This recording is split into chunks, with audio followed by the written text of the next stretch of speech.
Alright, YouTube. Let me just check to see if my mic's going through.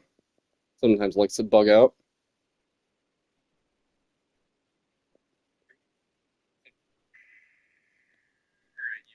Fuck yeah, bro. Alright. So, we did the no-hit run. That was around like 8 months ago or so at this point.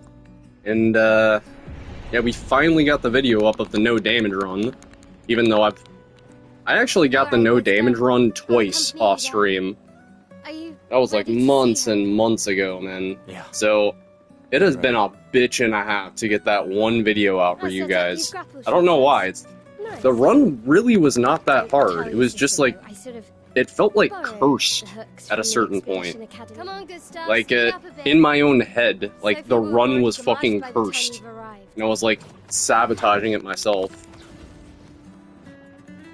Like, God, can't tell you how many runs that we lost just straight up to the Paintress.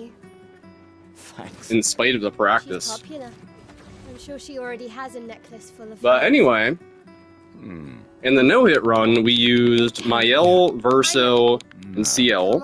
And in the no damage run, we used Mael, Lune, and Verso. So, the only character that I have not used so far is Minoko. Now, Minoko, I don't think is the most efficient character. He is the character that I would say you would use for fun. He's a blue mage from the Final Fantasy series. You know, like Quina, Kamari. Yeah. Who else is a blue mage from that fucking game? I never played 8, but I guess Quistis is a blue mage. And basically, historically, you know, like, what the blue mage does is... Sorry, I'm talking over Mael. They, just, like, steal enemy abilities so that they can use them for themselves. Also, Gao from Final Fantasy VI. Yeah, he's another one. And, yeah, so that means, essentially, that the character, when you get them, is practically useless. But, you know, as you explore the game, and as you kill the right enemies, then they get stronger and stronger stuff. And, armed with the knowledge of the best abilities in the game, then we can make Minoko into kind of a beast. Actually, the script that we're gonna get in a lot of these fights... I shouldn't call it a script, but some of the strats that Minoko is capable of. Like, he's a utility god, and he's also a damage god. He builds up gradient like there's no tomorrow, and, I would say that's what Minoko excels at the best, compared to any other character, is his gradient attacks. That's not to say that his gradient attacks are the strongest necessarily right out of the gate. I would say that honor goes to CL. But in terms of the synergy that Minoko has with just the gradient system of the game, you use skills that cost a lot of AP, and that, you know, fuels the gradient bar for him to use a gradient. And, you know, that, basically just recycles the mask, so that, like, allows you to keep using the exact skill that you want that costs a lot of AP. And, yeah, you can also just get the effects of whatever mask that you want, as long as you're in Almighty Mask. So... You know, like, say that Minoko has some skills that apply shields, or skills that apply powerful, skills that apply defenseless, etc., etc. Then, as long as you're in Almighty Mask, then we can have access to that utility at a press of a button. And so, in that way, Minoko is a fucking utility beast. In some ways, even more so than CL. But I think CL, on these challenge runs that I've done, has consistently been the best character. You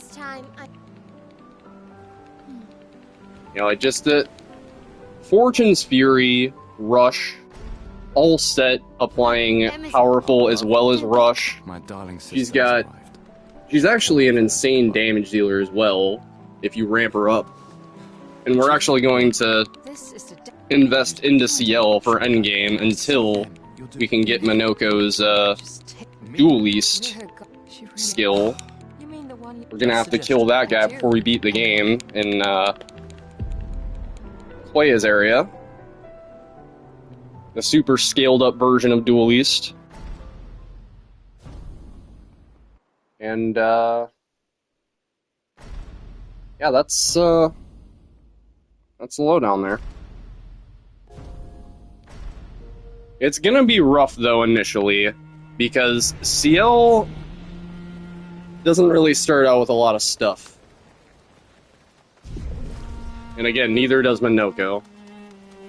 And when it comes to Mael,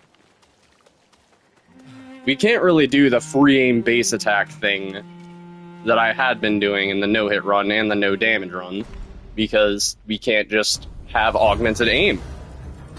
You know, I can't lug around Pictos like that. I have to just use them strategically. So yeah, we're also doing no Luminas on top of that. Which, yeah, we're just not using Gustav's Lumina Converter, which allows me to share abilities between party members and, yeah, basically I just have to keep alternating Pictos between each other, just depending on what I need. This is apparently a popular speedrun category. I didn't watch the strats on it. I already know that Minoko is not part of it. So, I just decided to take my own little spin on it. I was determined to do something with Minoko. And, I'm glad I did. This route is very fun.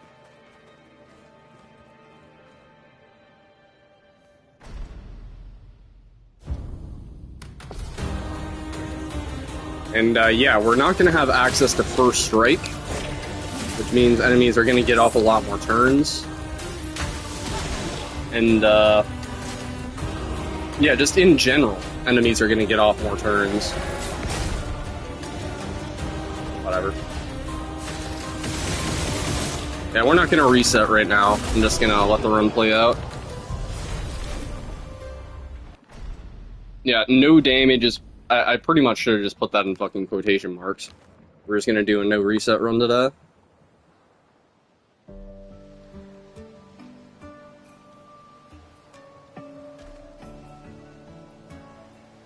Just want to show off the route.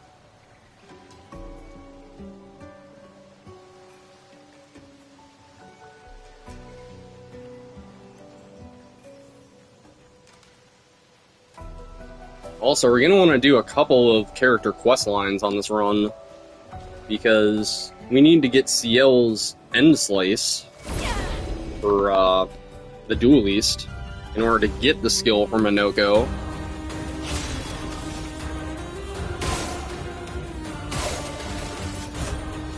And, like, we could probably just beat the game with CL, but to me it sounds more interesting to do it with Minoko.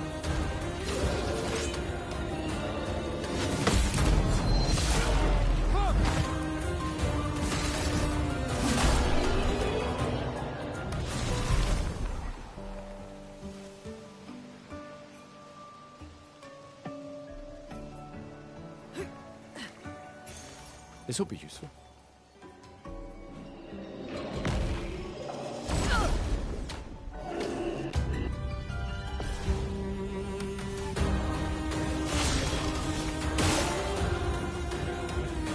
And yeah, obviously that also means that Painted Power can only go on one character as well.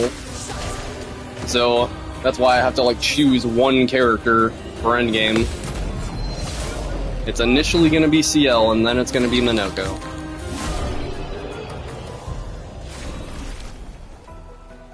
Mael would just make it too direct. Way too simple. And also, that's why I'm doing no damage instead of no hit, If anyone because else made it, they'll regroup just putting my L Yeah. in last chance, right? Virtuous at a press of a button, max AP at a press of a button. It's OP as fuck. It really is. I'm not saying that people shouldn't use it. Yeah. It's there for a reason, but the continent. The indigo. I feel like my L to me is more interesting if you use her in a much more dynamic way.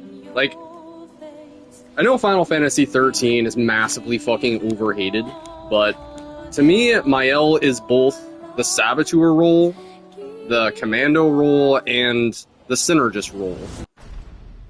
She can function for all three of those roles, just depending on what I need for her in this run.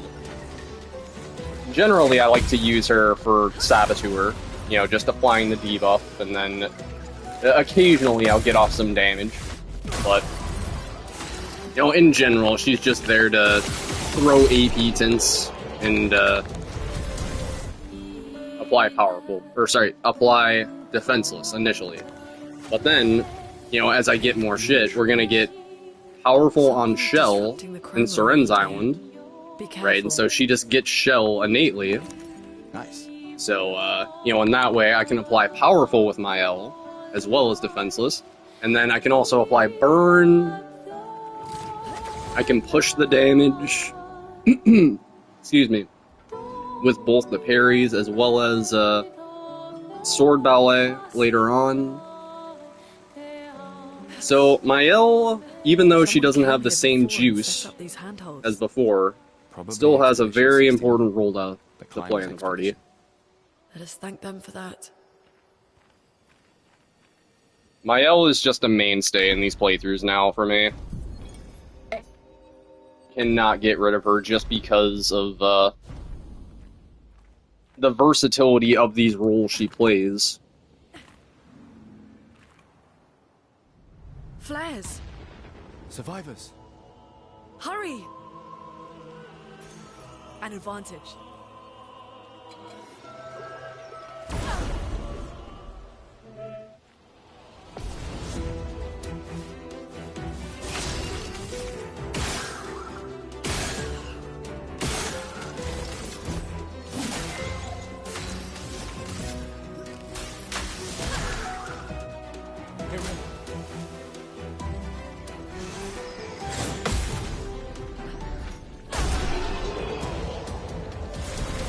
I love getting hits at the initial fucking first enemy of the game.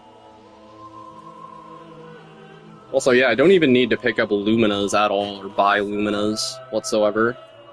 I do still want to fight Patanks, A, because they drop a lot of money, B, for the polished chromas, and, yeah, for those two reasons.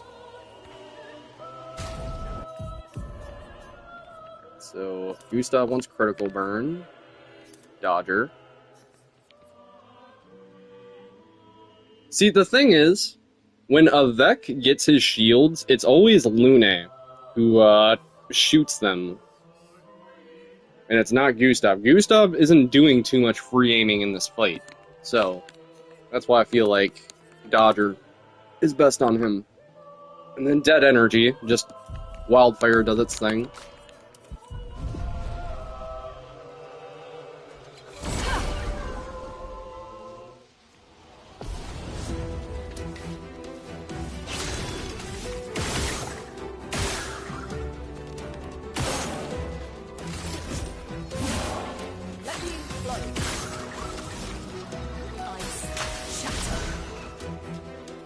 Get ready.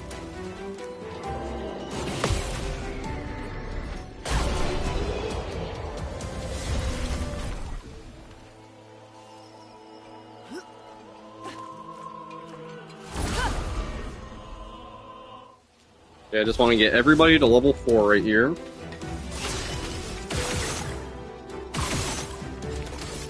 So, is augmented attack worth it? Gustav gets the +2 Lancer Ram immediately after this fight anyway, so I'm not too sure that the that augmented attack is worth it, because we're just gonna obsolete it immediately.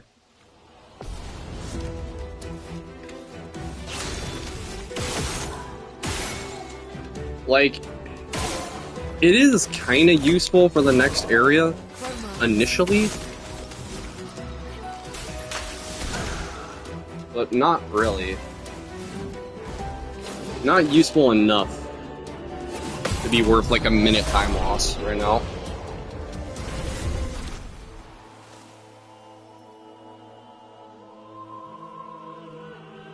I should say time expenditure. It's not like I really care about time loss on this run. Well, it's not a speed run. But if I can save myself on a real life minute, then yeah. We take those.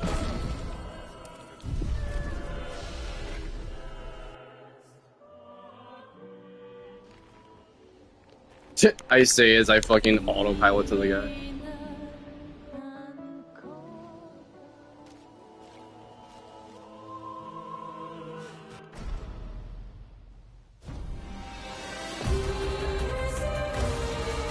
Brace yourselves.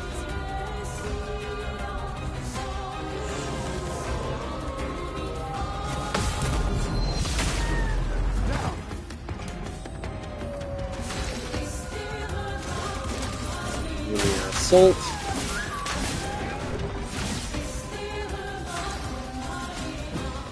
I'm ready.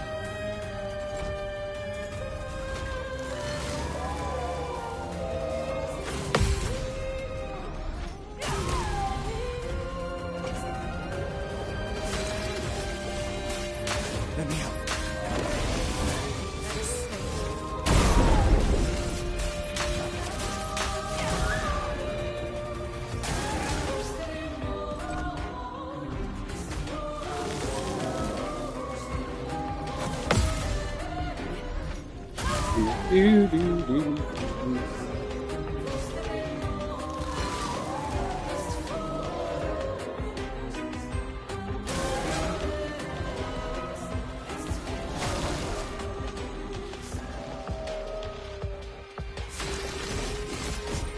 For those who come after.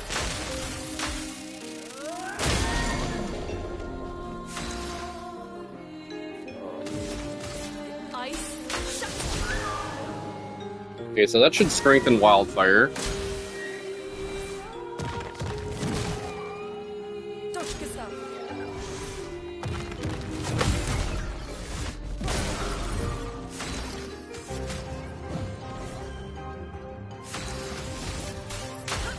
Not pulling out the damn shields. Careful.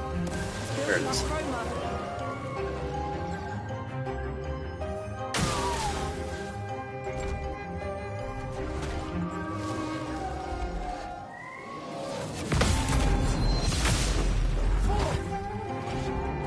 So I'm just kind of powerful right here. And yeah, it only makes sense to give Lunate burning shots for this. Even though it did fuck all because RNG. That's just my luck. Murphy's Law, 20% chance. 20% chance to proc.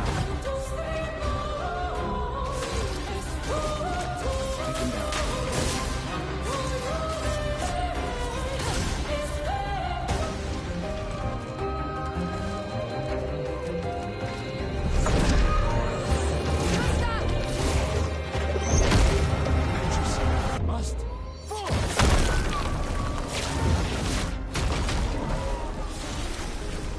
Also, yeah, I decided that I'm gonna do this in like an episodic fashion, just so we can like get a gauge for how long it's gonna take.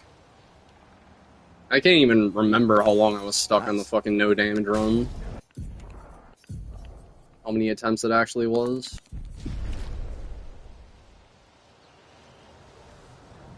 Hundreds, I can tell you that. Definitely over 200, if not 300. So, I think 400 is too said big of a head number, to the weird. but I could be corals. wrong. And a door in a hut.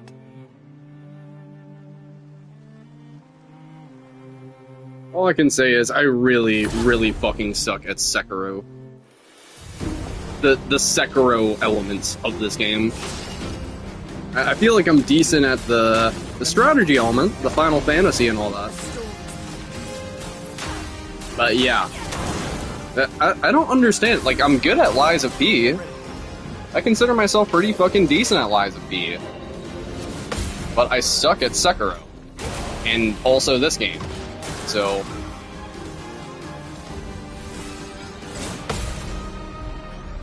I can't really explain to you why that's the case. And, like, I guess it's easy to say that. Man, I suck. It took me 300 attempts to no damage Expedition 33, but... I mean, like, compared to, like, a lot of other people who play this game, even fucking casually. Just that reaction timing and all that, it's not there. So I have to kind of counteract that with better strategy and give the boss as few turns as possible.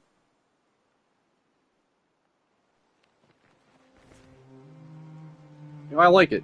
The strategy element is absolutely fucking peak for that reason. It reminds me a lot of Doom Eternal. You know, that grinding Ultra Nightmare in that game. Because, yeah, I suck at FPS games, but what matters really in Doom is, just these split-second decisions that you make on the fly. You know, it's a lot more complicated than just straight-up killing everything along your way and then just brute-forcing it and healing up. You gotta have a game plan. You gotta know what to do before you do it, and then execute that strat to the best of your ability. And sometimes the strat goes completely off the fucking rails. Wait. And you gotta just adapt. Looks like a different species. Doesn't matter. They're between This us game and is a very similar way.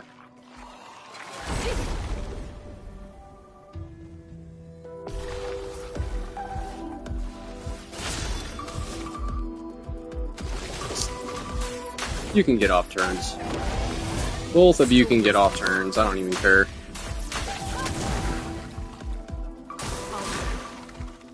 Danger!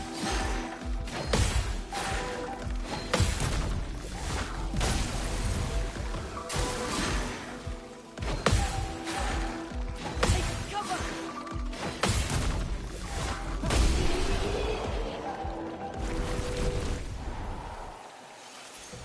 Wow.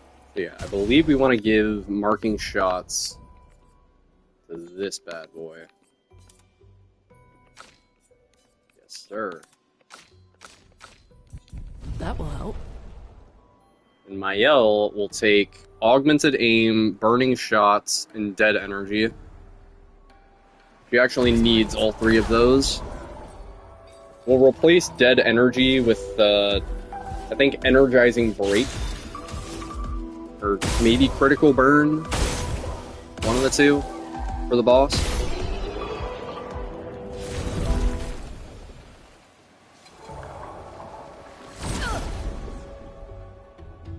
And like, dead energy does come with a 10% damage boost. But once again, being stuck with 4 speed. At this point in the game, being stuck with a shit speed picto, it really bites you in the ass.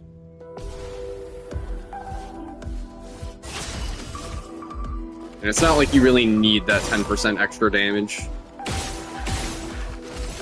I just upgrade my L's weapon more to compensate.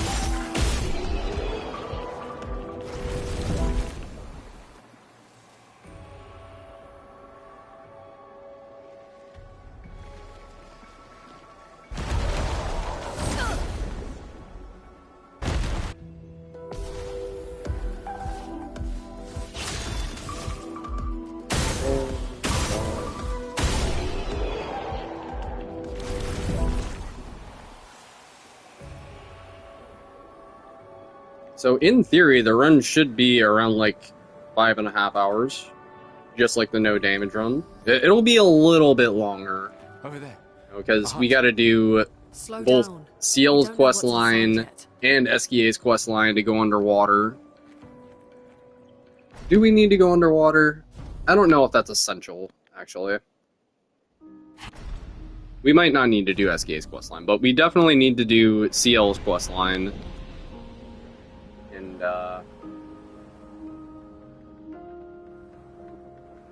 we need a bunch of grandiose catalysts, so we also have to go to Dark Shores and do a little bit of grinding there. And also, that reminds me, fucking Mael exists at the end of the There was a run. message at the indigo tree. Do you know who left it? So, A message? yeah, that also means we have to invest into Verso for the ending.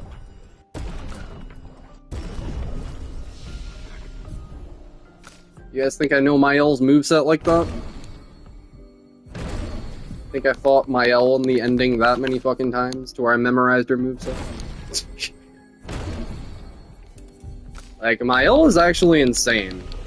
Maybe. Again. You would not expect, Alright.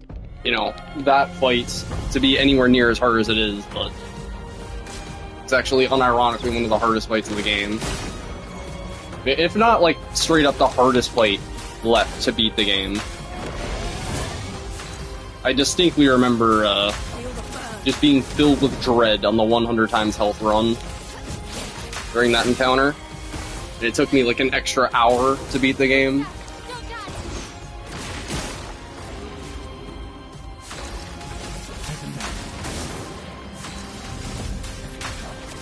the burn.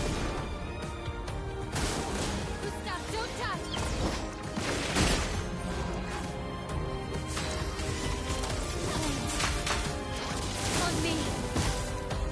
Oh, That was fun. You could come if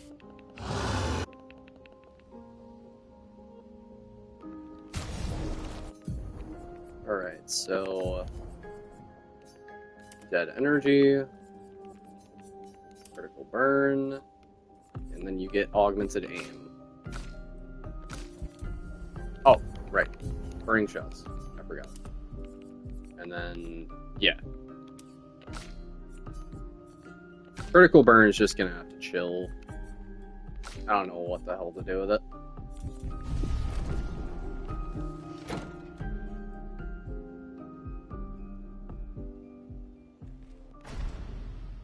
Like, yeah, 6% crit rate, but 8 speed.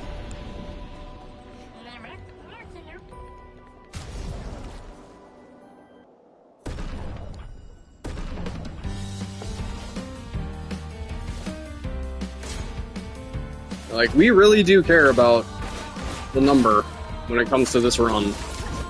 Every little advantage we can get with the Pictos. With the other two runs, we really didn't care too much about the Picto setups and making sure it was as optimal as possible for each character. But with this run, it actually matters. So, definitely want to get some notes set up as I go through with this shit. I just want to like get an idea for the route first. Already done it twice These dead off stream. Nevrons. Who could have done this? guess So you didn't just stay in your mansion. Guess we found 68's boat. there's a path through the boat. That anchor doesn't look man-made.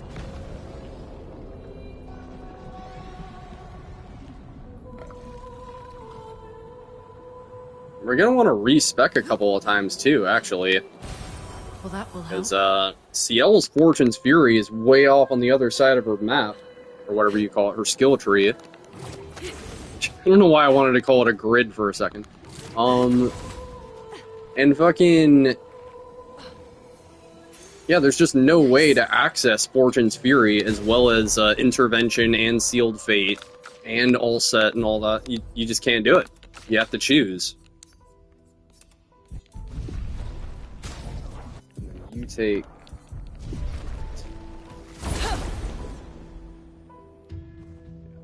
Give Exposing Attack to Luna. Just makes sense to give it to her.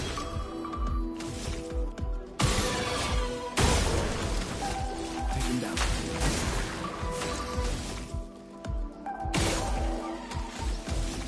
My sword is death.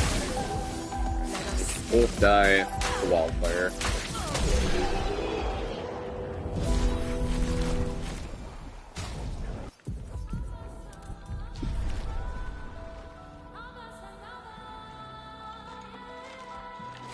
So yeah, Mael's gonna keep that setup up until the ultimate sack of a top fight. And she's gonna replace,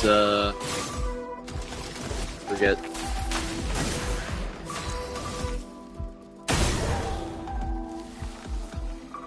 Something with Breaker.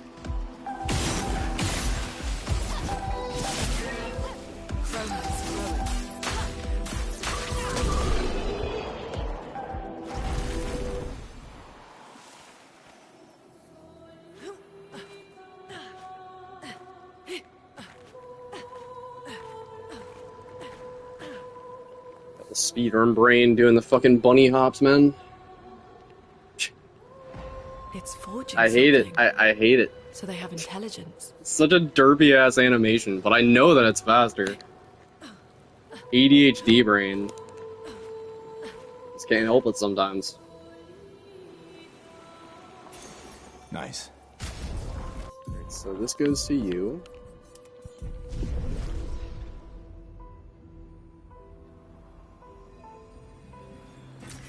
great.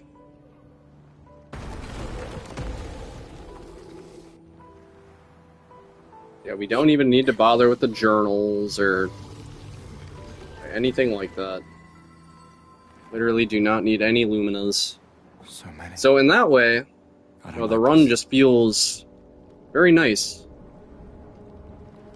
Yeah. So it's like a weight off my What is shoulders, gigantic. even if Avoid it those requires at all costs. me to lock in a little bit more. It's more anxiety inducing, I guess. Like this run is more akin to like your fucking Sekiro experience. This building has a certain melancholy Like it. beauty. We are definitely A lone having to outpost parry of humanity and nestled amongst the corals. give the boss as many turns as possible on this run. Our resident cynic is now a poet. Like it really is Would kind of just like expect an a endurance Cartesian challenge engineer to understand beauty. with CL and Minoko.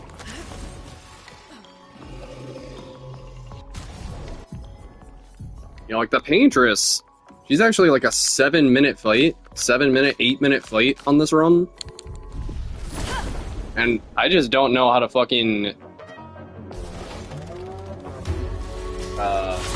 work around that. Have I done the no damage? Yes. Yeah, I did that the other day.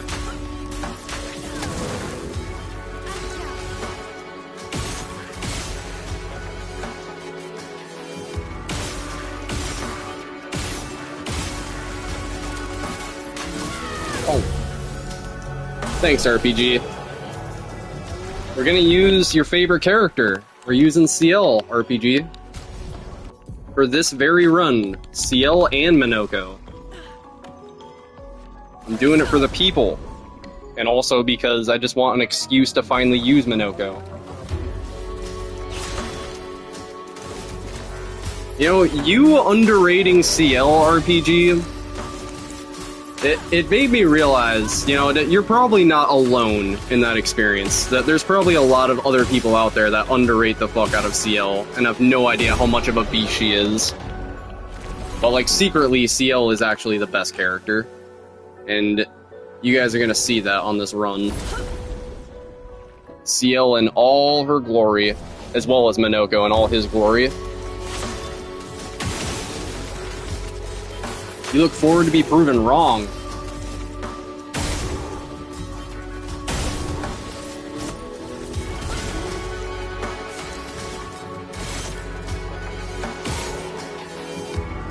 Desandre Stan.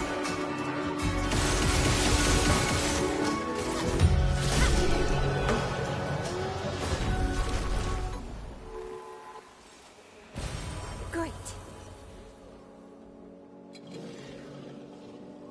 Yeah, I figure we used Verso in the last 2 runs, for the no-hit run and the no-damage run, so...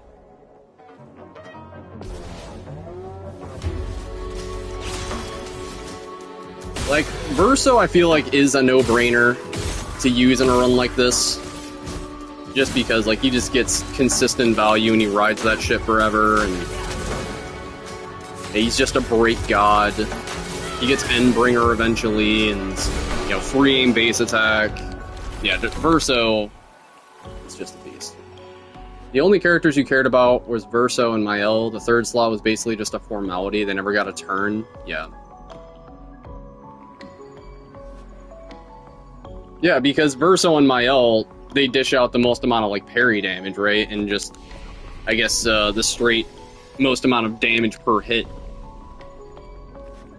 But, yeah, obviously, as you saw with, like, Lightning Dance, and, as you guys are going to see with CL Sealed Fate and Minoko's, motherfucking... What is it called? The one that he starts with, the Chaliers combo. Yeah, the one that the tier list said was D tier? Fucking D tier, but it has 6 hits to it? Anyway. Tier list. Even back in the Marvel Contest of Champions days, guys. They always pissed me off. It's like, oh, Elsa Bloodstone is D tier. Yeah, that Elsa Bloodstone is so bad. Yeah, what if I just told you that you're bad at using her? Why am I fighting this fucking guy? I don't need to fight this. Ready to evade. You just have Luna for Elemental Genesis? You know, ironically, Lightning Dance actually is better than Elemental Genesis, because Elemental Genesis consumes the stains. But, Elemental Genesis is good for, like, AoE. Just, I think a lot of people have this, like, preconceived notion that, A, Elemental Genesis does more damage, because, like, it costs more skill points, and B, it's just, better overall. But it actually has less hits to it, and, you know, Lightning Dance, you can just, basically use a Gradient attack from a Lightning Dance, and you can just go into another one, so you don't have to worry about resetting it up. You're just editing a few final episodes, hell yeah.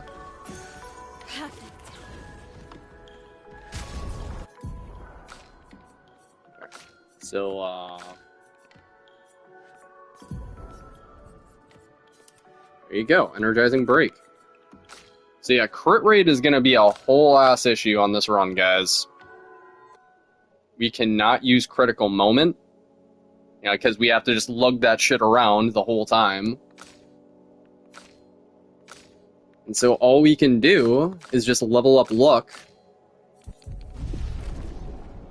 Or Planet Clea. Yeah. Yeah, it is really easy to just nuke Clea.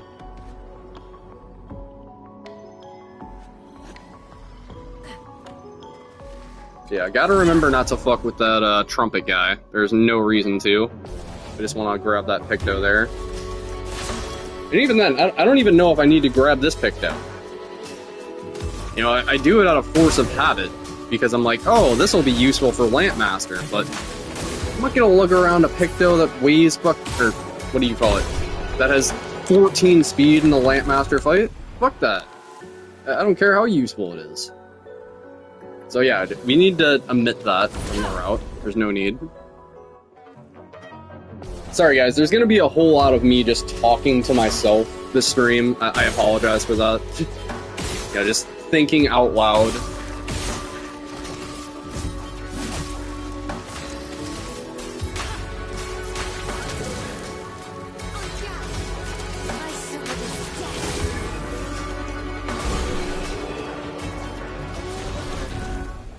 There's a lot of changes to this route.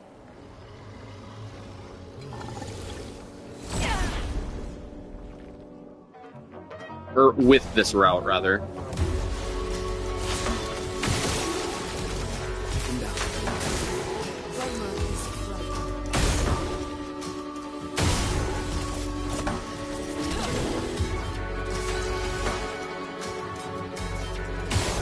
Oh.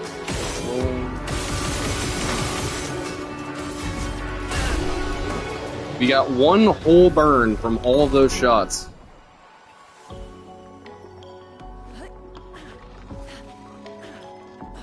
Literally Murphy's Law. Yeah, again, about the fucking tier list, man. It's like, the whole community, they just, like, glaze the hell out of tier lists. Still talking Marvel Contest of Champions. And it's like, I just don't get why some players place such a huge priority on, like, other streamers telling them what is good versus what isn't good. Like, just experiment with shit and find what you like. You know, like, you could find something that you think is good as fuck, but everybody else thinks is bad. You know, like, the way that I use my L, everybody pretty much with half a brain would say is like, why are you using my L in a way that's so inefficient? Why is my L so bad for you when she's actually the best character? And it's because they don't understand I'm using her in a different way. You know, I'm using her to apply debuffs, I'm using her to apply shell, right? And they're like, well, why are you applying shell on a no damage run? It's like all these things. A lot of players just do not think about it. It kind of takes like a giga nerd to really understand why it's so great, I suppose. Yeah. Again, nobody really understood the depth that went behind Elsa Bloodstone's character in Marvel Contest of Champions, except for me. I hate to sound fucking conceited, but it really is true. All these years later, and everybody is still just like, she's okay, but like, that nobody says that she's like a Bloodborne trick weapon, right? Where you can just always go back to different setups and you guys don't even play the game. I'm going down a rabbit hole.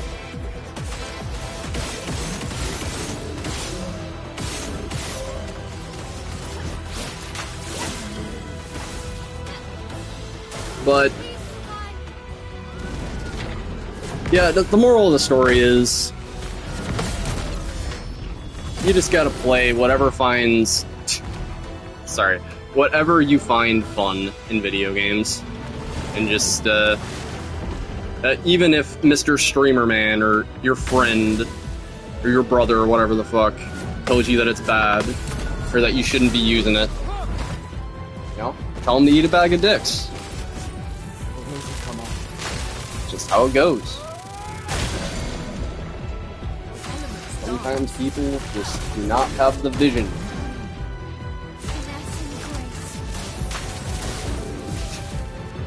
Fucking long-winded rant, bro.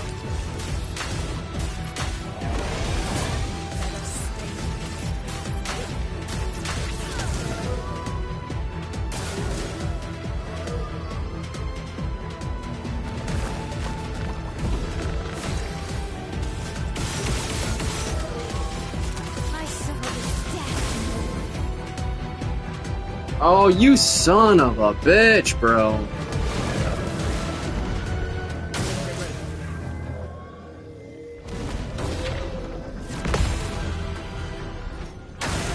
Fucking yapping and the fight's taking a million years longer.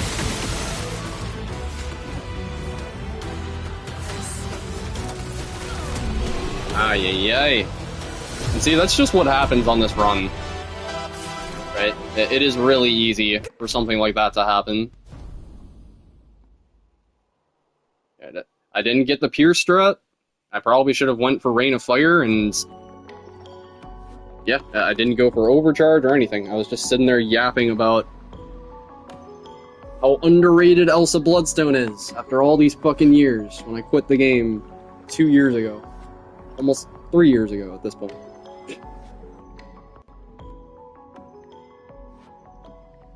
My brain, sometimes, chap.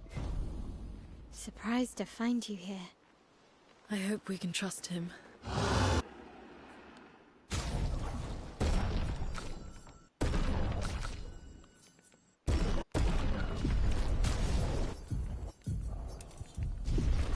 Well, at least we can upgrade our Pictos.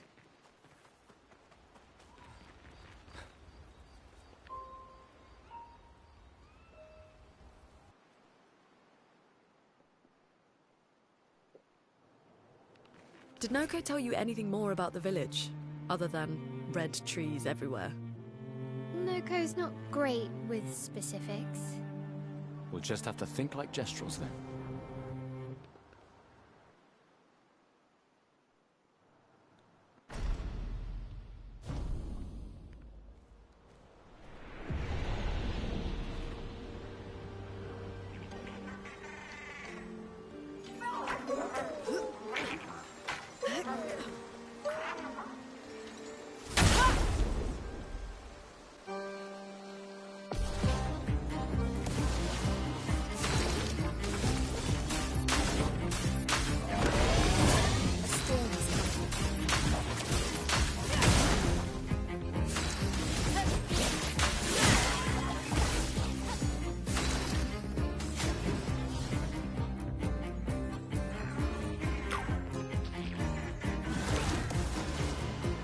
Ready to evade.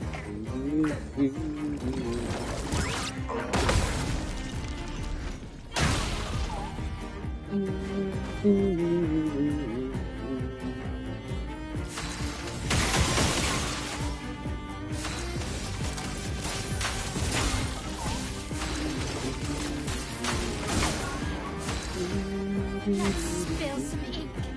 Okay, we gotta just sit here and vibe to this fucking Patank music, because if you let it go on for long enough, man.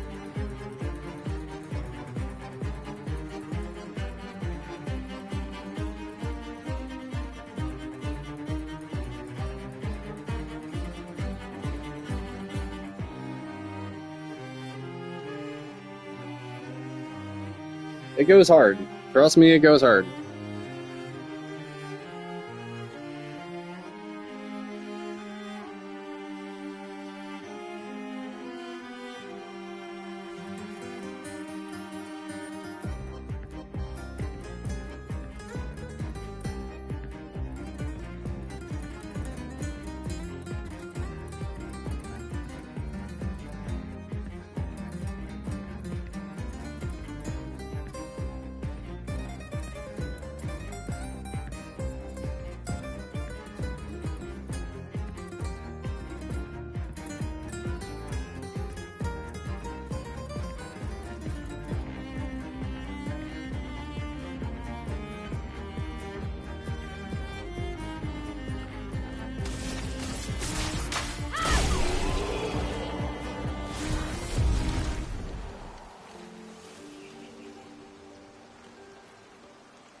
This will be useful. Yes.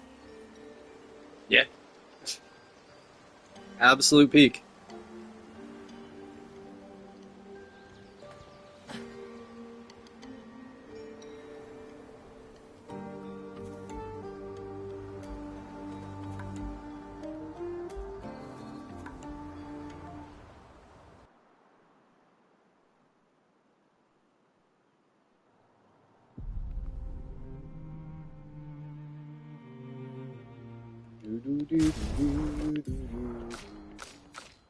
Alright, who gets this shit? Probably you?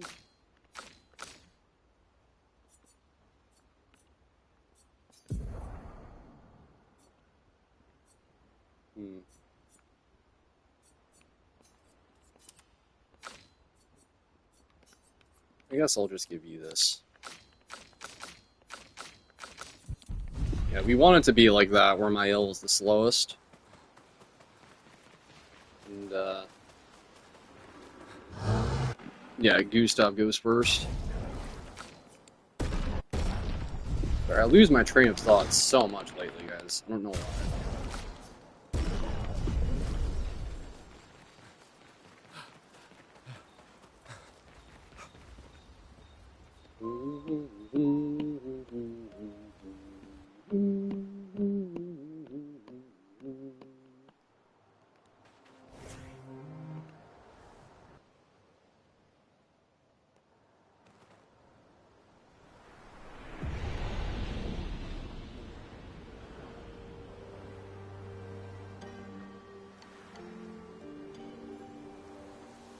So yeah, I mean, we actually get a +7 weapon for CL for free. So, well, it saves me on resources there. And we get a +6 for Gustav for free. So, I just need the +9 Medallum, Lanceram, and the Chation. I don't know how you pronounce that. The one weapon CL gets from Stoneblade flips.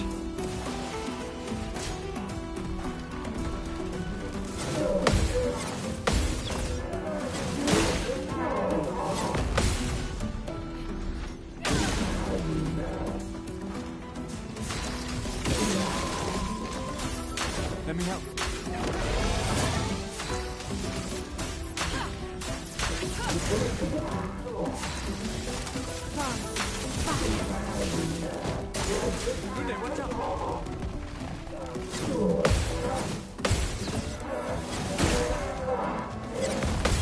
Sometimes you can just do that.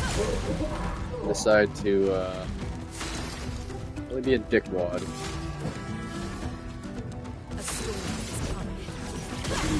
Exposing attack, Rain of Fire.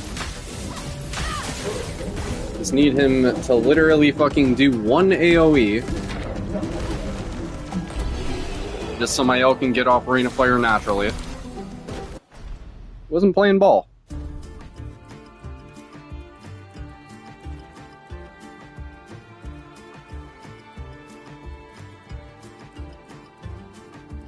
And yeah, that's actually gonna be a whole ass thing. Like, characters don't start with 5 AP. So, like, CL can't use Intervention at the start of the fight. My L can't use Rain of Fire at the start of the fight. Fucking... Yeah, like, that 1 AP actually does make a pretty big difference with a lot of these abilities. And, like, yeah, sure, we could use an Energizing start, but it comes with no speed, it comes with no crit rate, so it's a dead weight picked out. And it's only useful for the very start of the fight.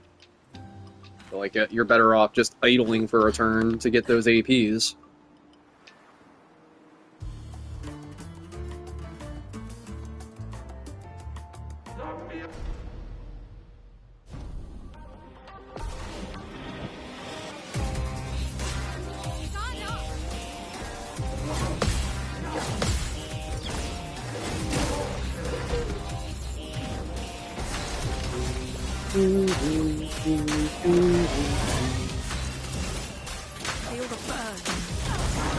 Yeah, this fight pretty much plays out exactly the same.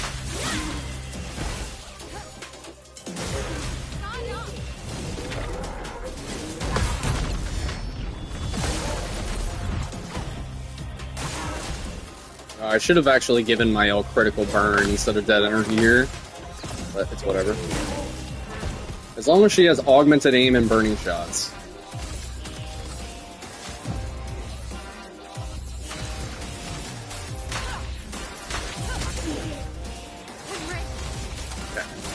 Yep, everybody gets a turn after this guy. So things in its right place. Gustav, Luna, and MIL, in that order.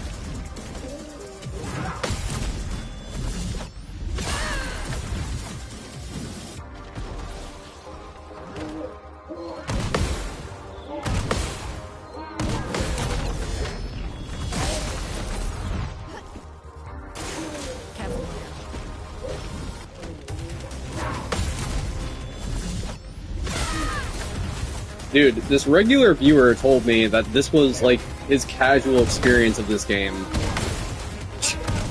That he, like, didn't even know that you could share Luminas between characters. I'm just like...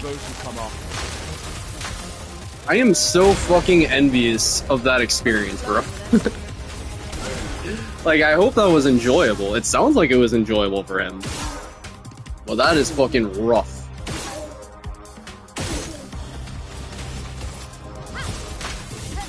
You know, not knowing about, Painted Power for all your characters, not knowing about Breaker for all your characters, and Augmented Aim.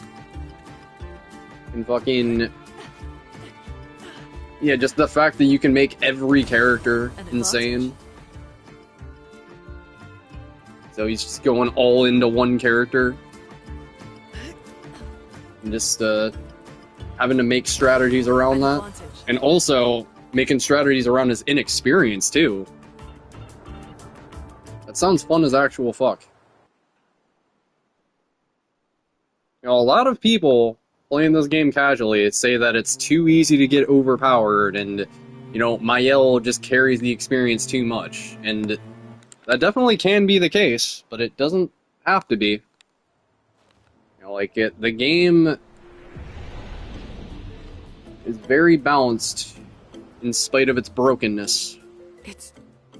It's really a... You know, you can get this one Picto called Burn Affinity that has fucking 400 speed as soon as you get control of Minoko. It has 400 speed, it comes with 25% extra damage as long as they're burned, and you can also grab, like, fucking 60k money in that area or some shit, as well as Grandiose Catalysts to get your weapons to plus 20 and beyond. So, they really are not the fun police, these devs. They don't try to stop you. So if you know how to get overpowered, you fucking can. And they actively encourage you to do that. If that's not to your liking, then... I don't know, maybe play in a way that's less overpowered. It's a very specific type of experience. Like, these devs were not trying to make a game that was marketed toward everyone, but they were just making a game they loved. You know? And most people tend to agree that it's a fucking masterpiece. That's how you make a game, in my opinion. And it's ultimately why I put both Bloodborne and Sekiro and Lies of P above Elden Ring. When you market toward everyone, it gets enshittified. That is my Umer hot take of the day.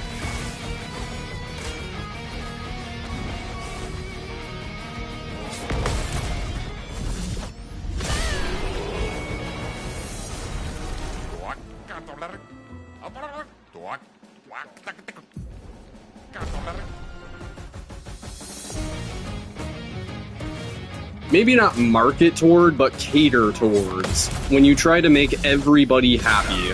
When you try to be the jack of all trades, master of none. That's a better way of describing that.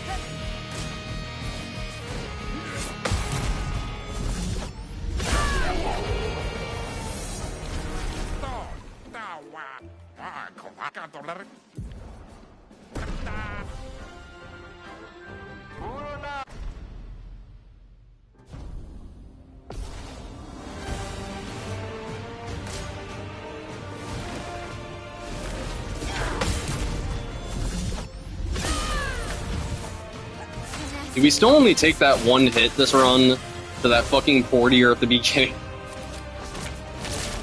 Oh my god. Cheated not only the game but yourself, you didn't grow, you didn't improve, yada yada.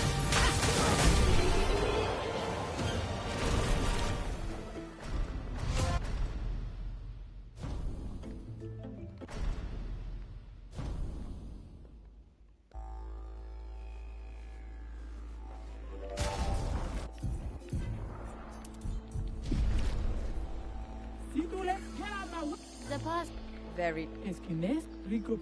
As loud. Thank you. Thanks, chef. So yeah, it feels bad wasting those resources on Mael's weapon. Like, I really probably don't need to take it to +7. +5 is probably good enough, but I feel like it. I feel like taking it to +7. There's no real consequence for taking it to +7, so why not? You gotta say hi to Lori and Iso.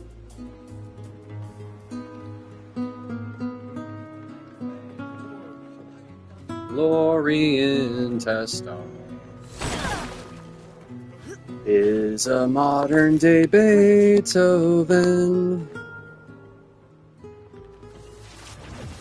Sorry, that was toned up.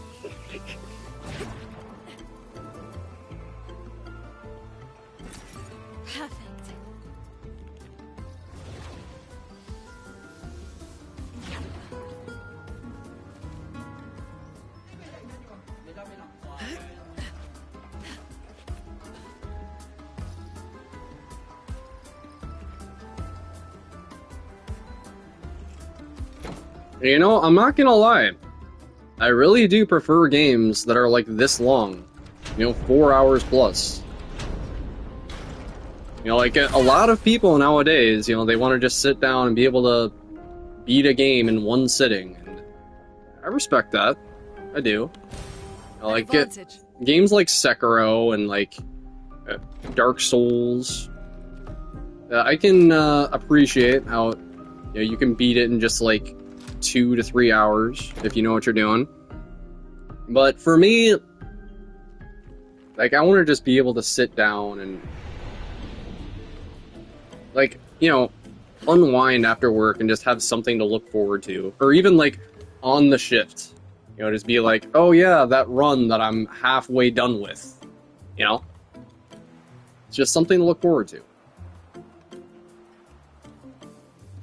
You know, like, that's an element that gets lost with speedrunning.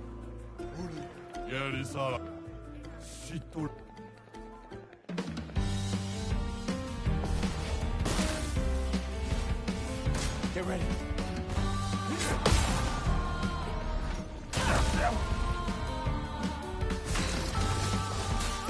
Let me help.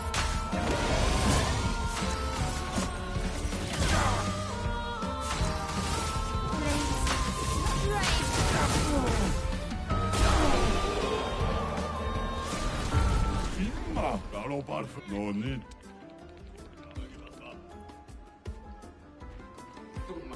I don't know, maybe I'm just getting older, guys. I'm just becoming more of a casual enjoyer of video games. Maybe my days of grinding times in games are long gone. Like, I don't know, I've never really enjoyed that to begin with. Like, being on some kind of arbitrary time limit to play video games. Like, why? For what purpose? Because, I guess other people said that it's cool. Okay.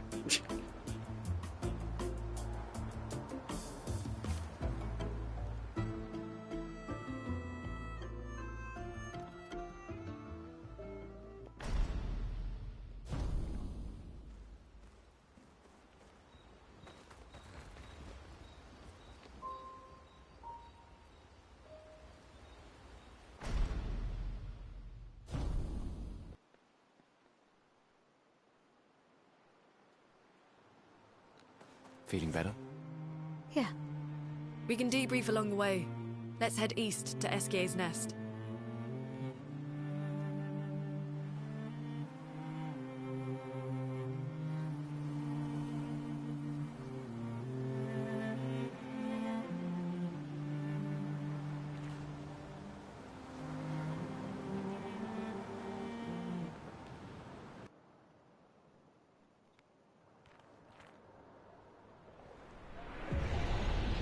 Oh, forgot.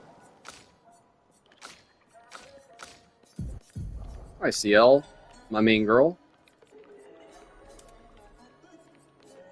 Exposing attack, staggering attack, and my L will get breaker.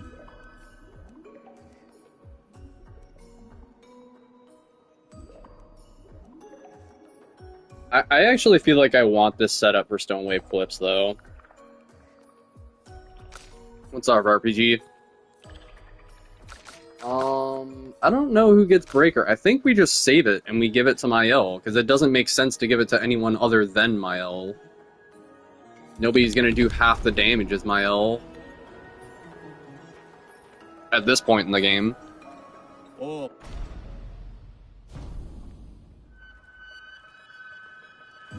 Also, we got the main girl. You got the main girl, brah.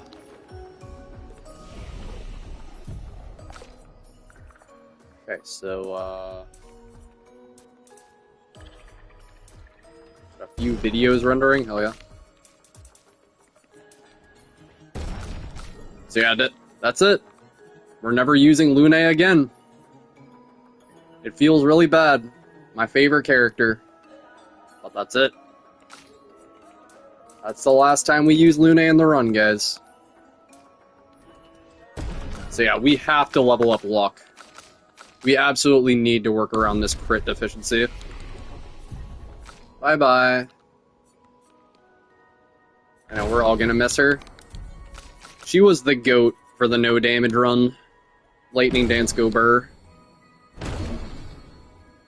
Yeah, we want to get Intervention. We want to get Marking Shot. Or Marking Card, rather. And Marking Card, we're going to use this for the entire playthrough. The entire fucking playthrough. I love this thing. Twilight Slash, Rush, Intervention's going to go right here. And yeah, let's test it against this Patank right here.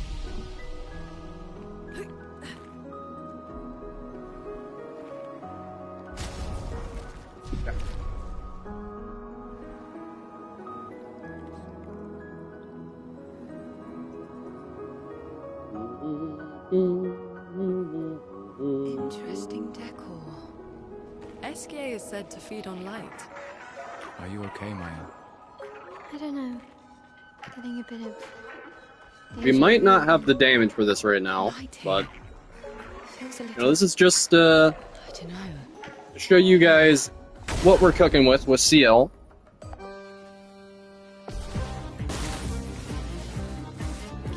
now.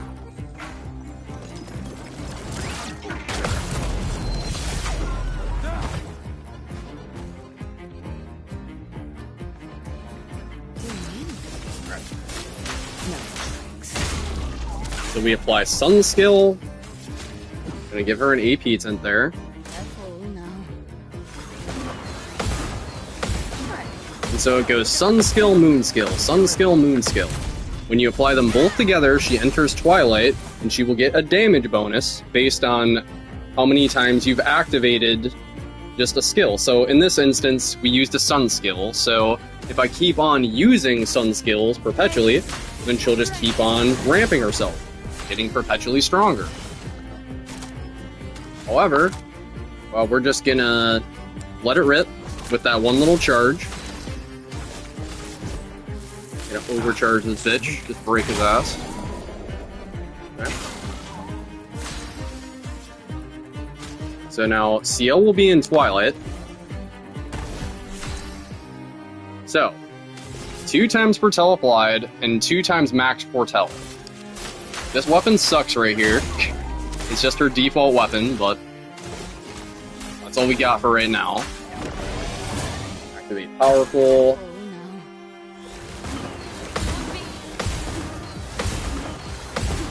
And so we could put Mael and Virtuos right here, but instead, I'm going to apply Defenseless, and then I'm going to Twilight Slash with CL.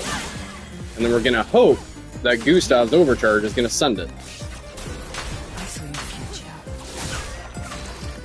5.1k. That's pretty decent right now. It really is. With just one charge.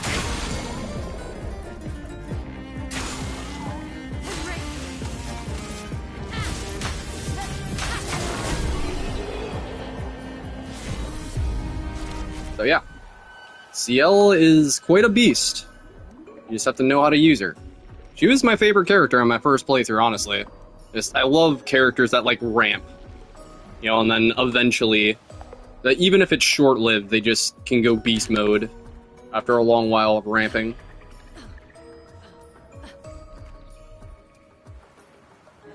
You know, like Howard the Duck from Marvel Contest of Champions. It's the second time I referenced that game this stream. He was actually like my favorite tech champion. You know, just for that reason. It's the only tech that could actually just do ridiculous fucking damage. Okay, I don't know if that's still the case, but back when I still played the game.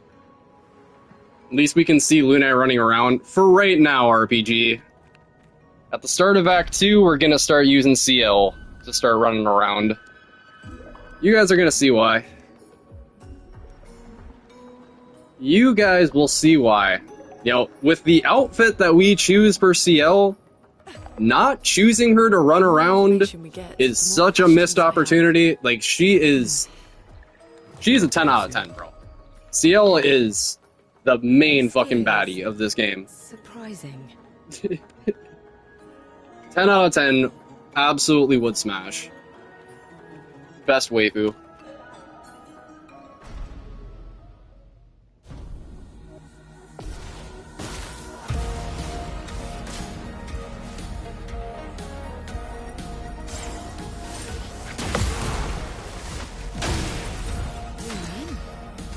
Okay, so... yeah, marking card, on top of applying mark, it also just, it has two components to it, so it's always going to be useful there. Verso and swimwear.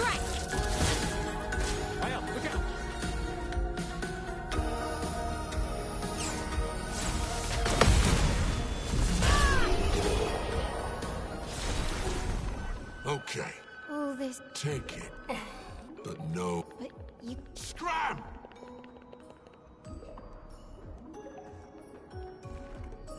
Alright, so... I don't really know who to give this to. And yeah, the thing is, too, like, abilities like Energizing Jump. We can give that to one character, and there is one fight in the run that I do, and that is the fight immediately after Minoko, because I think that Energizing Jump is better for that fight than Perilous Parry. But other than that, we never use Energizing Jump for any fight, Francois and Esquier are very because we just have to only have it on one character. You think the painter We can't share the ability. If not, who else? Maybe they came from You did another have a world. complaint about Verso. One sec.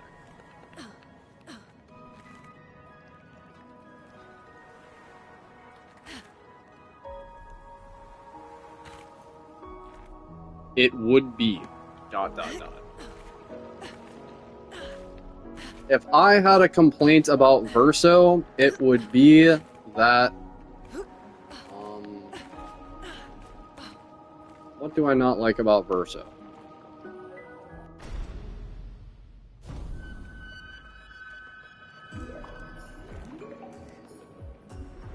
You know, I actually... this is more a criticism of the game, less than Verso himself. I do kind of wish the game had, like, some kind of Legend of Dragoon homage with Verso's skills, right? The fact that, I don't know, I guess he kind of does, but... Endbringer is kind of that. But, I mean, just something like... where, you have to master a combo. Where, like, you have to press the button at the exact right time. Otherwise, it fails. You know, just, like, intentionally make the combo hard.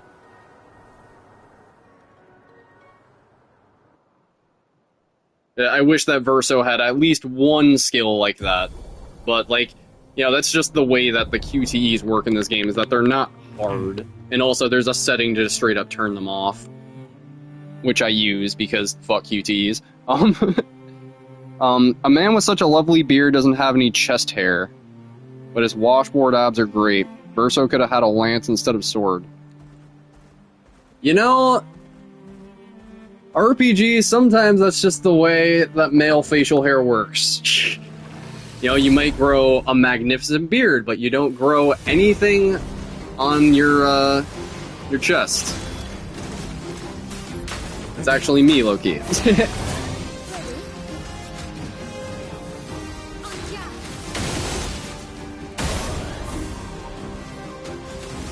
this is simple.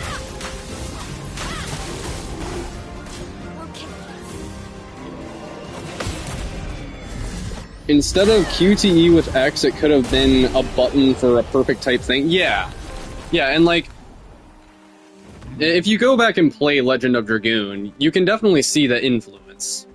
You know, that was definitely pivotal for this game. And like, you know, maybe they wanted to do something like that and just couldn't. You know, maybe they thought that that would be too daunting to players. You know, and or maybe they just straight up ran out of time. Who knows?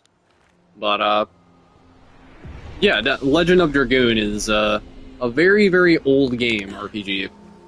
Literally came out 1 year after I was born in 1999. Wow. And, like, it's considered a cult classic, even though, like, I personally like it better than every Final Fantasy.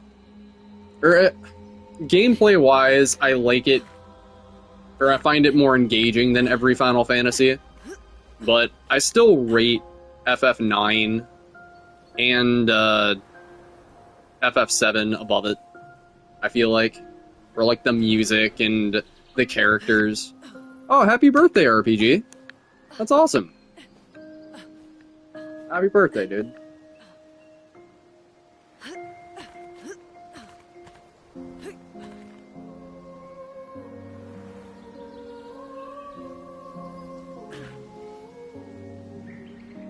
You're 33? Watch that. Oh, damn, man.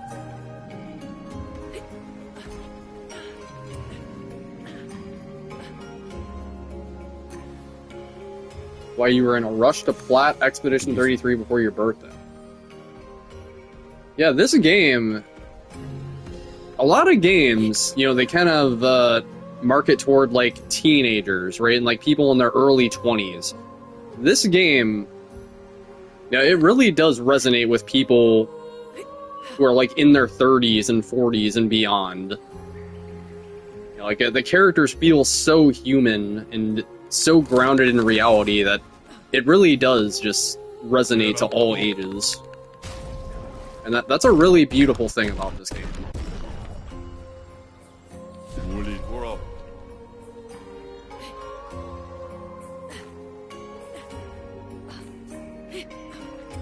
No gamage for me, hell yeah. I'm about to be 28 next month. Made it past the big 27. I outlived Jimi Hendrix, I outlived Kurt Cobain, outlived Jim Morrison. Granted, I never did heroin, so that helps. Nice. Never got involved with toxic women like Courtney Love. I'm just saying, like, maybe it wasn't actually a suicide. I don't know. There's no evidence, blah, blah, blah. People have been saying that. It sounds fishy. Half a decade ago. Yeah, it's hard to believe to me that fucking COVID was 6 years ago. God, I was 22 or 23 when COVID happened. Like, the pandemic being as long ago as it was. Very, surprising to think about sometimes.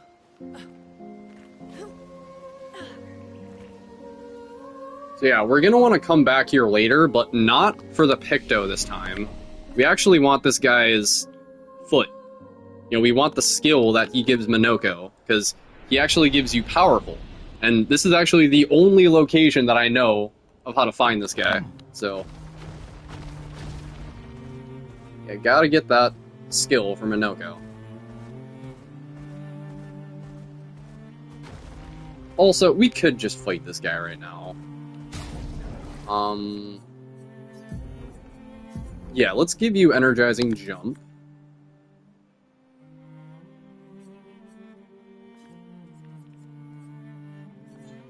We'll give you Breaker.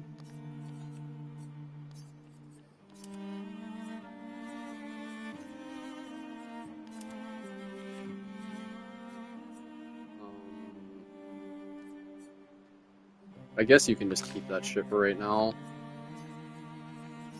You'll take Death Bomb. You'll take, this thing. What's it called? Yep. Alright.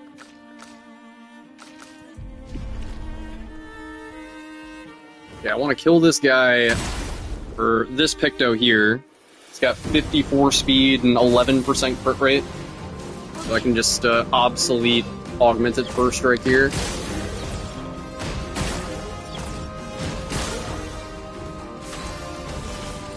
Let's go things out. Yeah, being on auto QTE here kind of sucks for that reason, because now Mael doesn't get the rush. But I just cannot be fucking bothered, man. Fuck QTEs. That's just the consequence. The character on the far left does not get the buff. But, that's not the case with all set. When it comes to all set, everybody gets the buff. It's just rush, unfortunately. And powerful still works. But, yeah, I guess you have to get the perfect bonus. Oh, fuck. Okay.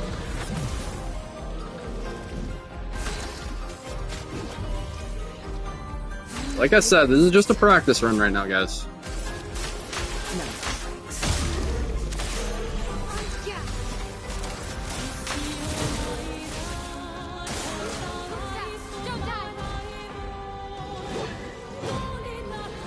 And yeah, oh fuck! CL actually keeps the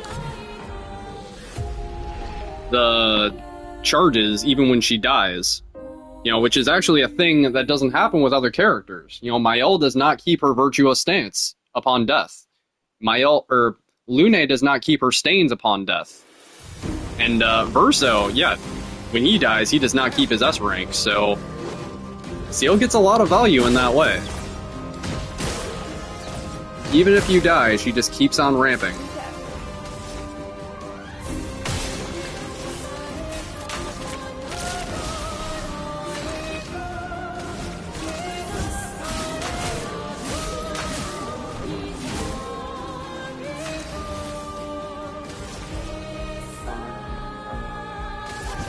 Yeah, and here's the thing, too, like, Burn does nothing for me, other than just, you know, doing damage on the boss's turn. Eventually, we'll get a damage boost while they're burned. But right now, it does nothing for me.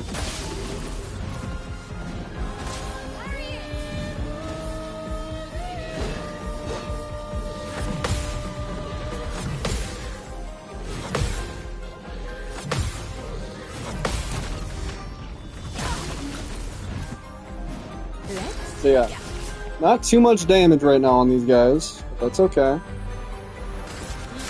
I'm gonna ramp up just a bit more.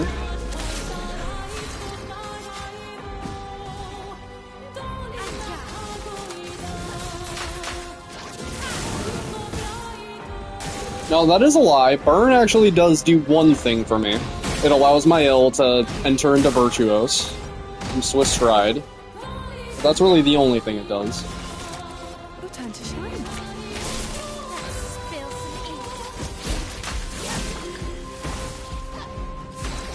And then once we get Radiance, then that matters a lot less. And, you know, again, that we don't necessarily need to push damage with Mael. Mael does plenty of damage from the parries, so we can use Mael in this kind of way, where she's just a support character. This run isn't necessarily about efficiency initially, but it will get very efficient. So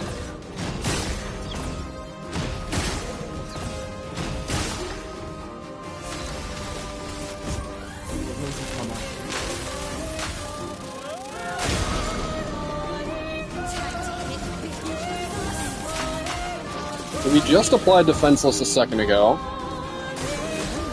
And hopefully, Twilight Slash just full sends it with 75% more damage. If it crit, I think it would've. But unfortunately, that's just the way it goes. 4.7k is a lot. And here's the thing, too. We also get the Twilight damage benefit for the parries. So, yo, CL gets a lot of value.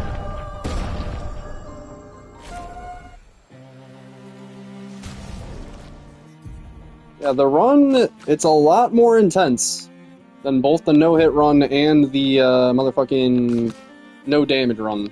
Bosses are getting off a lot more turns, but...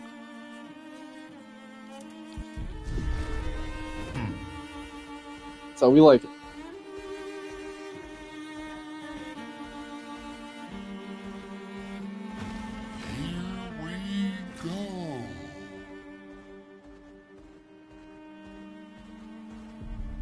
Also, I didn't even upgrade anybody's weapons right there. Yeah, that definitely could have gone a lot better by just doing that.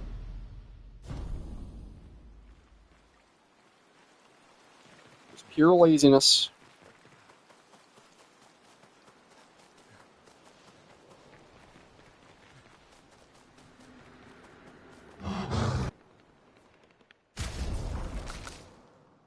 Alright, so we're not going to upgrade that one. Take this up to +9. Take Gustav's to +9. I actually wish I could discard these Luminas, just so I'm not even tempted to use them. But I don't think you can.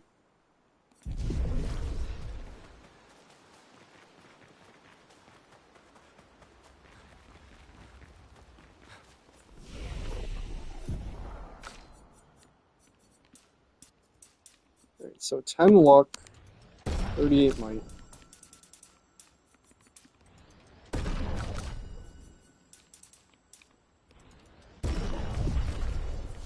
So we want to get CL Sealed Fate as soon as possible. Each hit can consume 1 Foretell to deal 200% more damage, and it has 5 to 7 hits. Uses weapon elements. Critical hits don't remove the Foretell. So yeah. Basically, if you're always critting, then just keep the Foretell on them at all times. And there's this one weapon that we get later on, where she'll stay in Twilight perpetually every single turn as long as we just use a moon skill. And Sealed Fate counts as a moon skill, so we just apply the 20 Foretell, and then with guaranteed crits, just Sealed Fate, Sealed Fate, Sealed Fate. And we A, never run out of Foretell, and B, never exit Twilight. It's overpowered as fuck.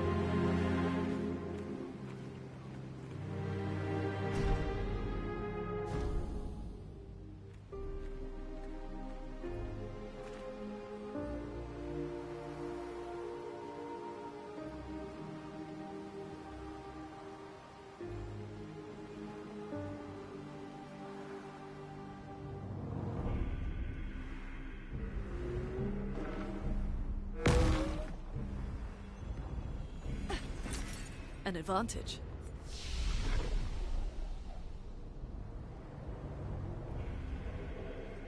Alright, so I am going to kill this guy for the Picto, but I can come back later. I don't have to fight him right now. And yeah, I think we want to give Mael both Breaking Counter and Breaker for the foreseeable future, until we can get some better shit.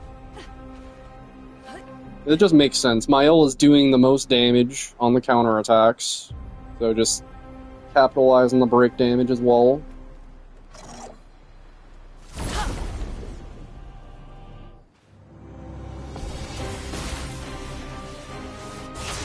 And like, I was wrestling with the idea of maybe, you know, doing like solo Mael with some of these fights. I don't know. Again, like, to me, that's less interesting. Like, yeah, I could do that, that'd be efficient, but... Like, I actually like ramping CL. I like the prospect of the boss getting off this many turns. I like having to lock in, even if it's risky. You could say that this run is kind of masochistic, but, you know, we have to, like I said, when we finished the last run, we have to up the ante. You know, I kind of have to, like, play with one hand tied behind my back. Well, that will help. Going forward a little bit. And, I still think that we can play it in a way that's insanely fun. You know, we don't have to make it BS, because this game is just not BS. Everything about it is fun. The weak-minded turn to whatever they can to explain. You know, just playing it low damage, I feel like, makes this even more fun than it already is. You might try anything. That's the beauty of this fucking game, man.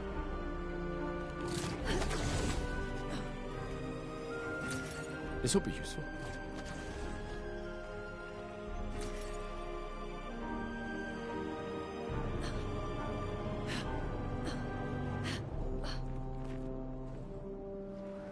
Also.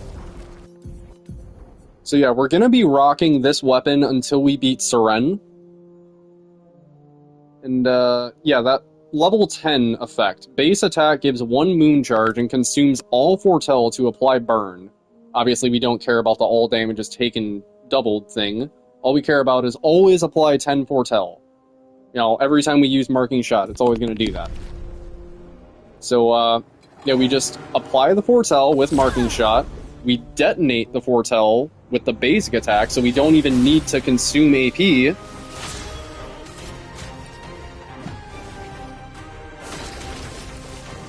Yeah, there's a lot of synergy right there.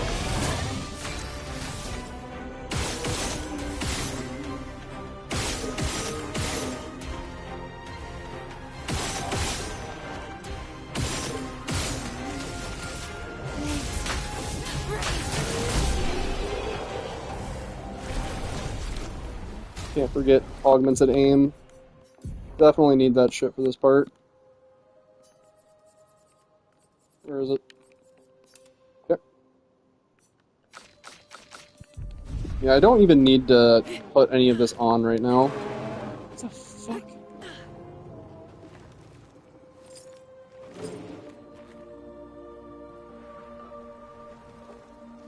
You guys chasing me to the ends of the earth, bro. Dude, that's like how the aggro range was in Kazan on release. Enemies would literally chase you throughout the entire fucking level, and you couldn't activate elevators if enemies were aggro to you. Yeah, they changed that. That was nice.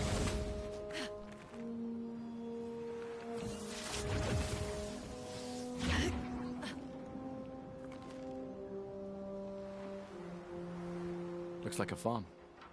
Like old times, eh?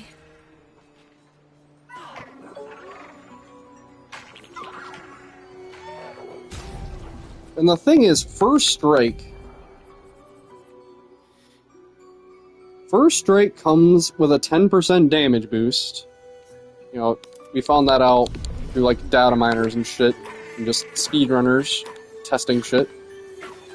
But the thing is,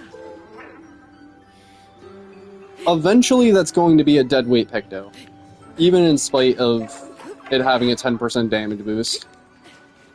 And even though it's First Strike, because it's actually going to mess with strats, having only one character have First Strike. I'd rather just let the boss immediately go. You know, it's like a tease, only having one character have First Strike. I'd rather just not even use it at all.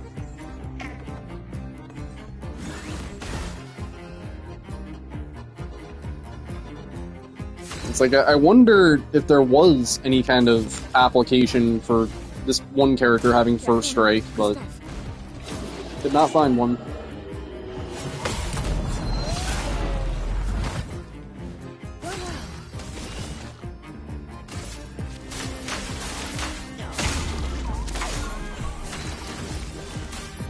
Let me help.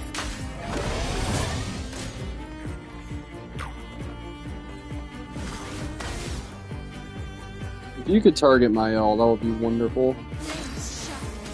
Okay.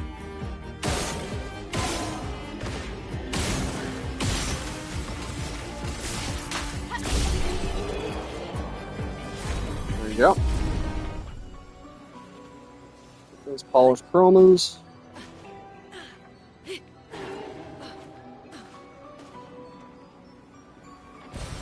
Lovely.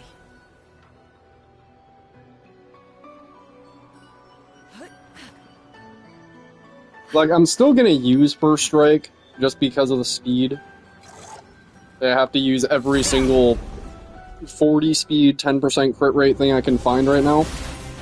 But, beyond this area,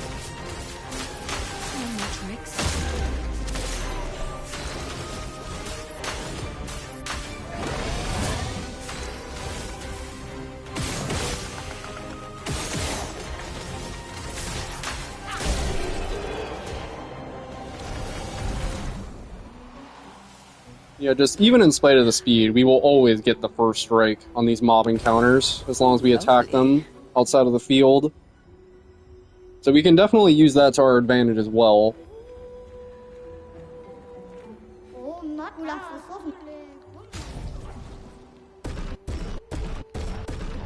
Gotta grab this haircut for CL. We almost got the drip for CL. You know what? We'll rock her right now, even though she's only got the expedition uniform. It feels weird bunny hopping everywhere with Luna. Feels less weird with CL. You know, it just feels weird, period. But I know that it's faster. You know, it's the speedrun tech. As cringe as it is.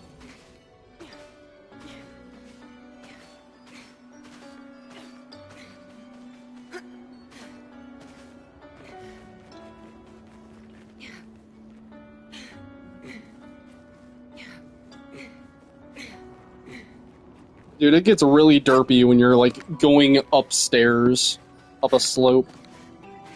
You just, like, mash the fuck out of it. It's hilarious.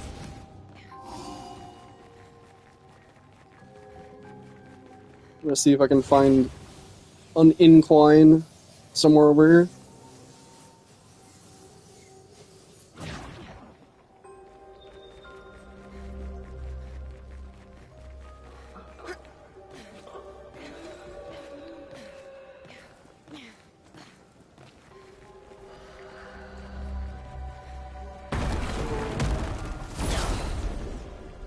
And yeah, like, we also have a lot of value with both CL and Gustav right now, because CL takes care of Mark, Gustav takes care of Powerful.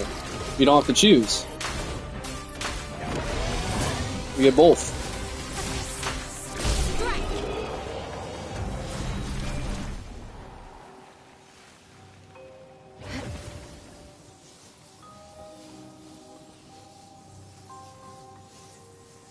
It also means that Gustav can push damage more often.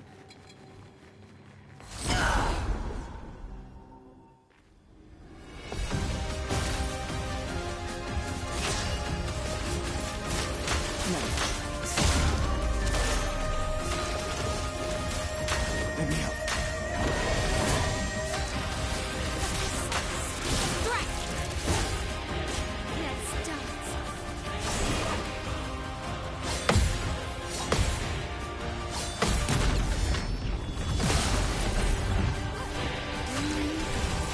Detonate this shit. Oh! Perilous parry. Nice. And yeah, only one character can have this. And that has to go to CL. The AP matters the most for CL. For all the other characters, you know, Mael has Mezzo Forte, and Gustav, as well as Verso, you know, all they're doing is using Powerful. And, yeah, most of the damage just comes from counterattack with both Gustav and Verso on this run. You know, like every now and then I'll get off Overcharge, or... Really interesting to see a good player like me compared to someone on their first playthrough. How, clunky it is compared to this high-level streamlined execution. Well, thank you, man. I appreciate it. Yeah, it's, I would be interested to know exactly how bad I was at this game on my first playthrough. Great. You know, like, watching myself just spam hell and Wildfire with Luna the whole time, just having absolutely no grasp on how she worked. You know, I didn't even know how Mark worked until fucking literally 800 hours in. I just knew that it buffed Pierce. I didn't know that it actually had a damage boosting property. So, it wasn't the sharpest tool in the shed initially with this game, but like it's really satisfying once it all starts to piece together. You know, and when you really start to figure out your build, and also like just what you find fun in this game. You know, like every single character I think is well designed, and they all have their own fun zones. Yeah, this game is kind of confusing on a first playthrough, I won't lie. But, you know, I love that about it. You know, I love that it doesn't hold your hand, and you kind of have to just be creative about it.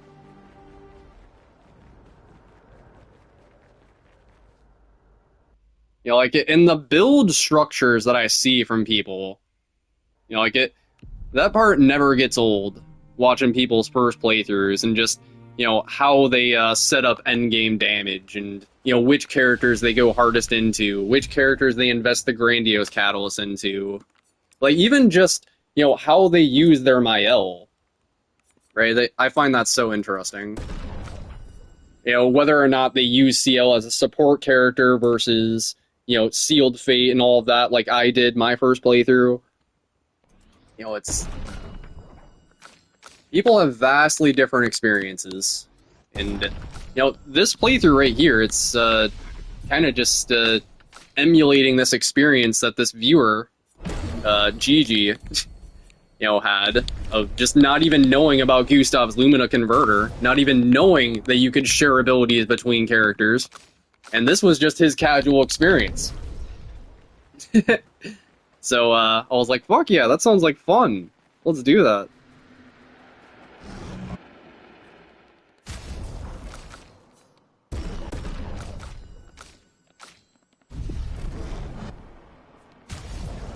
Alright, so we don't have the Shape of Energy.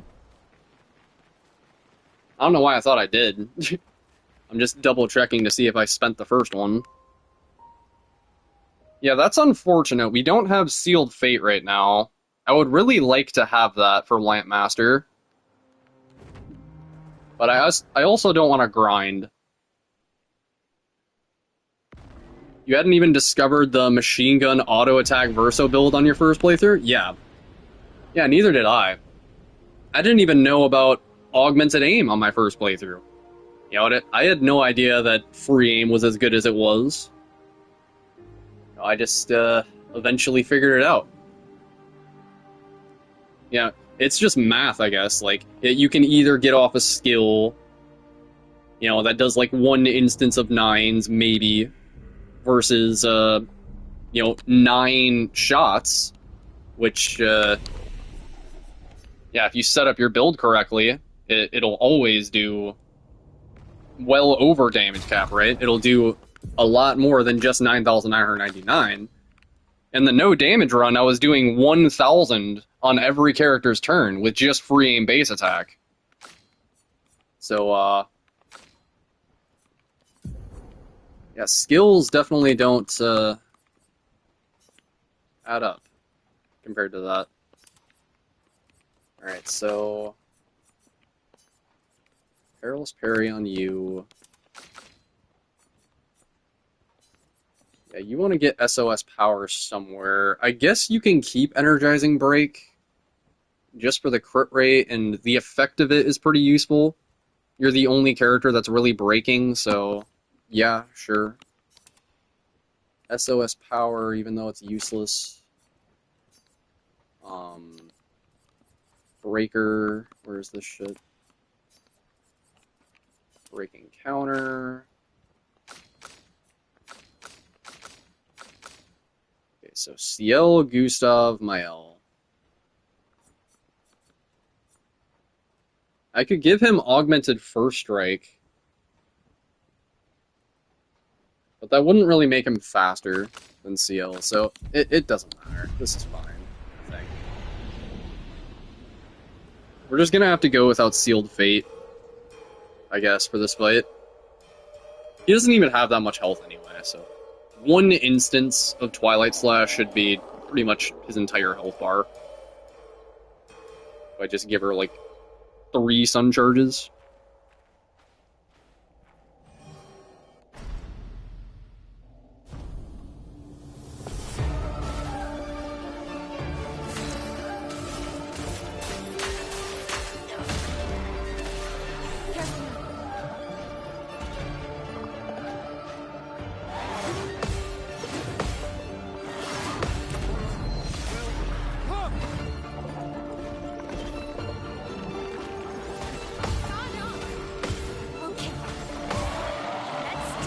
And yeah, I remember in practice, we want to just keep Mael in Virtuos for this entire phase.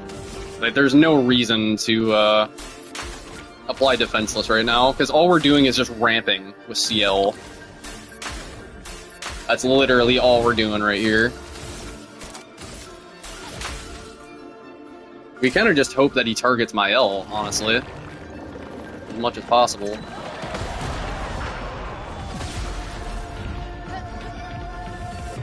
Get ready. Maya. Careful, Maya. Careful now. Let's go.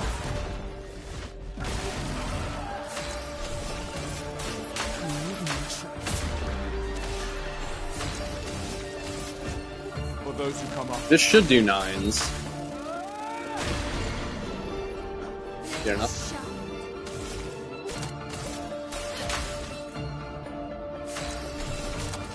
Yeah, let's recast Powerful right here.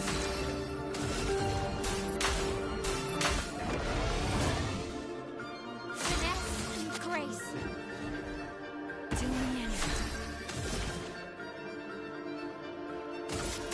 I think he should keep the whatchamacallits.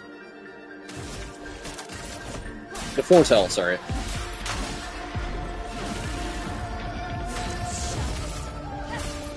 I lose my train of thought a lot lately.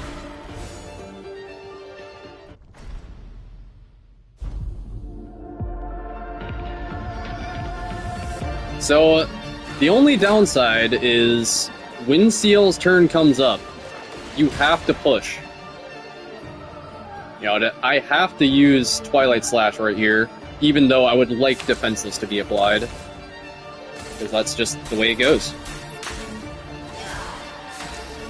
But I knew that it would do damage cap. I knew. Guaranteed, without a shadow of a doubt. For those who come up. Just because we ramped her so much. Like, even the non-crit, and even without Defenseless. Oh, fuck. Well, yep, that's a practice run. That's a practice run for you. Out of all the attacks to get hit by, what the fuck? Like I said, I'm really not good at the Sekiro parry elements of this game. And I don't really feel like that's much of a secret.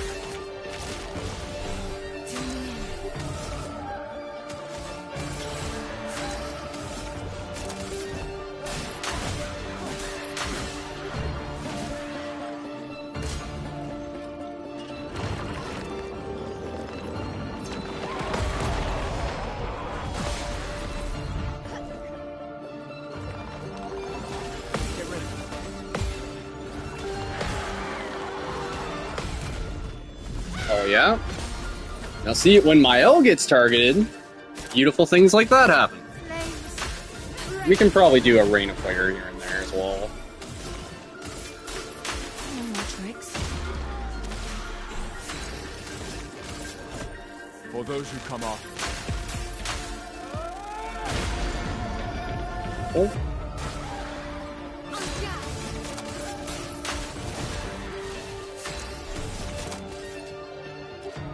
Your turn to shine. Let me help.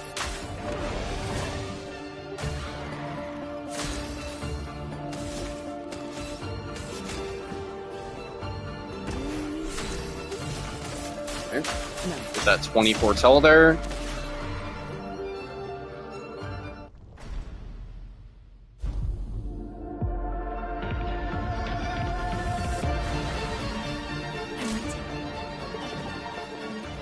Like I said, it also applies to the parry damage.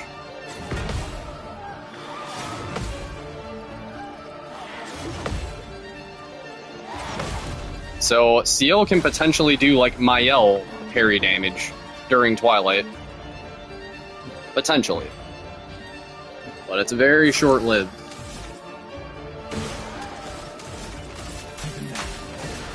Ready to parry.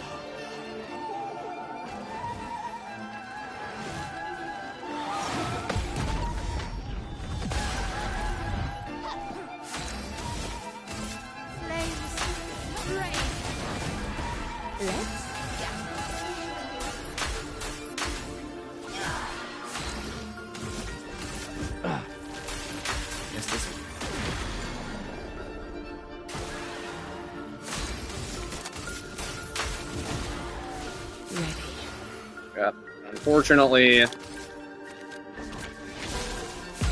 out of Twilight. That's okay. Well.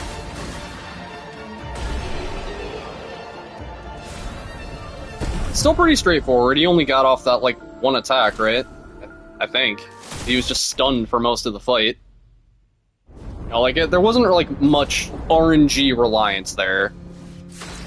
I'm not, like, begging for crits. I'm not, you know, hoping for the right attacks or whatever. Let her go. Like, it's pretty straightforward. Just ramp CL in phase 1, and then nuke in phase 2. Something's going on up there. And that's how a lot of these fights end up going, you know? Renoir, same deal. Ramp CL, Radiant, Sealed Fate. Duelist, though, unfortunately, he is resistant to Dark. So, the only strat there is just Verso and Mael need to get targeted. So it's probably better to just only have Mael and Verso in that fight for that reason. You know, it's not even worth having CL get targeted because there's the chance that she'll get bullied, and the entire strat hinges upon Verso and Mael getting targeted. Unfortunately, that's just all I got for Duelist.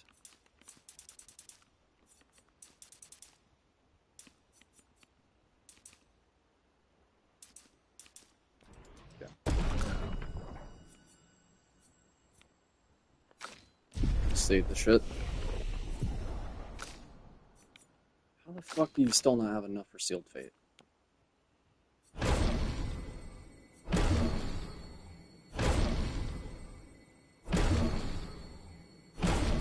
Yeah, we actually don't even need anything on the first continent here. Except for Dead Energy. Oh, that's a given. But, yeah, we can just head straight to Forgotten Battlefield after we pick up Dead Energy.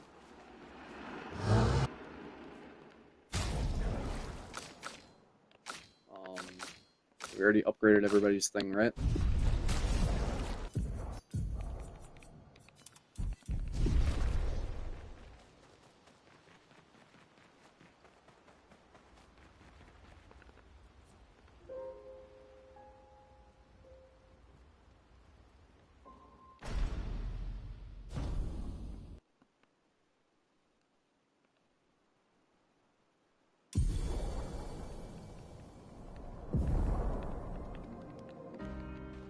Head for the monolith, through the quarry to the north.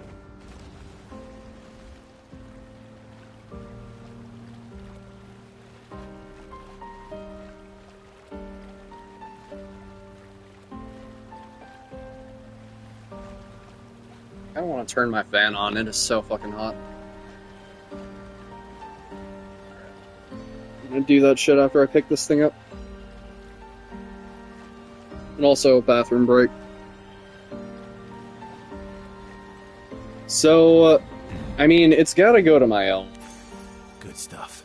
And we get so much fucking value out of this thing. Once again, I said that Dead Energy comes with a hidden 10% damage boost, as well as First Strike, and as well as Sweet Kill in this next area up ahead. So we get a lot of value from Dead Energy here. For pretty much up until the Paintress. And eventually I replaced Dead Energy with, what's it called? Greater Defenseless on the Monolith. But that is way later. Okay. ERB. 49% crit rate already.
Sorry about that, guys.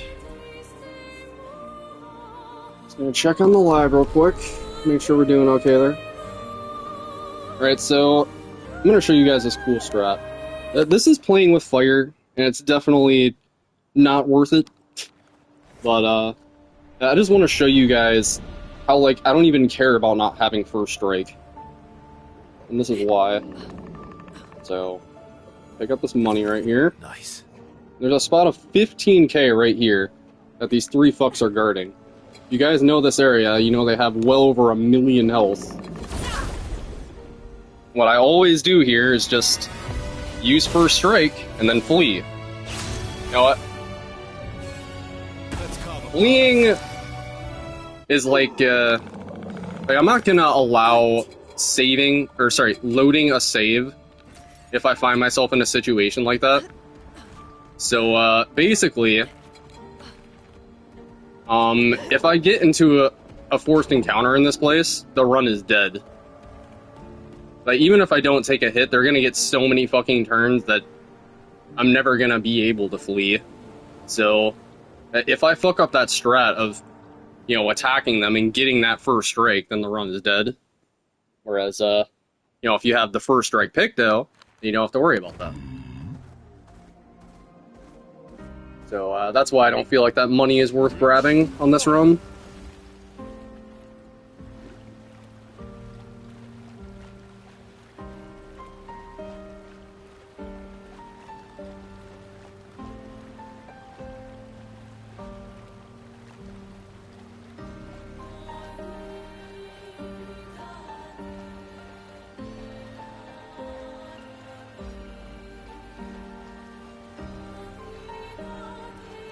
Always gotta pick up the shape of energy.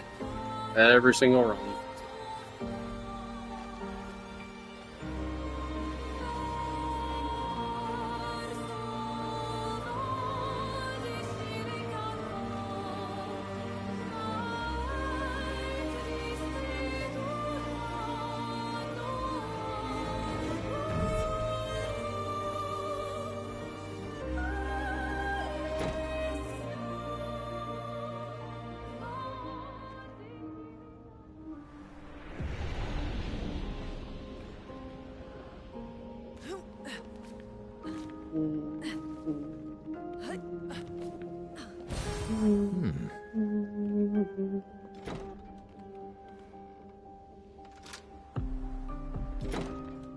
Alright, so, I have a bad habit of, grabbing this item and not using it before the next area.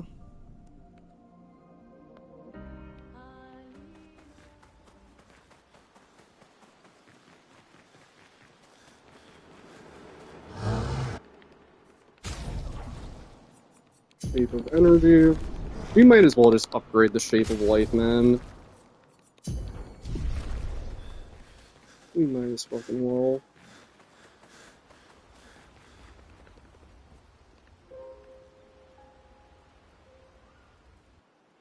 Just one of those playthroughs. Yeah, this is one of those level health playthroughs. If health actually did fuck all for avoiding one-shots in this game. But you guys know what I mean.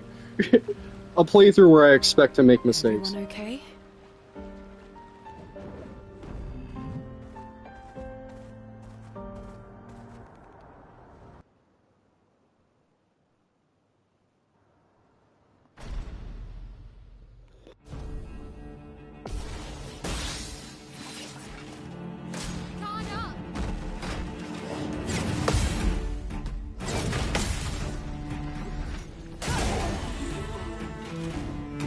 Yeah, unfortunately, nothing I can do about this.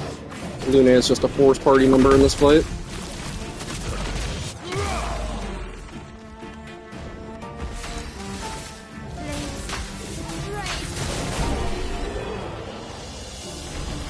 Any other tricks And Luna will also be a forced party member in the Renoir fight.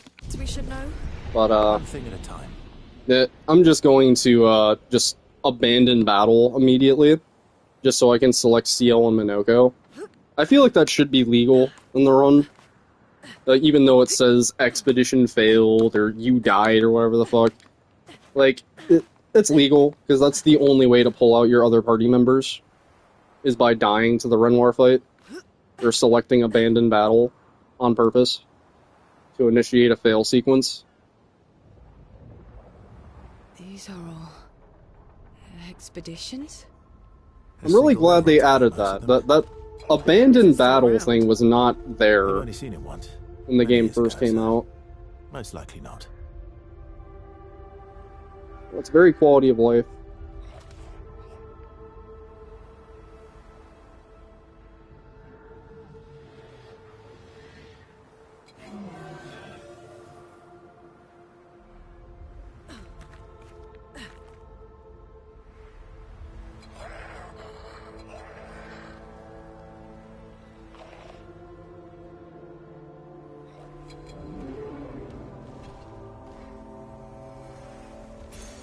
Nice.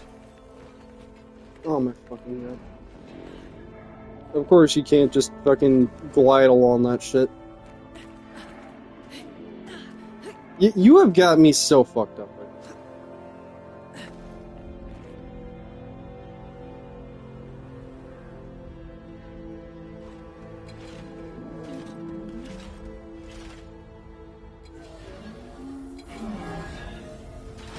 Yeah, I don't even need to fight any of these guys, honestly. I don't even need to fight the Patank either. Because I don't need the Luminas, I don't need the Polished Chromas. And, yeah, I guess that's why we pick up the money at Dark Shores. If I don't pick up the money at Dark Shores, then I have to fight this Patank. But, because I did, I can ignore it.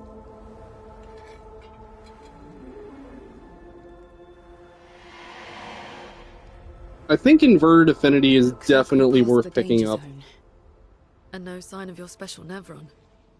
Oh, I guess we're lucky. Like, even though it's only for 3 turns, like, 50% is the biggest, like, damage picto that we can get for any character. You know, like, there's Confident Fighter that gives you 30%, Immaculate gives you 30%, and, like, that's the biggest damage boost next to this. So even though it's only for 3 turns, we can get a lot of value out of this for some fights. Who gets Sweet Kill? Like I said, Sweet Kill comes with a 10% damage boost. I think it's gotta be you.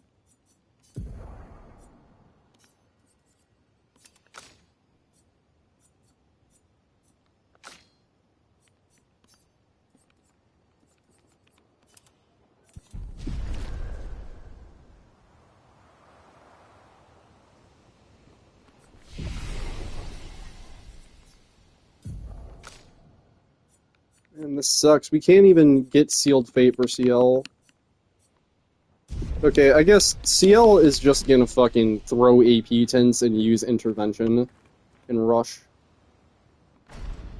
Like, she'll contribute to the fight in that way. Granted, didn't I just talk about how I should probably just not even have CL in the fray for this? Just because all the damage comes from Mael and Verso getting counters.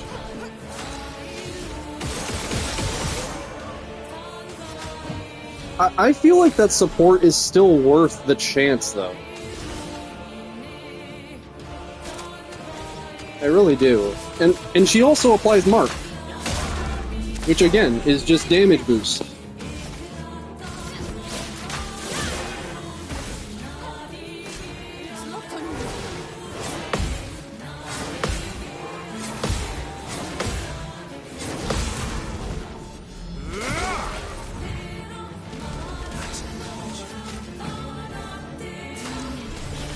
Let's speed things up.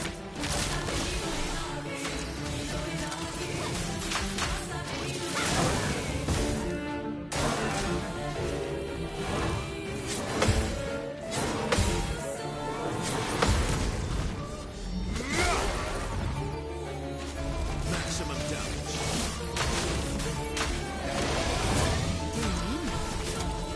You're shy. Just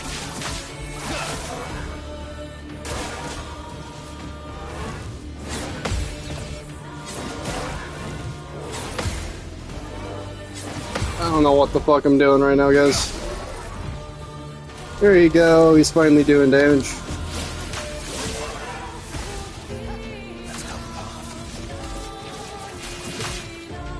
I guess I gotta just spam perfect break more often.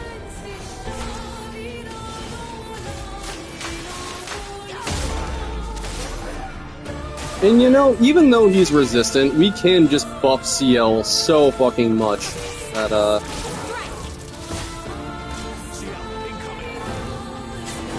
it doesn't even matter.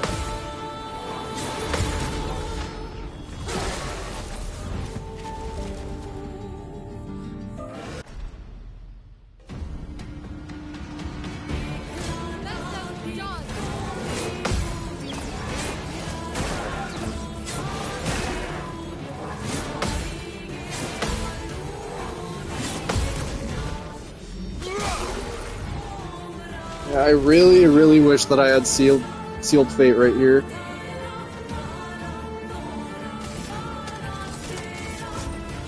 This should do 9s, hopefully. Oh yeah, beautiful.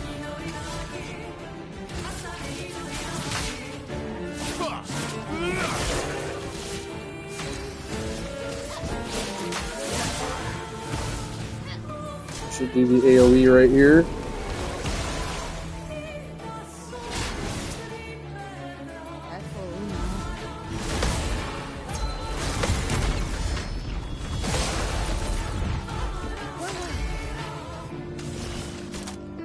Your turn to shine. Come on, another one, bitch.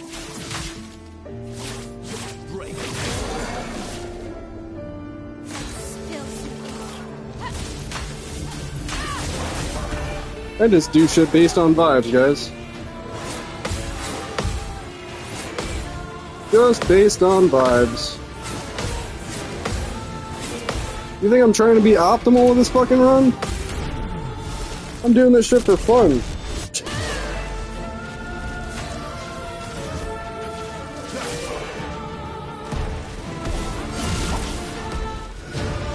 And that's pretty much how the rest of the run is gonna go. That exact fight, guys. I wouldn't say that's bad damage, but it's fucking chaos. Pure chaos.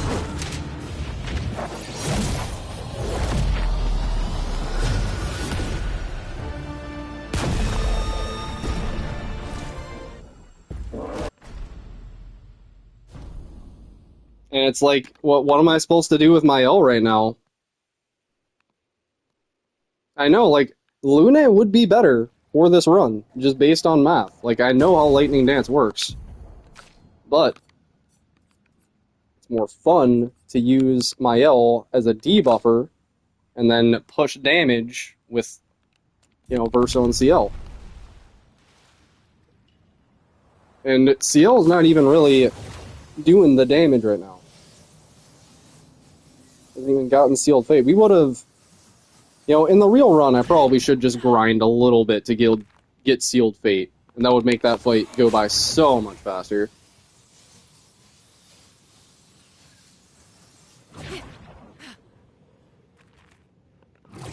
And we got one more fight until we get Minoko. And then things are going to get very interesting, because we're removing Verso, who is the only character applying Powerful. But, you know, again, we're kind of just using him in the same way we were using Gustav. So, unfortunately, yeah, for this run in particular, yeah, I do want a character who has just a lot more versatile skills. And so that pretty much leaves either Lune or Minoko. Yeah. On top of the fact that I use Verso the first 2 runs. Like I said, I was just looking for an excuse to fucking use Minoko in one of these runs. And I found one.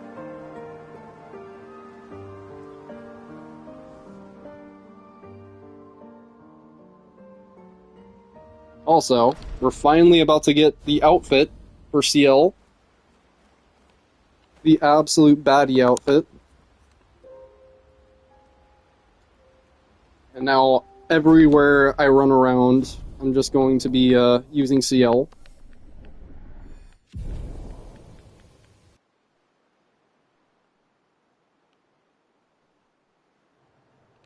far to Minoko I don't even Station? care how far out of the way this With shit SDA? is. That should be quick. It was worth it, bro. Fashion Souls, best Souls.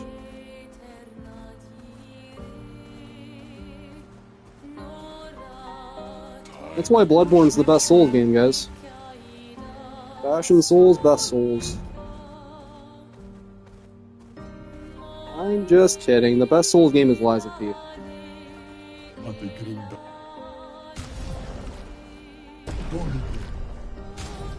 don't really like the haircuts there as much as this one. Just look at that. Magnificent. Here. Yeah, we gotta get into photo mode here. Oh,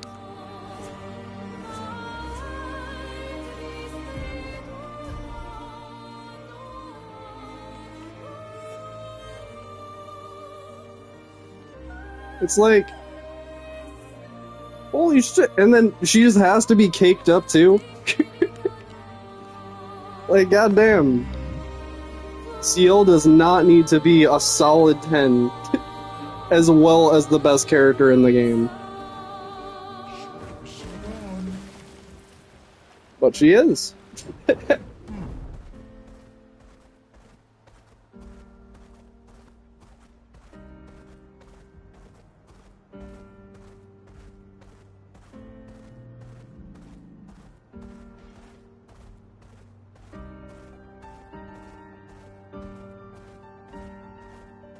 Minoko Station is to the north, not far from here.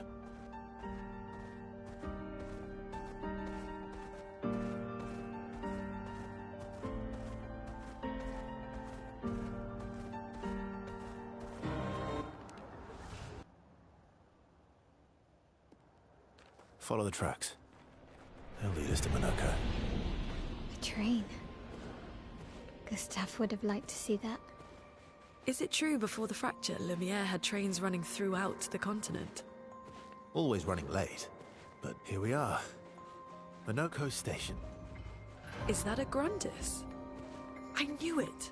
They're real Oh, it's an too. incline, guys. Short incline.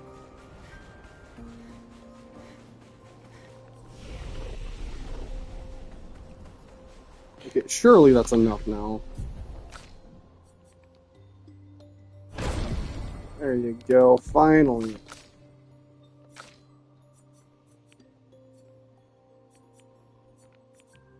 So yeah, we need to get Sword Ballet as soon as possible. That's how we get damage out of my L. And only then. Until that point, just Rain of Fire and, yeah. And, like, with the right setup, she can still do the free aim stuff, but we have to basically do Inverted Affinity, Augmented Aim, Dead Energy.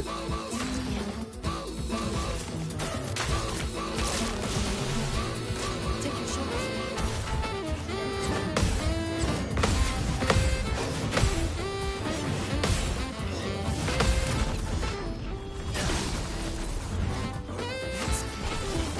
Eyes can't fly.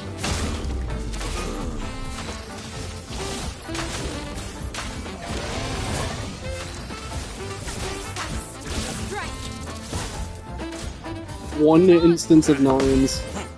Fuck yeah, bro. Remember when one instance of nines was the entire boss's health bar?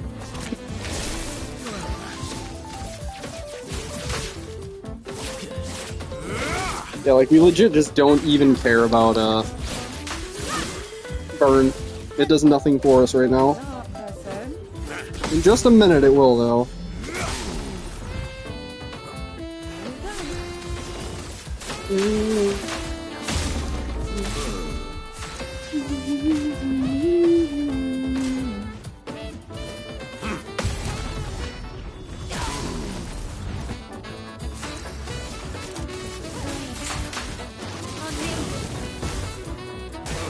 Try me.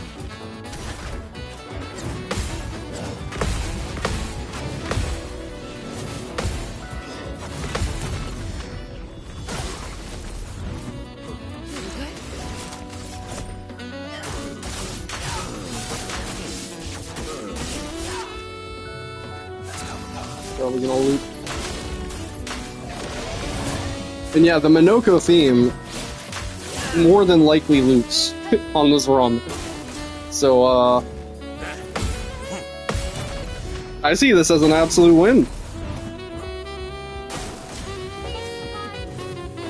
It's like, oh no, I have to lock in harder for Minoko to hear the entire boss theme? What a travesty. It's literally the way I feel about this game summarized in an entire fucking sentence. Oh no, I have to lock in to hear more of the music. Except it's the best fucking music I've ever heard in my entire life. This game's summarized.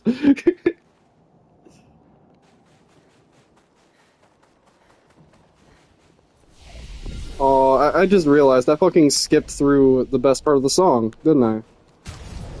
Not bad. Here, we gotta do it again. We gotta do it again. Next playthrough. Next playthrough. It's on Spotify. Where's Energizing Jump?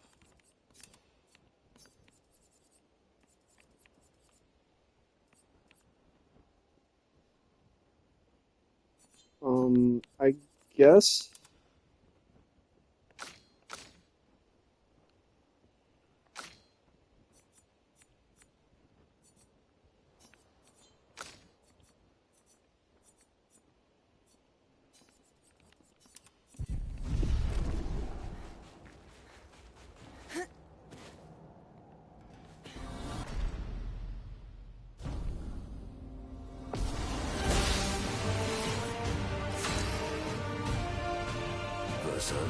Why aren't you using gradient attacks?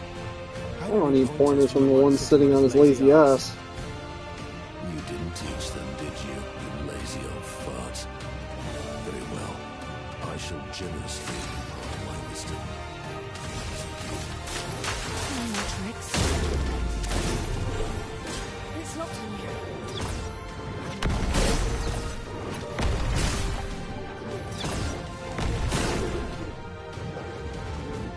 Yeah, he will always get off this combo, unfortunately.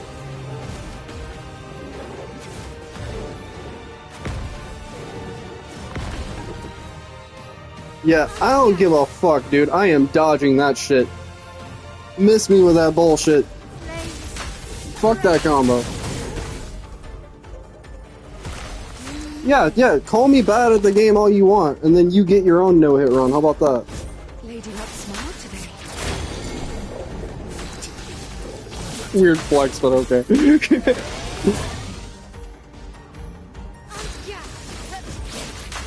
Anyway, CL, go, Burr.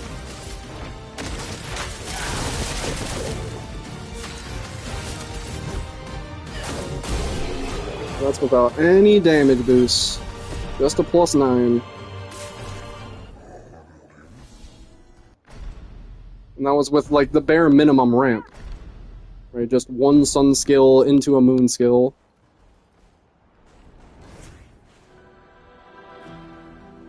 So we're gonna go pick up Burn Affinity now. Way far out of the way. Way over here in Frozen Hearts. But it is worth it.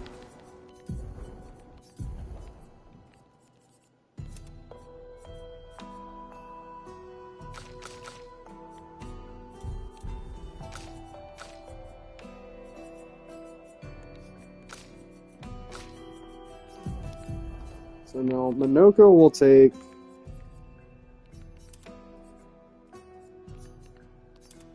basically everything that Verso has.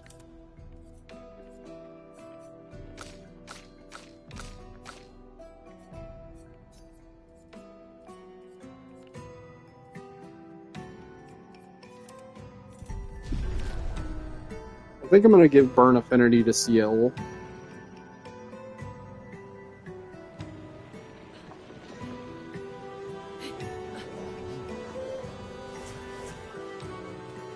Sorry, sometimes I forget when I'm just gliding around with Luna. It's so mesmerizing.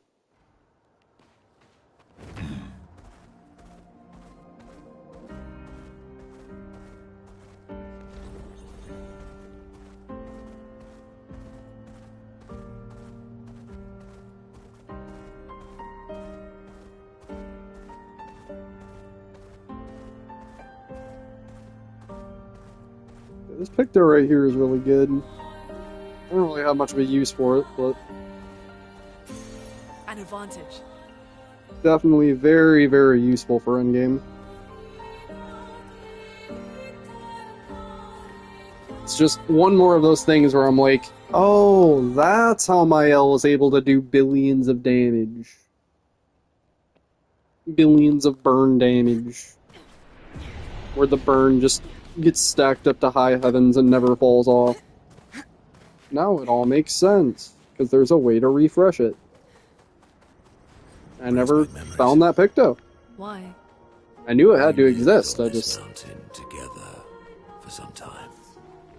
Romantic. Anyway, there's a fuck ton of money here, and a couple of grandiose catalysts. So, this is the weapon we're using for Minoko, for the entire run. And that specific ability there, level 20, critical hits deal 30% more damage while in balanced mask. So, it's just straight up a damage buff on the weapon itself, just as long as we crit. And we can augment crit rate to a very ridiculous degree with just Pictos and luck. So,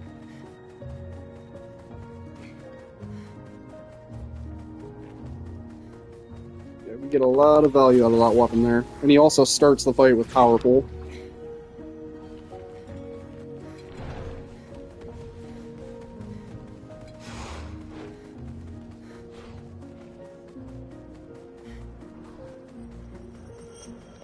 Yeah, there's like a 6.9k money drop up there. It's actually worth going all the way to get.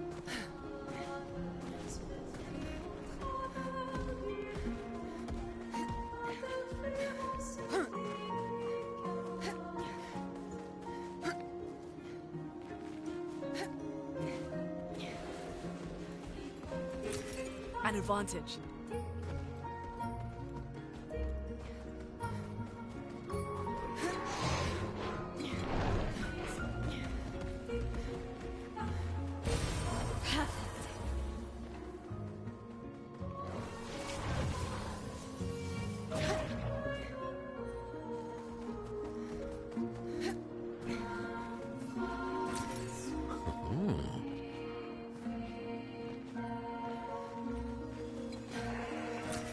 Useful.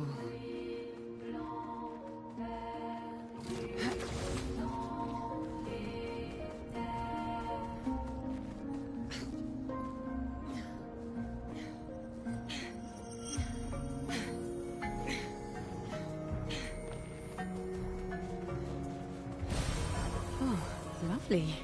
Alright, I'm gonna pick up the money right up here.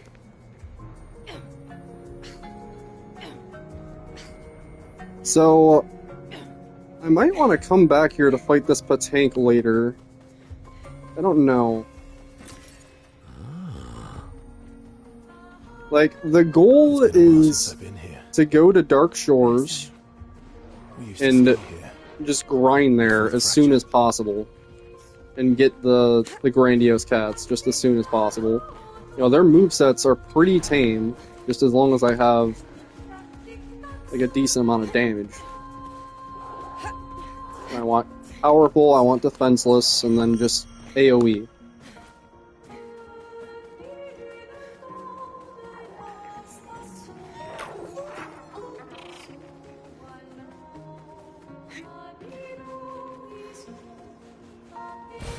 An advantage.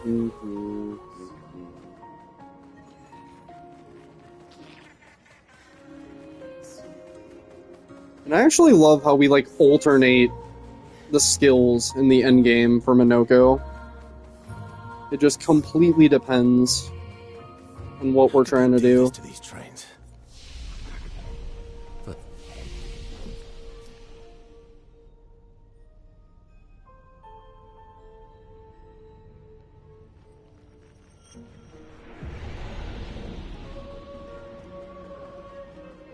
Minoko is a very interesting character. I see why a lot of people love him. He has that fun factor. I My only issue with the guy is that you get him literally halfway through the game. I guess in the grand scheme of things, it's a third, but as far as the story goes, I do feel like you just get him far too late.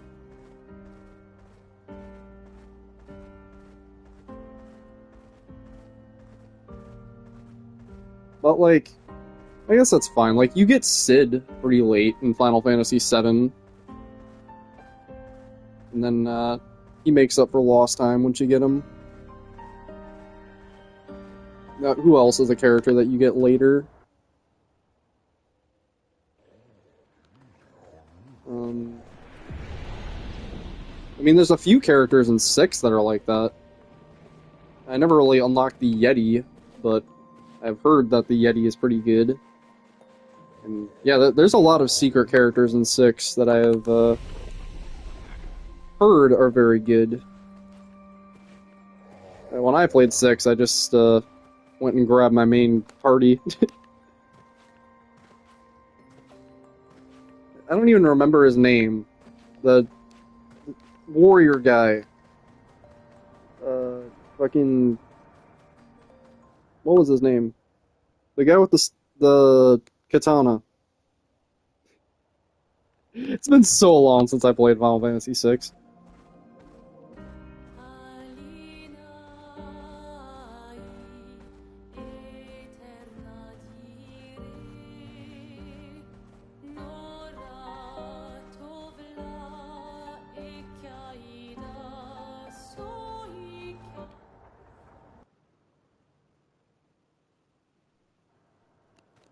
Alright, so... we decided that you're getting dead energy. Wait, where is fucking burn affinity? Oh my god, Krim! You piece of shit.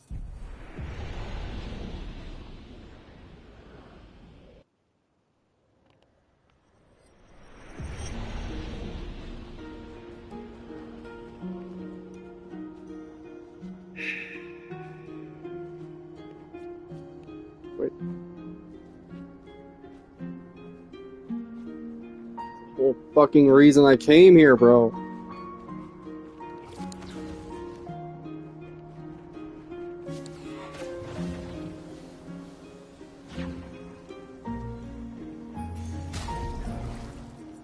So yeah, look at this shit. 439 speed. And I even made the comment in my last video, the no damage video, that it would break the game having something with this much speed. But the thing is, this is pivotal for this run. Because what we do is we just have 2 other Pictos, like Confident Fighter and then motherfucking Energizing Turn or something, or what do you call it? Confident Fighter and then like Greater Powerful. Right, things that are like more focused on crit rate. And then that character gets like guaranteed crits. Even though they still have like 1000 speed. Because the Picto just takes care of that all by itself. Does the job of 3 Pictos in 1. When it comes to speed. Oh. I'd help to give you some stats.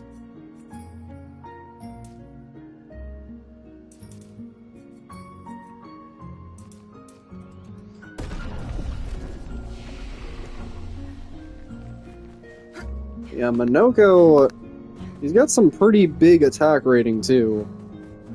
From start to finish. He gets the earliest plus 10 in Old Lumiere. And, yeah, just, I feel like even compared to Verso, just a really big number. And, you know, just the number alone makes him do a lot of free aim damage. So, you can kind of, like, do a similar job as Mael in the endgame for free aiming.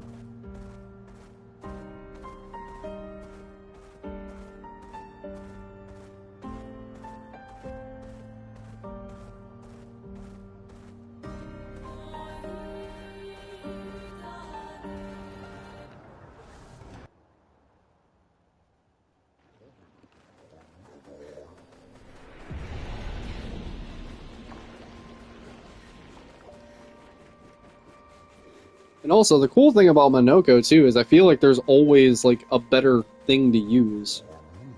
I definitely have not scratched the surface with, like, his optimal shit. I briefly watched this, one tier list video, like, just to get a lowdown on what all the skills do. But, yeah, like we were talking about earlier, it's, people underrate a lot of things that I would, absolutely cherish on this run. Like, this fucking skill that he starts with, we use this even in the endgame. And yeah, I'm pretty sure that the tier list called this like D tier or something. 6 hits.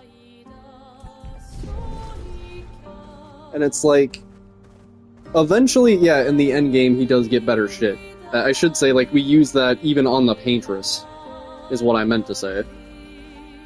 But 6 hits, all doing 9,999 damage. You know, like, what matters up until you beat the Paintress is the quantity of attacks, rather than... Welcome, my friends. yeah, I guess the damage of them. It really only matters Everyone's after still you here. beat the Paintress. Just There you go, we. You know, the ones that, are more focused on just singular hit. Neverons. So this is where our piece of Lumiere used to be. Before the fracture ripped apart the world and threw us into the sea. We're lucky it did. That's probably the only...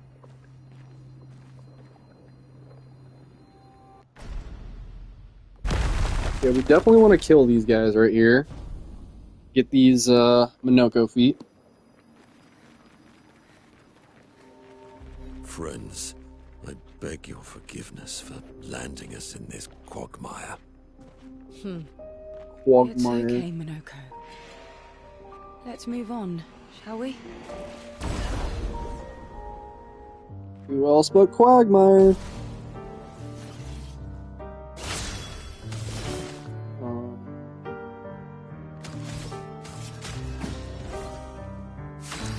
So yeah, just right out of the gate.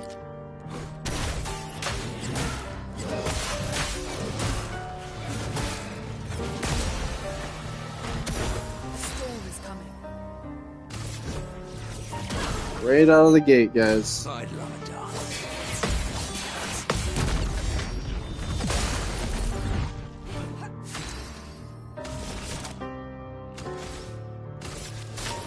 No more tricks.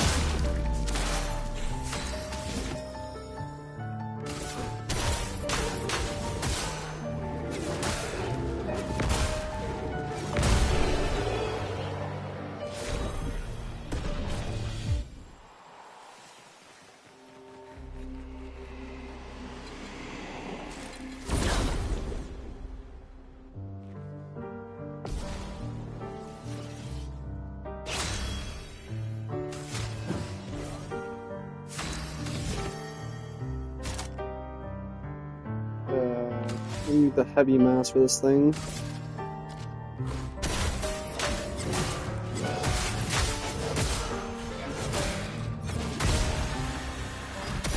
A storm is coming. Dodge his yell.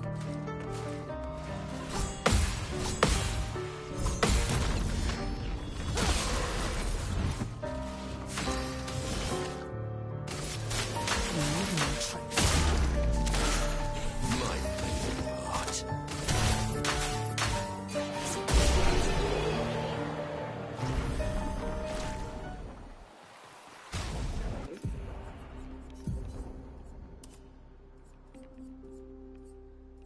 Oh, did I not get anything from that?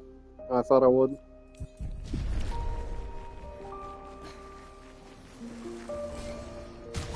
Minoko weapon. We're just gonna use this for this area. It's a big jump, Stuff. but just for this boss.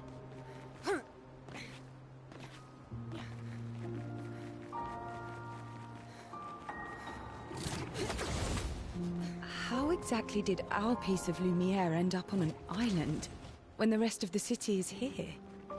One of the great mysteries. I wish we had more time. There's so much to study here. An advantage.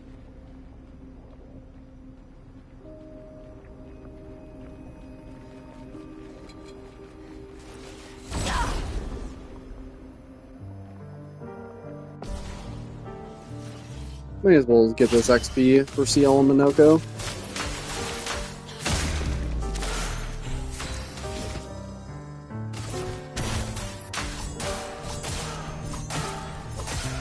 Sometimes you just use the wrong mask on purpose to give him a different one.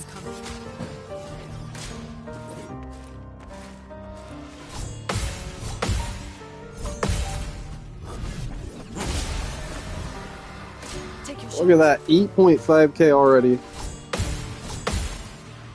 No augmented counter. Machine Gun Verso is your fave. He's base.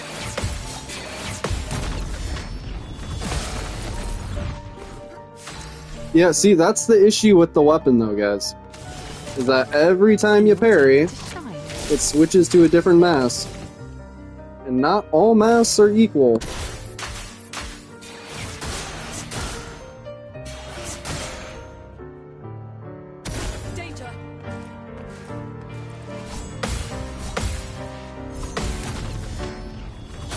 That weapon there actually comes with insane attack rating. But, yeah, the effect of it just changing mask every single parry sucks. Really, really sucks. You finally got the, Contorso? You're using Dualiso? Yeah, Dualiso, you know, it's really good how it plays twice, but it's actually like half as strong as other weapons. Like before the fracture. Is Contorso the one that gives you guaranteed crits on rank S? There were many more of us Jestrels Yeah, back then. that would be a massive thing in Verso's corner for this run, is guaranteed crits. For sure. Fraction survived. Our forests are The lightning Jestrels weapon. waiting rebirth. Lightning weapons in this game fuck. We're actually going to invest into a lightning weapon for endgame. Again, the one that we get from Seren for CL.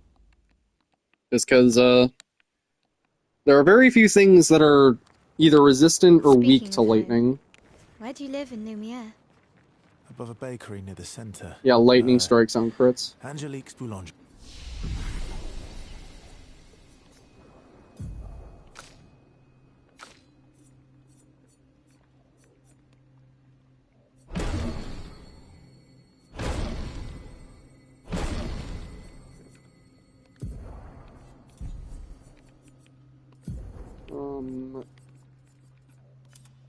We're gonna put Floor at Fury right there, give her the ability to break.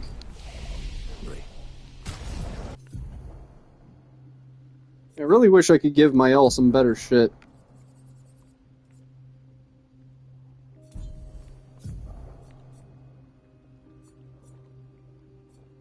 I feel like breaking counter is really good for her. And like, everybody has the ability to break. Well, actually, I don't know if Minoko does, but CL does. I wonder if it's still there. It's called Matilde's now. Yeah, let's just give it to you, I guess.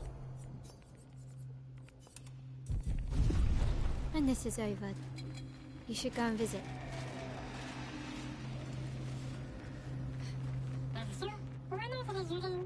Really trying to optimize this fucking build as much as I can, guys. It's a process.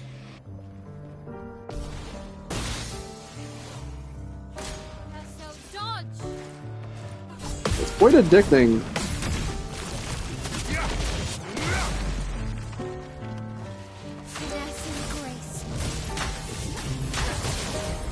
A Verso inverted affinity right there.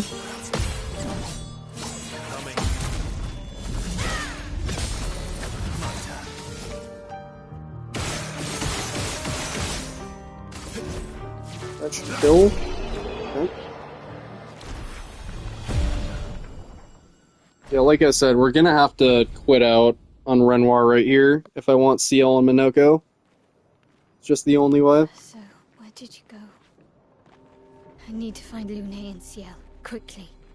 Otherwise, the game just forces Lune and Verso onto you. Also, that's not always there. This fucking log is not always there. I don't know what causes that to happen.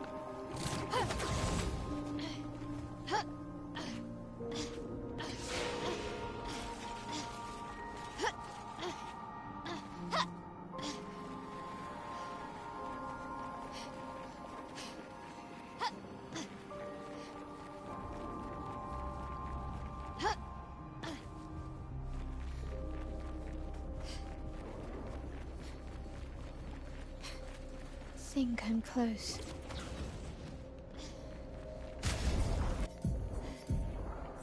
Also gonna switch this to the +10.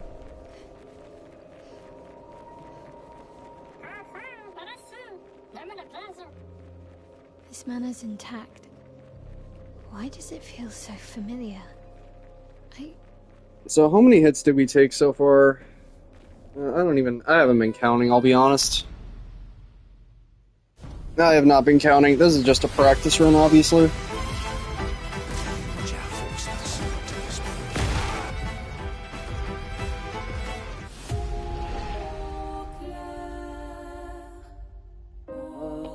Obscure. The one and only time we will hear this in the entire run. How many times have I heard that in my entire life? Oh, Claire. Obscure. Way, way more times than I care to admit, guys. More times than your average human being ever should.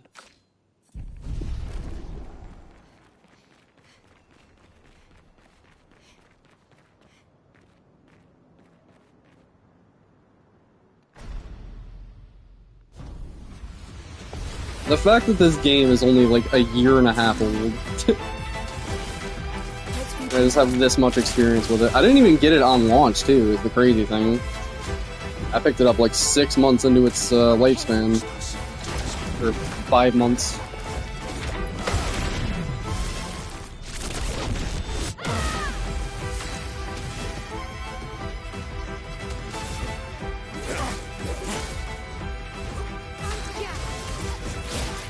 So yeah, no powerful for this fight, guys. No powerful. Feels bad. But what we can do is ramp Ciel, and she has Sealed Fate. Minoko has the +10, Mael has the +10, and Ciel has the Fashion. That's all we need. The Fashion will carry, guys, trust. Look at that shit. Fucking D tier. D tier skill. Personally, this game has become one of your top 5 of all time. You already know my stance on that RPG. I think it's the best of all time. I feel like nothing comes close to this masterpiece. Though Bloodborne, Final Fantasy X, like Legend of Zelda, Ocarina of Time, Kingdom Hearts 2, there's a lot of honorable mentions that I would put up there. But this game just, for me, takes the cake above all of them.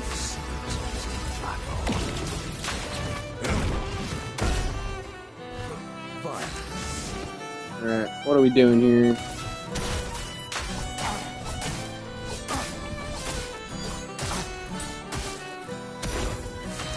KH1? I'm a KH1 enjoyer myself. I feel like 2 is better than 1, but I do like 1 more. I just... When it comes to the combat and, you know, the music and just the length of the game, you know, I feel like the progression is better in, what do you call it? In 2. And the data plates, the post game, man. The post game is so fucking good in KH2. You can't escape.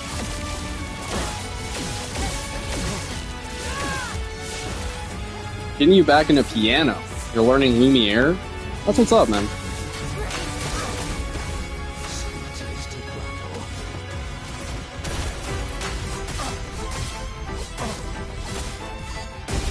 Bitch!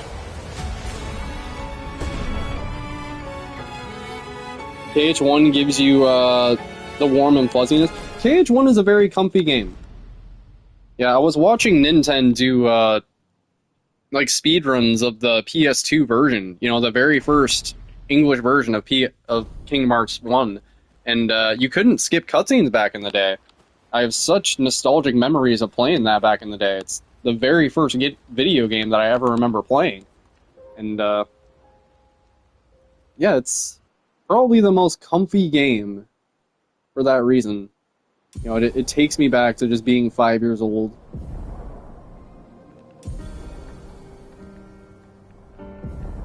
Yeah, I definitely wouldn't say that I'm a huge fan of Kingdom Hearts in its modern era, but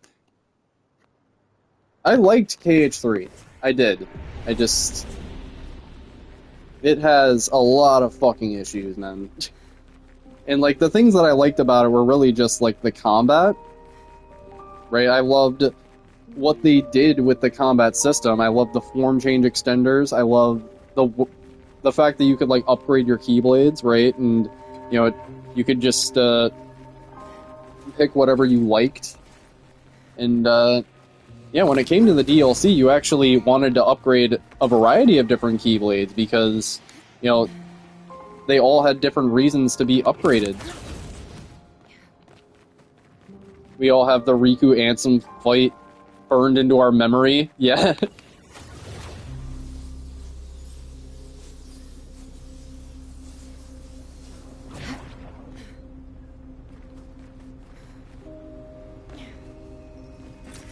Good stuff. And yeah, apparently Kingdom Hearts was actually Sandfall's, or one of Sandfall's biggest influences as well for this game. I saw that in an interview that the guy, like, cited Kingdom Hearts 2 as one of his favorite games of all time, and he was, like, praising the post-game, and yeah, like, you can see it. On further inspection, you can definitely see how this game was inspired by Kingdom Hearts, as well as Final Fantasy, and, like, they took all the good from so many different games. Dark Souls, Final Fantasy, Kingdom Hearts, fucking Legend of Dragoon, Persona, and they took, like, none of the bad.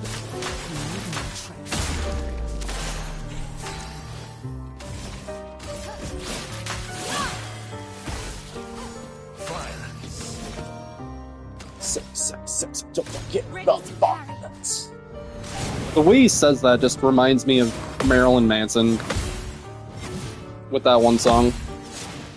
Babble, babble, bitch, bitch, rebel, rebel, party, party, sex, and don't forget the violence. Are you motherfuckers ready for the new shit? I remember the title.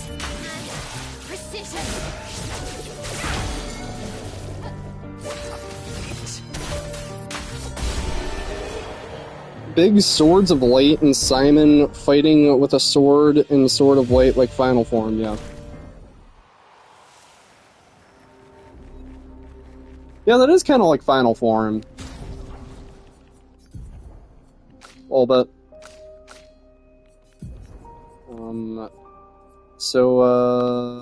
Somebody's got to get Healing Death. Mael, I feel like, just has to keep Breaker for right now. So... You were laughing seeing the Simon cutscene? Yeah.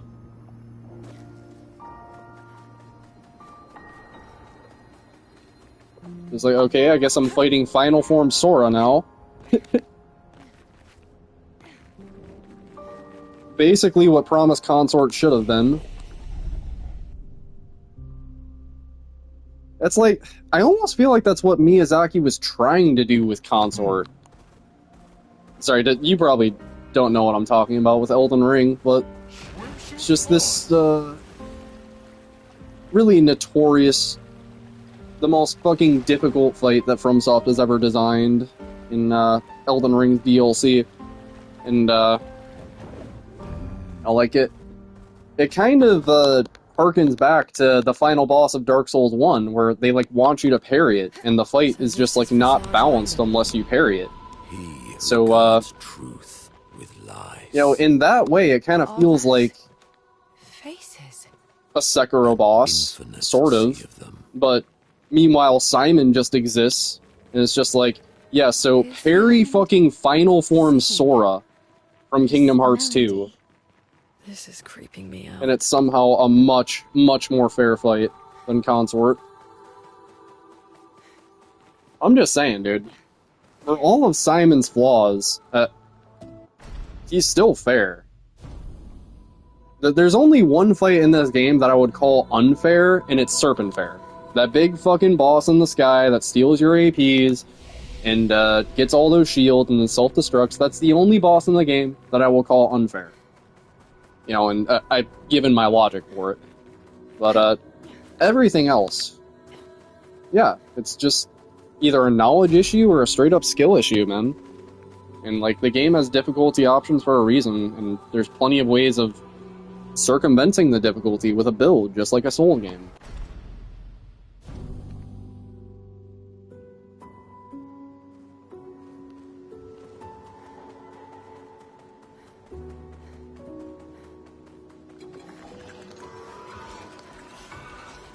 You know, like, the more of these games I play, the more of an advocate that I am for difficulty modes.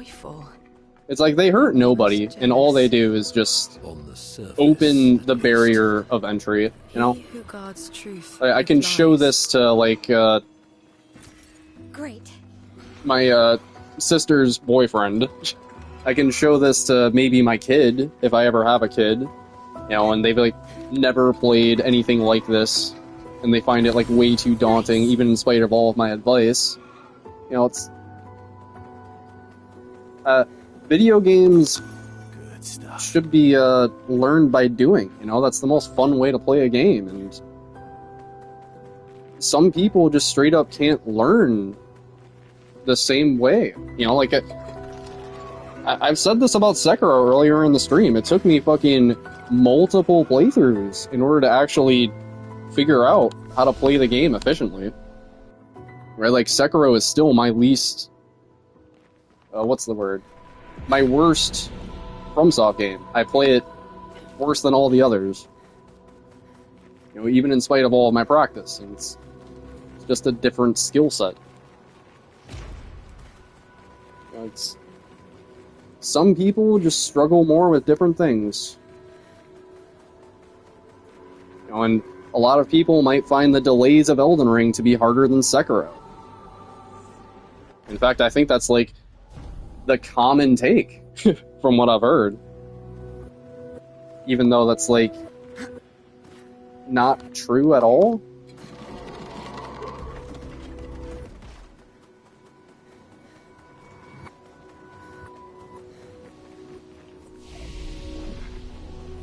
I know then. Random tangent.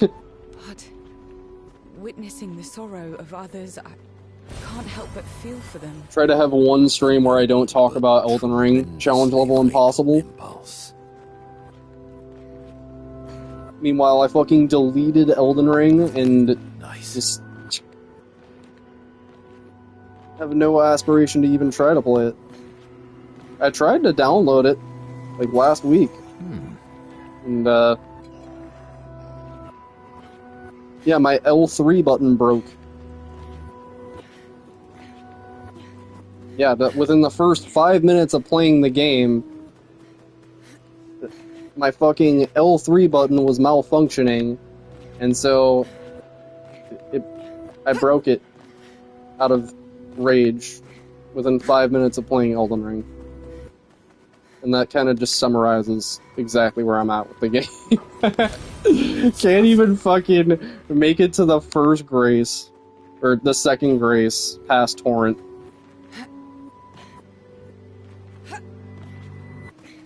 Without the universe itself being like, no, you're not allowed to just have fun with Elden Ring anymore. Great. You're not allowed.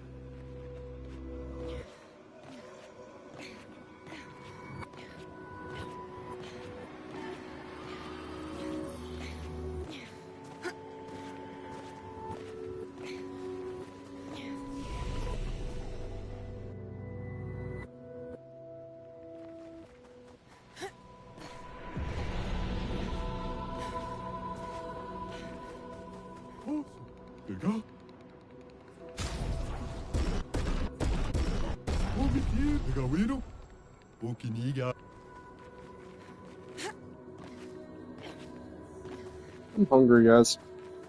I want to make some food. I also don't want to, like, cuck you guys. You know, that's another thing. That's another thing. It's a fucking turn-based game, so I can literally just do that. I can just put some hot dogs in the oven, and then just literally eat a hot dog while playing this game. Because that only requires one hand. Isn't that cool? Everything's destroyed. Normally, I enjoy a little destruction. But this doesn't feel right. It's rage.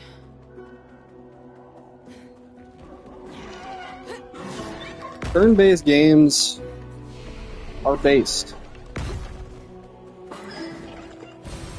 Turn-based games are incredibly fucking based.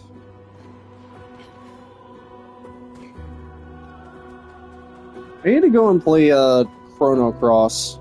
That's the last one that everyone keeps recommending.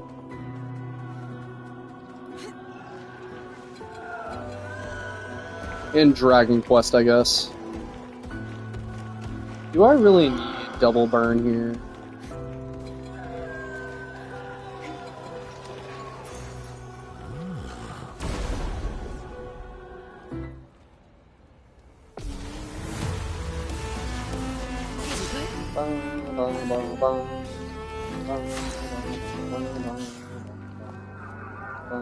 Get the fuck out of my way, bitch.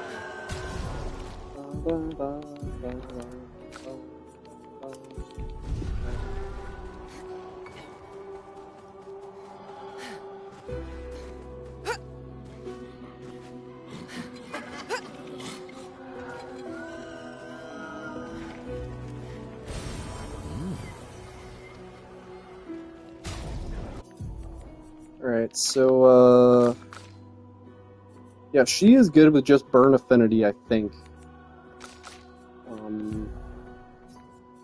We're gonna give her double burn now. She's gonna keep dead energy. And I think Minoko gets Confident Fighter. I think he gets Glass Cannon as well.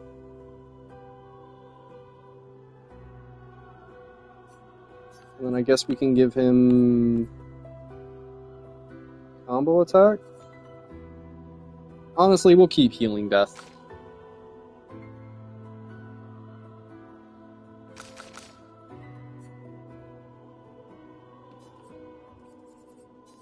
First strike does fuck all for me, honestly.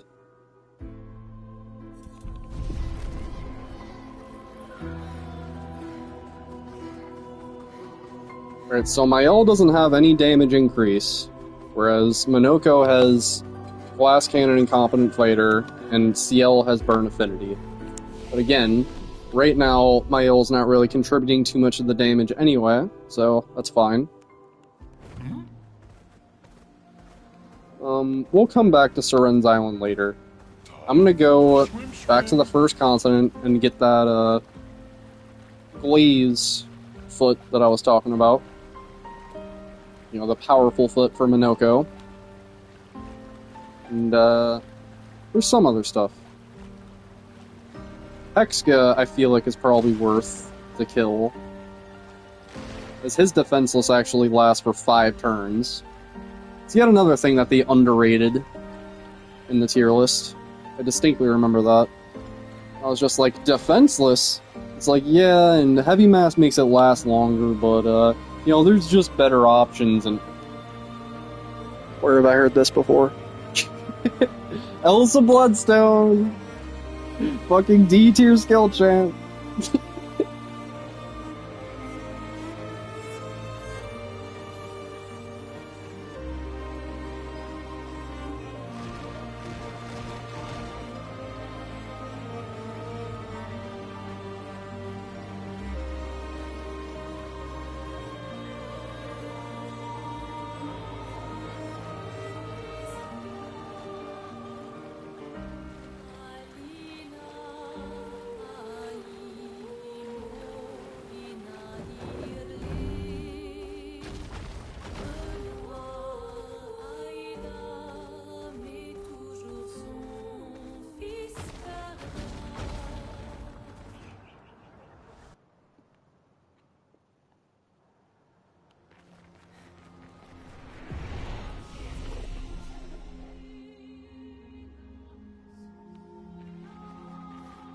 Oh fuck, I forgot. We need to upgrade the shit.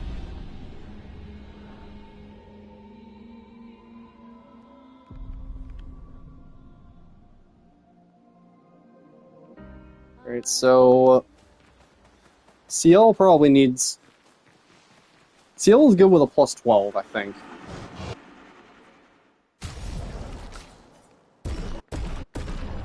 We'll give the rest to Minoko, I think.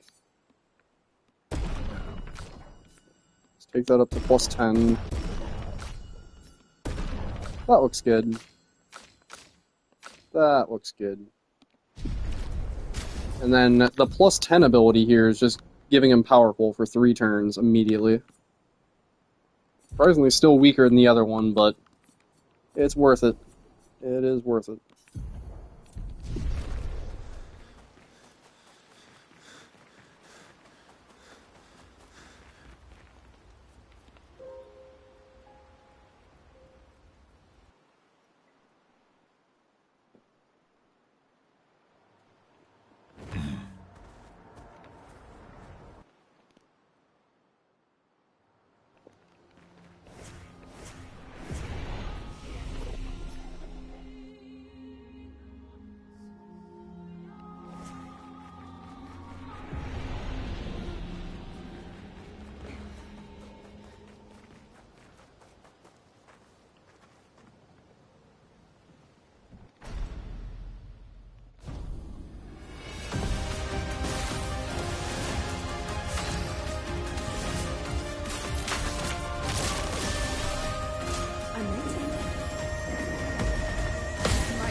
Oh, fuck.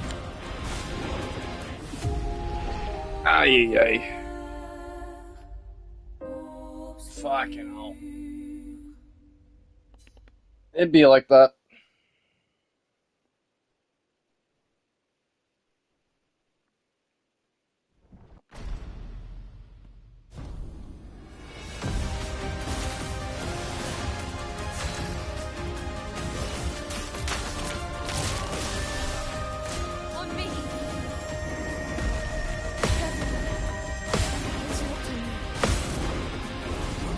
I suck.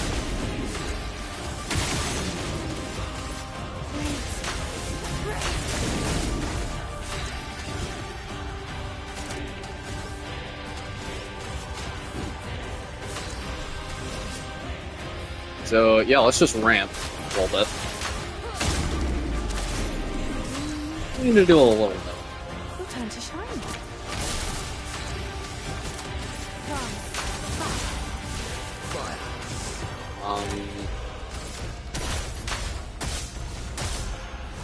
Boom. Apply that slow.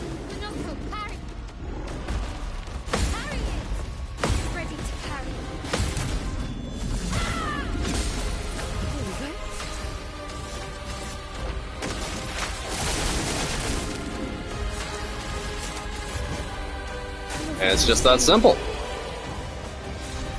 GG. We lay the trail.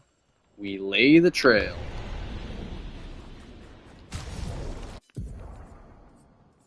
so we're gonna put Blaze thing right there. We're gonna put the ice thing right there. That goes there, and that goes there.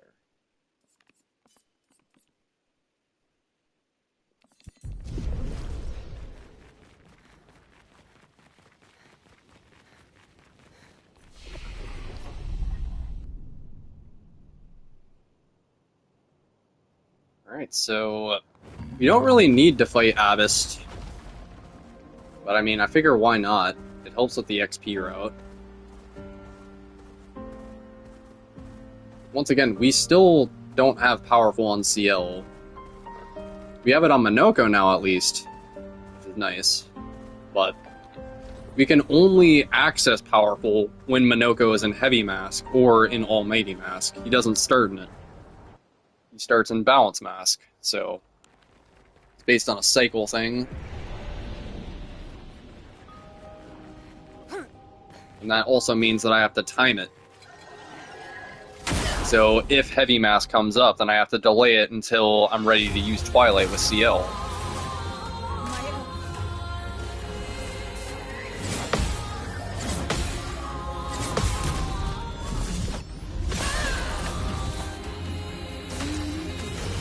Let's speed things up.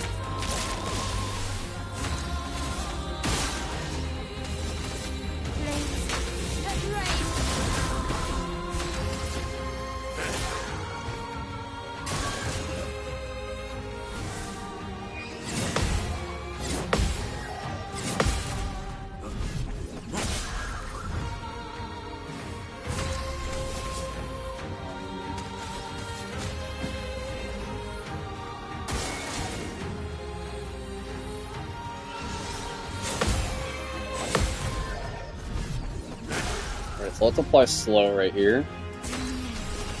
Let's speed things up.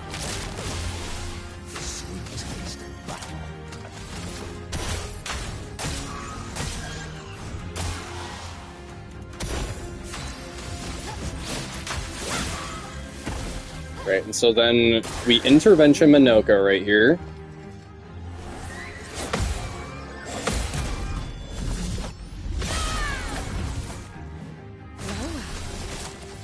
Your time to shine.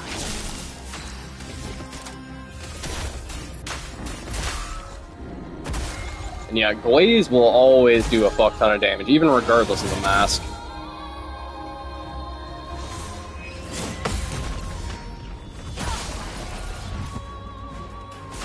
Alright, so we can just break his ass right here.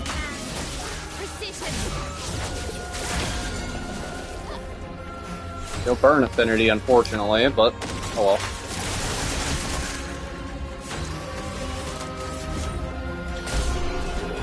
So you do it.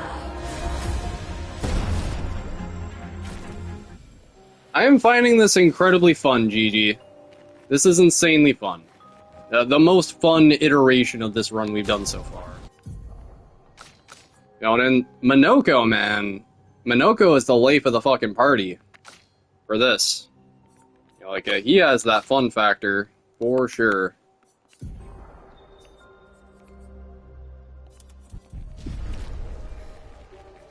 And it's all because of you, Gigi. It's all because of you telling me about your casual playthrough. Of you just not understanding game mechanics. It all led to this moment. All jokes aside, I am genuinely envious of that experience, man. Having that experience while also just not having any idea what the fuck you're doing. Yeah, that is something that I wish I could experience. I would pay good money to experience that.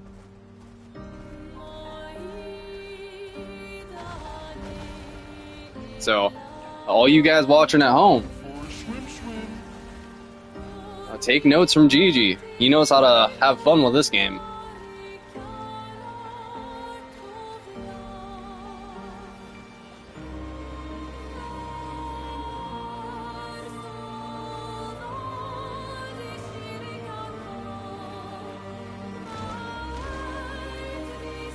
I guess we might as well fight Hexka.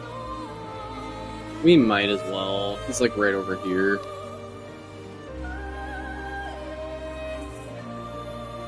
It's another heavy mask thing, but again, we get the benefit even in Almighty Mask.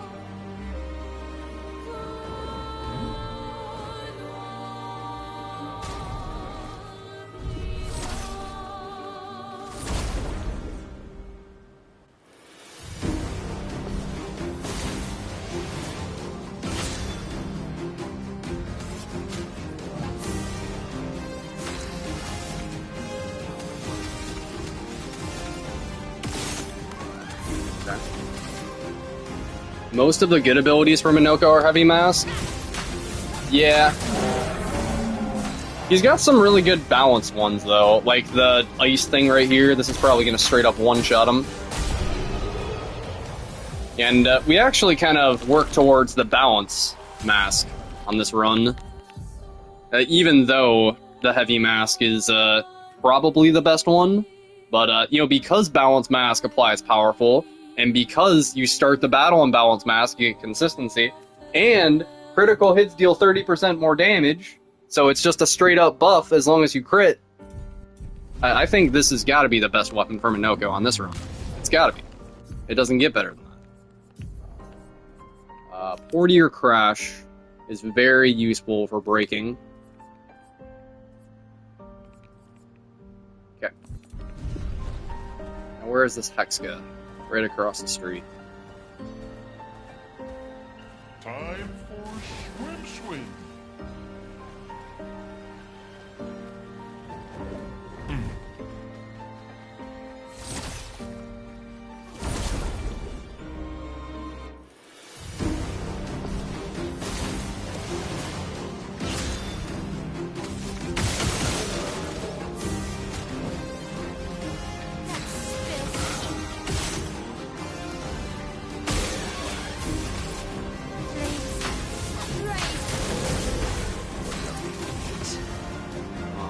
Yep.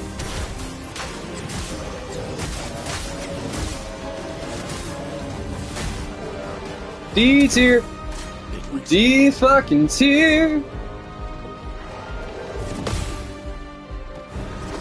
That thing just did like 30,000 damage.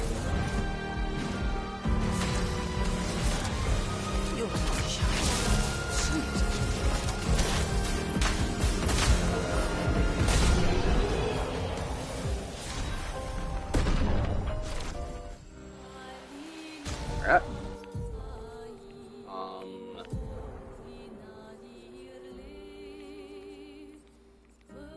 So we do want to have the shield thing, but we don't need it at all times. We just want it. We want to use shield affinity on, I think CL? Yeah, because, I mean, why not? Because I wasn't able to use shield affinity in the other runs, and, like, we actually have a skill that can give us shields to give us more damage while we have shield. So, fuck it, why not? But I don't need it at all. So, defenseless for 5 turns. We're literally only using my L to apply defenseless for 3 turns. So yes, I fucking appreciate the hell out of that, dude. It's like, a lot of these tier lists, man, they don't see the big picture a lot of the time. He really can. Minoko is so insanely versatile.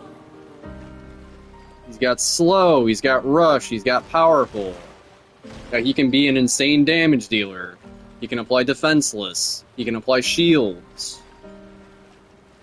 You can use him for free aim. He literally can function for like every role.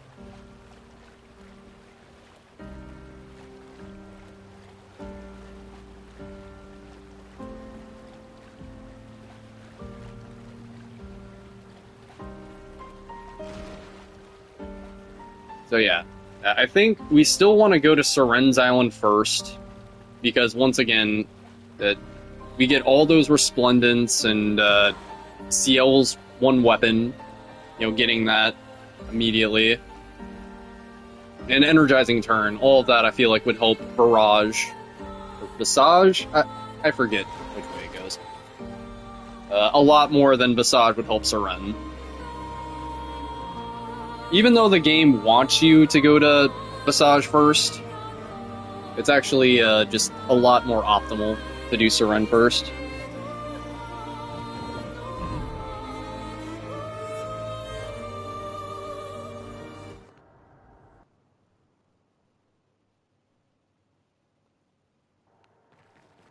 Barrage is fucking scary. It's very different here. This kind of place never existed. And especially like how he gets additional components to his combos, depending on whether it's below phase 1, or sorry, whether he's above 50% or above or below. Above or below. Sorry. Brain, no worky. It's very hard to remember his combos when they're different. So, yeah, the goal basically is to just push as much as I can while keeping him above 50%, so he does, like, the less scary versions of his combos, and then from there I just, like, full send it with CL.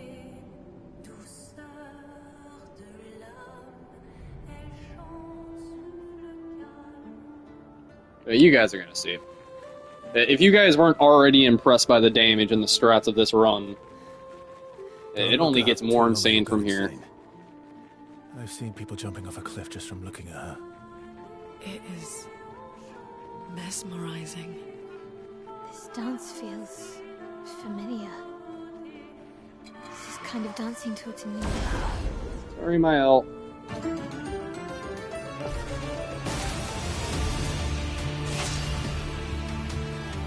Bomb.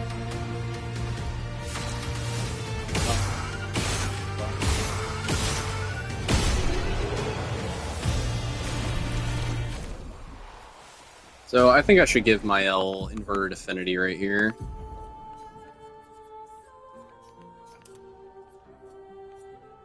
And I don't think she really needs augmented aim for this. In fact, with first offensive, that's probably good enough. 50% more damage plus 50% more damage on the first hit. That should be enough to one-shot.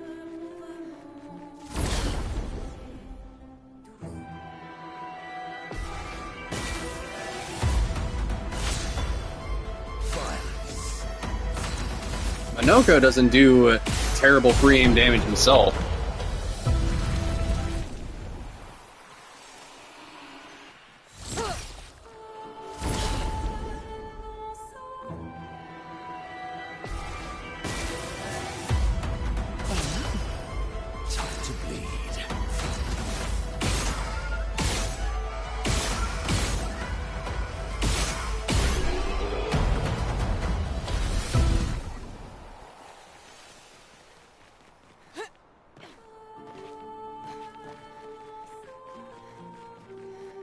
Pick up shield affinity right down here.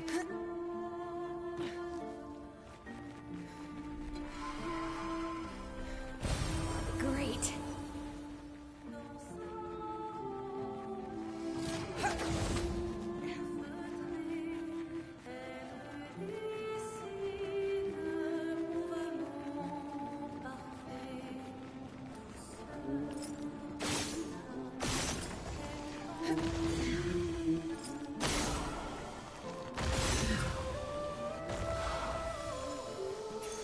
Great.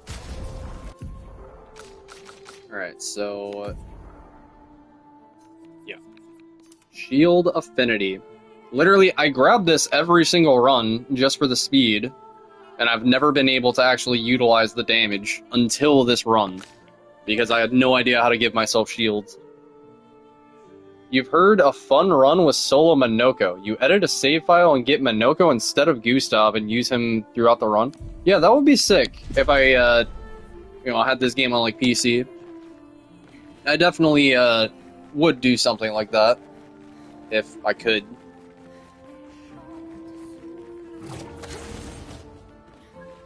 Yeah, Minoko is a motherfucking beast, man. My only criticism of the guy, really, is that you get him so late. So yeah, If you could just get them immediately, that'd be sick.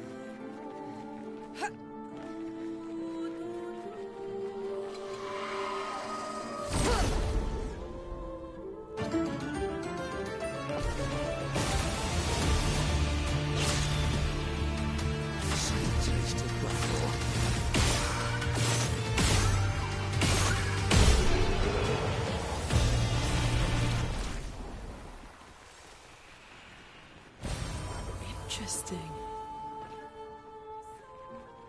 So, switch inverted affinity for... Sure.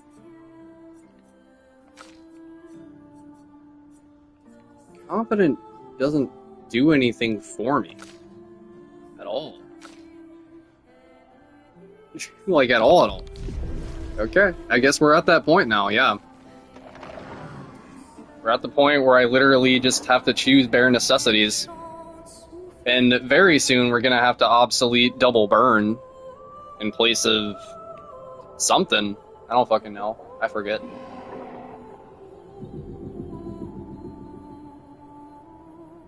I know that we need to obsolete, what's it called? Dead energy in place of greater defenseless once we get to the monolith. I don't remember what we do with double burn.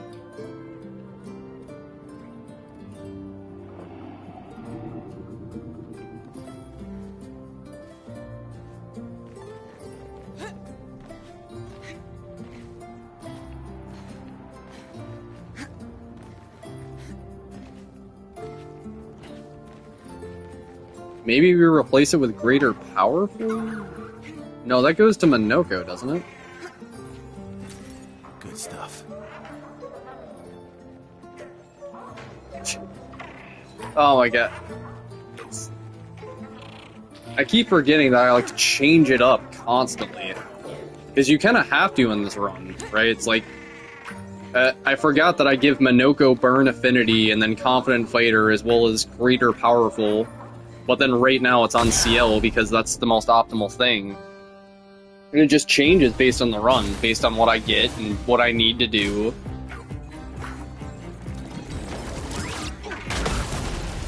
Makes it very interesting in that way.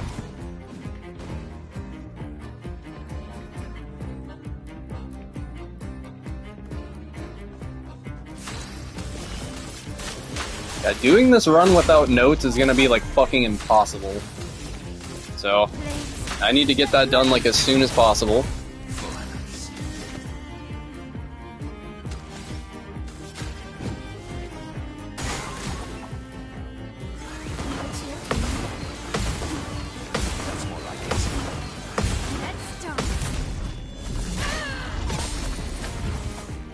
Oh, I forgot to fight the Jar Boy, didn't I?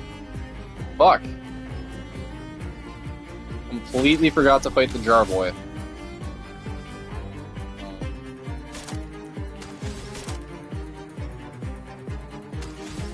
Yeah, just ramp. Ramp for one more turn.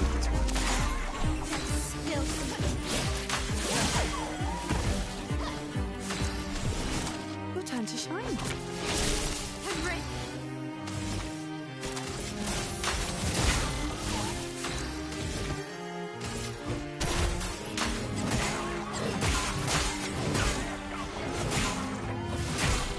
$31,000. That's my man Minoko.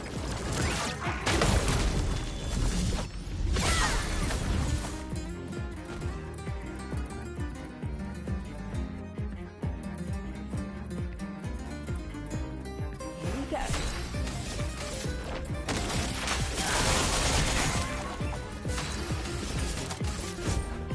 Listen to my man Lorian shred that guitar.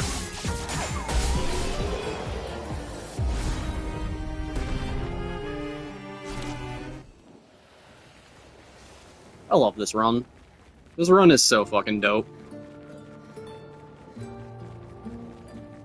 Because, like, in the no-hit run, I was also using CL, but she wasn't really a damage dealer. Like, I was using her for damage, like, later on. Way, way later, but... Yeah, for probably, like, 75% of the run, Like, she was just there to use rush and intervention. And that's kind of like... That's how I was just initially using her. But she is definitely a beast for damage.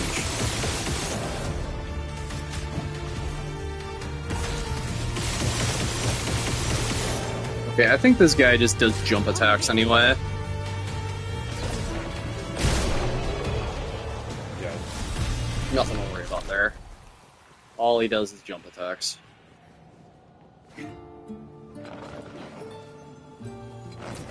An advantage.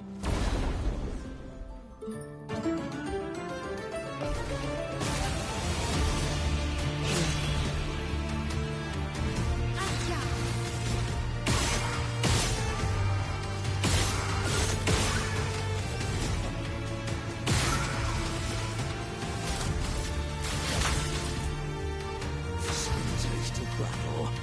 My help.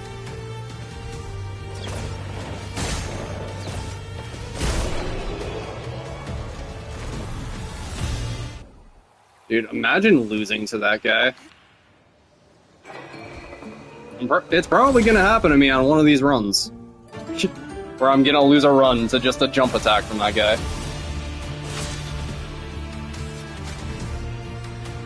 I'm out of energy things? Fuck.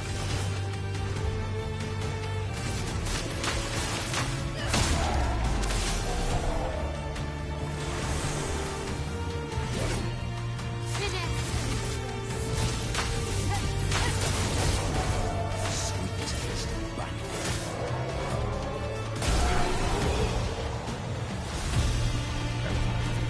So yeah.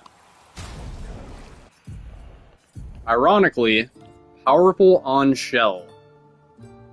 So now, with Mael having Shell, Minoko having the Glaze Foot, and CL having all set, every character will have access to power. And that will be important because, again, if, you know, powerful ever wears off and then I want a character to do a certain job, then I would like to just have a character that's doing nothing on that turn to just apply powerful. I want every character to be able to do a job at all times.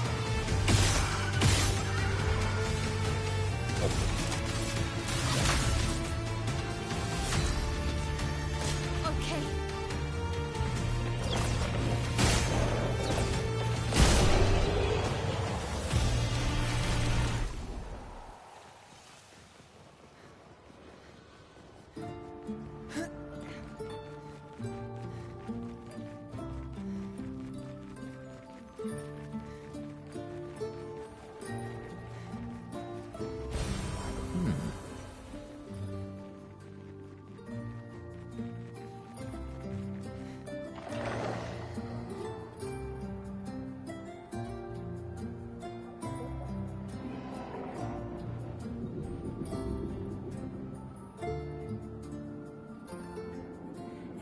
This place is huge. Gotta see that magnificent leg. Out of the walls to get further. Look at that leg. Rest without that. You can fucking Feels like kick my home. throat in with that leg. Wait, what? What did I just say?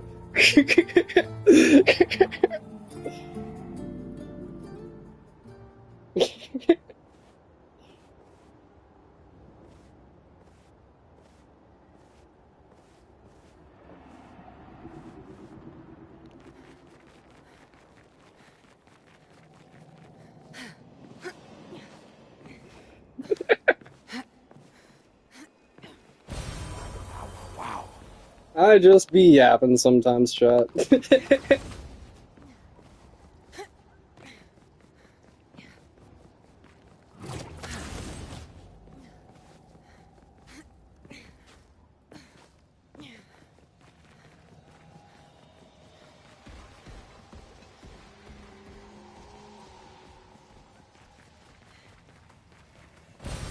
Well, that will help. Alright, I gotta get my AP sense back.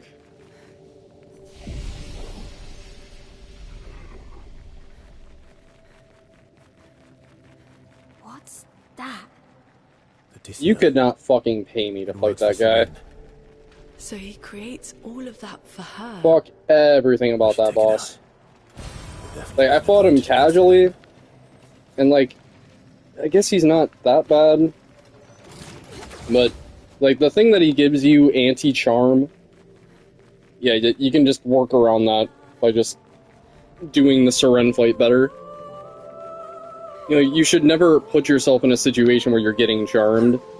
And, like, if the character gets charmed, they're pretty much marked for death anyway, so... I don't know.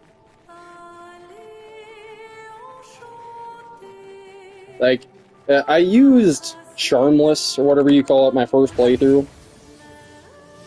And I was definitely getting charmed a lot, but at the same time, like, Luna exists with her healing light, and you also have Cleansing Tint to remove status effects, and, yeah, there's plenty of skills to remove status effects.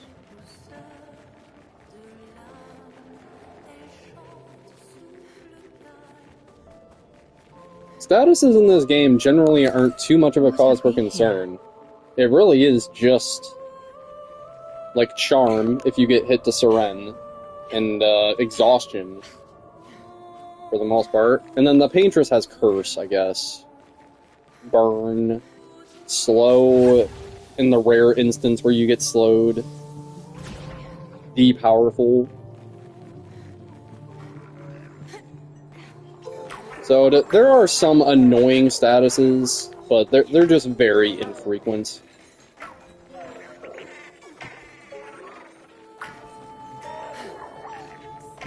I would like to see a little bit more of, like, status effect usage in boss fights in their next game.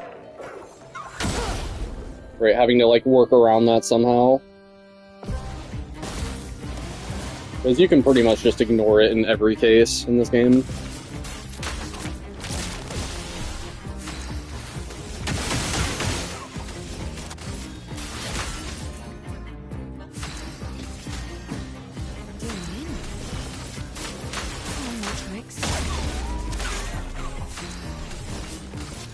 Ramp up one more time.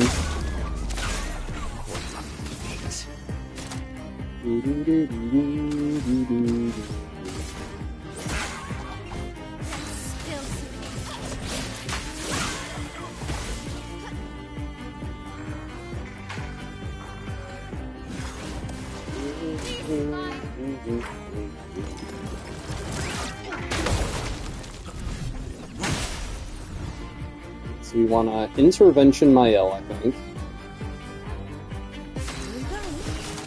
Your time to shine.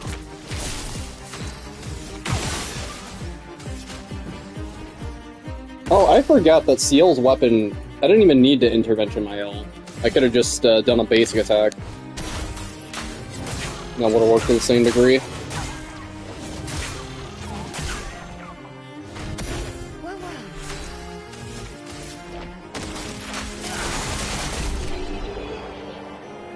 I fucking love Ciel's gradient. It's so satisfying.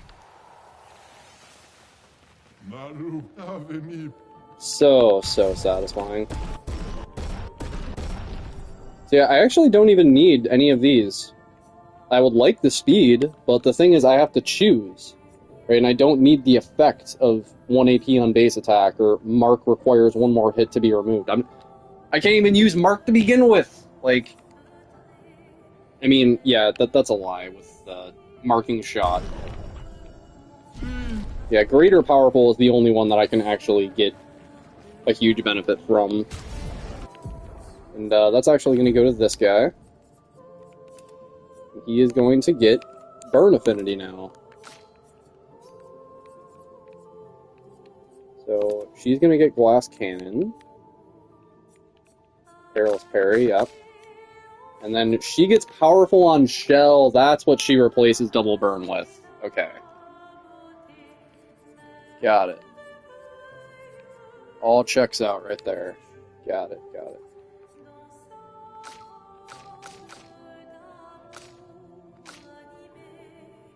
So we want to try to level up Ciel's agility a bit more. Minoko's luck.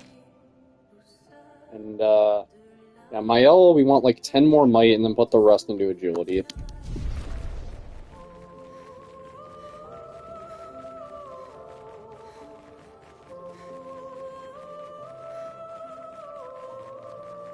I can't believe I forgot to fight the Jar Boy. I actually fucking need to do that. I have to go back all the way to the first continent and fight the Jar Boy, because I fucking forgot. Oh my god, dude. I'm sorry, I'm wasting your guys' time.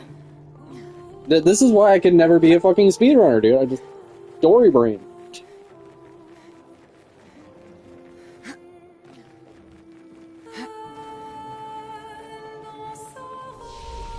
But the damage is going to go somewhere very, very quickly. You know, like it... We're gonna go from doing like 30k to like 70k. Just like that.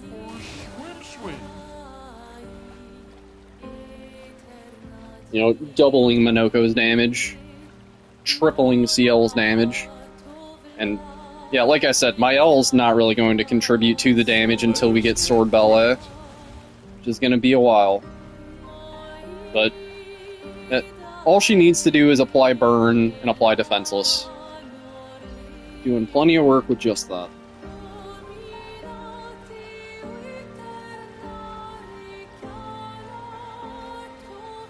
Hey, so Guillaume Broche, you really, like that feeling of not having the Lord Vessel in Dark Souls 1, huh? Yeah, I love the ability to not warp between bonfires, brah. It's the best. It's so fucking immersive. Can't handle this immersion.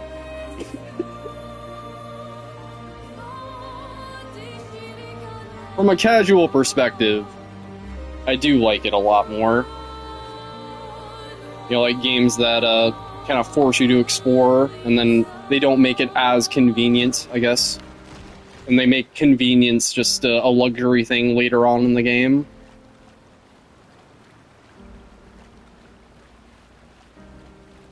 I like that casually, but on repeat playthroughs, please give me the ability to warp between bonfires. And warp throughout the world easily.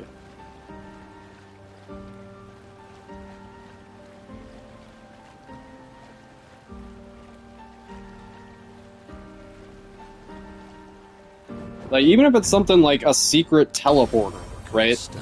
Like, the fucking... Yeah, the teleporters all throughout Elden Ring. The one in Limgrave that leads to Caelid and, etc., etc.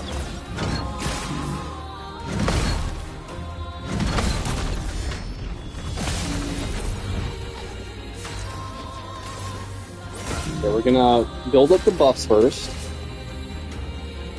Why have convenient travel? I mean, they'll definitely give it to you later in the game, right?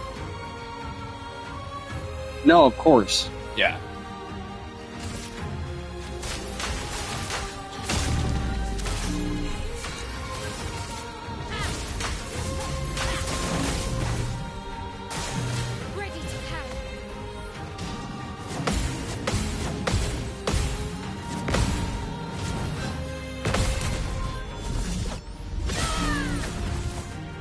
So yeah, this should do a lot of damage. I lied, because he's resistant to physical. That's right. I fucking forgot.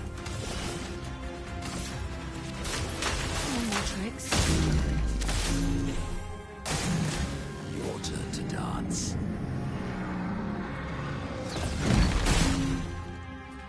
We really should get a fast travel after the Paintress, yeah. Like, it's fine, you know, just going around everywhere on SKA. Like, it's fine. I do wish it was faster, but, like, it's trying to, like, emulate having the airship from the old school Final Fantasies. It's like an homage, I guess. But, like, yeah, I would like there to be some kind of way to get through the world faster. Even if you only, like, go through some of the world faster. Right, like the teleporter system from Elden Ring I was talking about. You know, like the fucking teleporter from Limgrave that leads to the Celia Crystal Tunnel, that is incredibly inconvenient. And a lot of people on a first-time playthrough, you know, they just accidentally stumble upon that, and they're like, what have I done with my life? I can't get out now. Right, so, like, something like that I feel like would work to this game's benefit.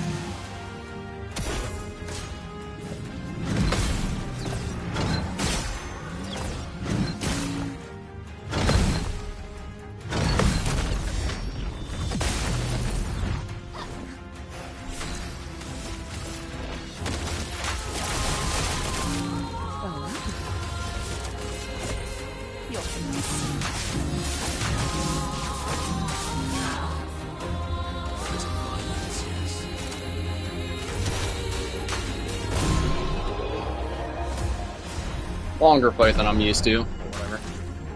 I can't believe I went and fought Abyss, but I never fought that guy. That's crazy. That is crazy. Swimsuit on.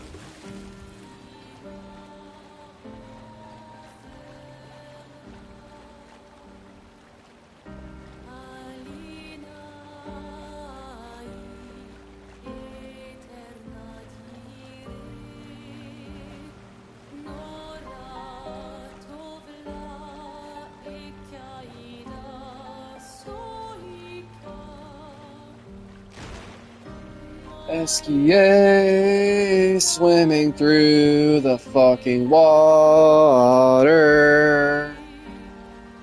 No Lord Vessel, 'cause it's gay.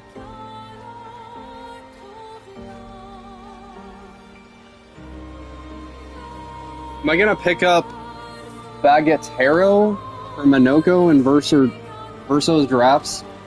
Bagatero. How do you get that? Bagatero. Is that a weapon or is that an outfit?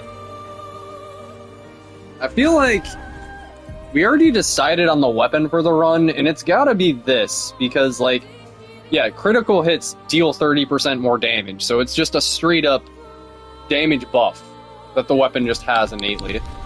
That maybe other weapons would work around that, but, you know, with so few options for damage right now, what's it do?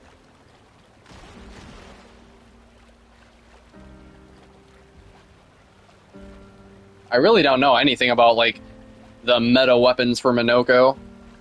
I just saw that, and I was just like, critical hits deal more damage. I like that.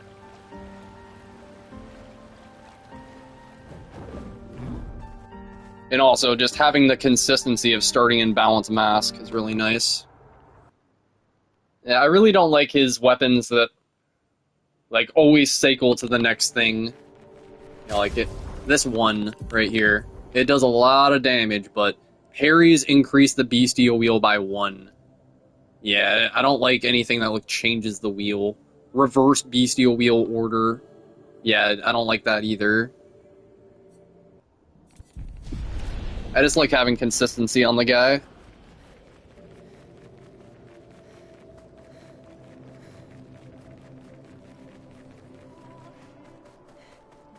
Oh fuck, I never upgraded. God damn it.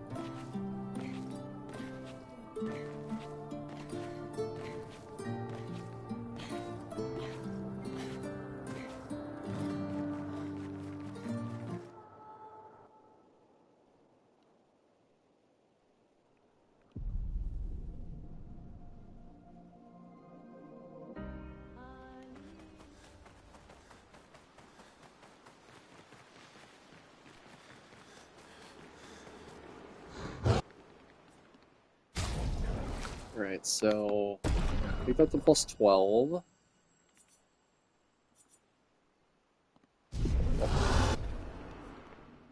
Yeah, I think we just give every fucking thing to Minoko right here. Literally. And then... yeah, just take that to plus 14, and then we'll get the plus 13 I forget what it's called. The thing from Seren. Level 4 crit supply burn. Almighty Mass gives 50% increased damage. That's cumulative. Doubles enemy burn. Almighty Mass consume up to 100 burn to deal 3% more damage per burn consumed. Almighty Mass skills consume up to 100 burn. So, like, is there synergy between that and, like, Mael having double burn with Rain of Fire? 2% more per burn. So, it sounds interesting. It sounds like there could be synergy, potentially. You know, by just using Rain of Fire with double burn and then using that in Almighty Mask, consuming the shit. Consume up to 100 burn. So that just happens anytime he uses a skill in Almighty Mask automatically? I gotta see what it is you're talking about. That sounds interesting. Yeah, I wasn't completely sold on the Minoko weapon there, so it wouldn't take a lot of arguing to change my mind toward anything else. I figured there'd be something better in the DLC. Just didn't know exactly where to find it. You know, like, the DLC has kind of broken weapons for everybody. Lune, Verso, Mael. It's kind of crazy that it's just completely free. All you have to do is just talk to SKA a few times.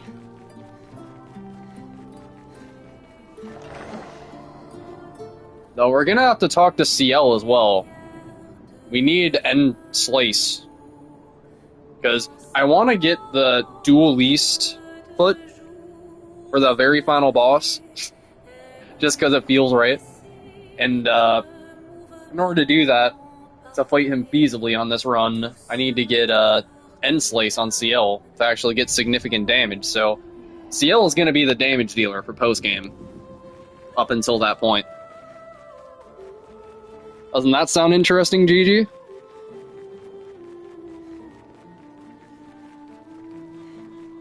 My homegirl, right here.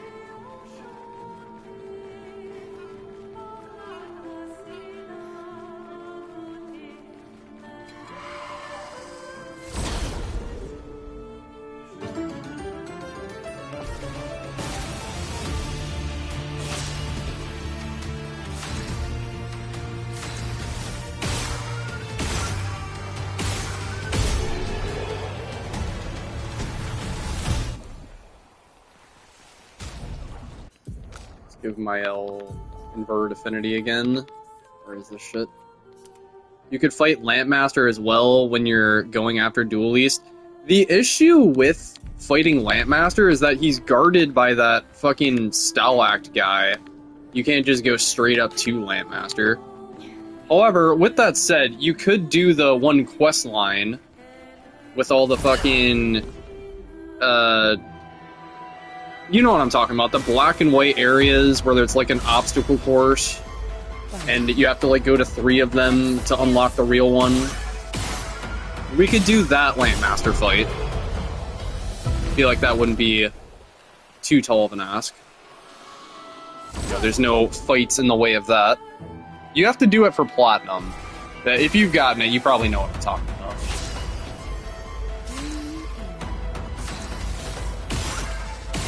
And yeah, I feel like I got Joyoru, is that how you pronounce it? In my last run, and I was like comparing it to the weapon that he has, and it's like, it is stronger, but it's not strong enough to warrant like the difficulty that I had to go through to get it. Also, I'm going the wrong fucking way. Yeah, like, I literally had to go through, I think, a 10-minute fight to pick up that weapon. Oh, I forgot! Lampmaster gives a foot! Right. Lampmaster gives a foot. Though, Lampmaster would probably be scaled similarly to the Duelist. So I would still need to go and get end slice. And then in that instance, it's like, do I trust fighting Lampmaster or Duel Least more? Let's be honest. Let's be fucking honest there. So it works nicely with the Bagatero. Yeah. Did I just fucking... Oh my god, guys. Oh my god, I'm yapping. I just be yapping.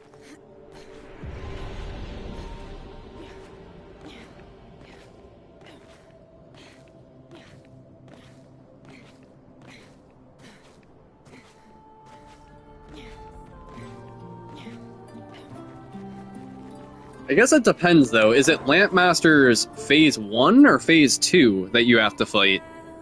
I remember it being as Phase 1, and there was no Phase 2. Is that correct? It's been a long, long time since I fought that one. I would like that Lampmaster foot, though. I remember that being extremely good. It's probably, like, tied with the Duel Least foot in terms of its effectiveness. You don't think it matters?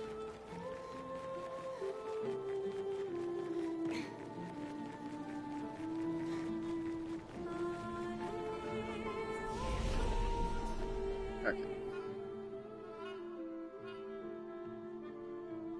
Alright. I got my shit together.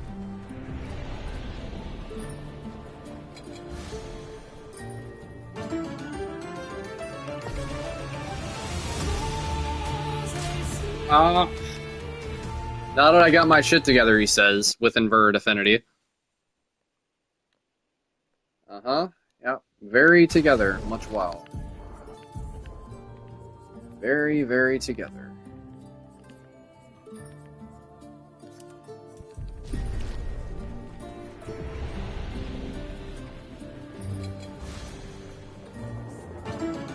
Like, it's gonna get so much better once I make notes for this shit, guys. It's just really rough right now.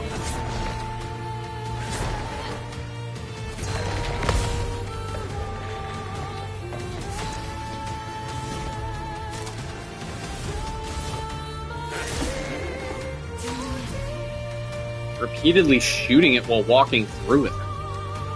Interesting. Very interesting.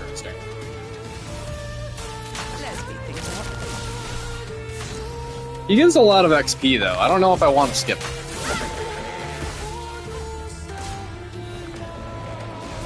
I like it. If I did end up skipping him, then I'd have to work around that XP deficiency later on.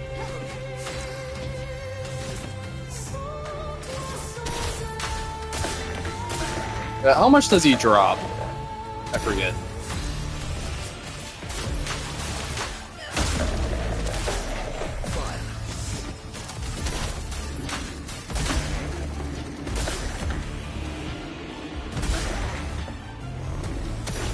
Well, that is a good shout.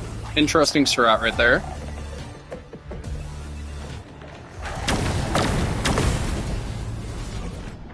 Boom.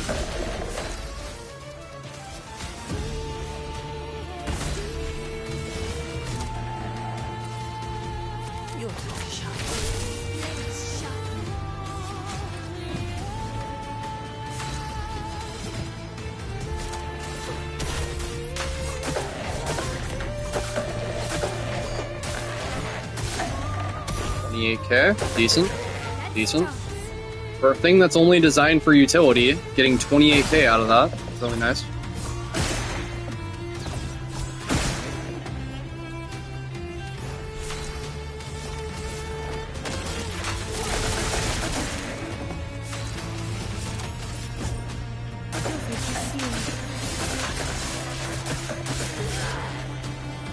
Break his ass right here, I guess.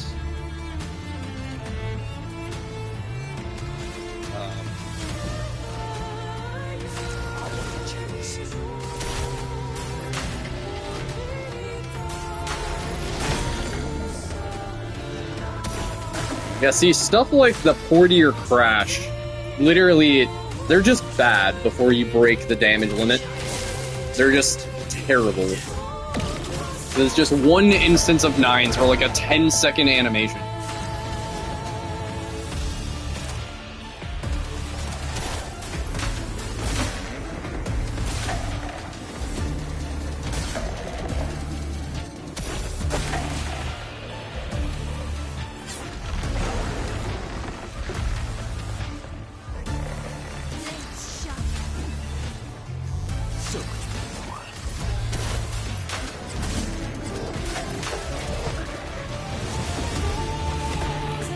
Easy enough. Alright, how much XP? It's like, this fight is a little bit tedious, I guess. Only 51k.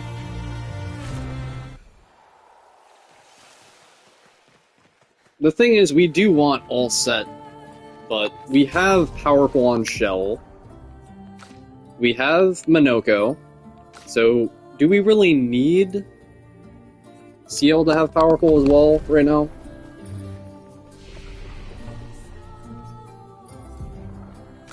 In fact, would it be better if I just went for Fortune's Fury instead? So I don't even have to respec. I think the answer is yes, guys. And we should get enough for all set. Well, we're gonna respec before we reach the Paintress anyway. But yeah, we don't really need all set until the Paintress.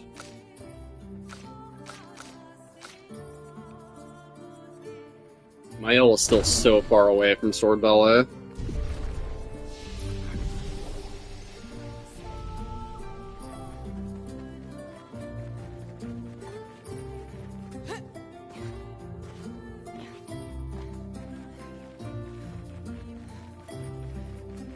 Also,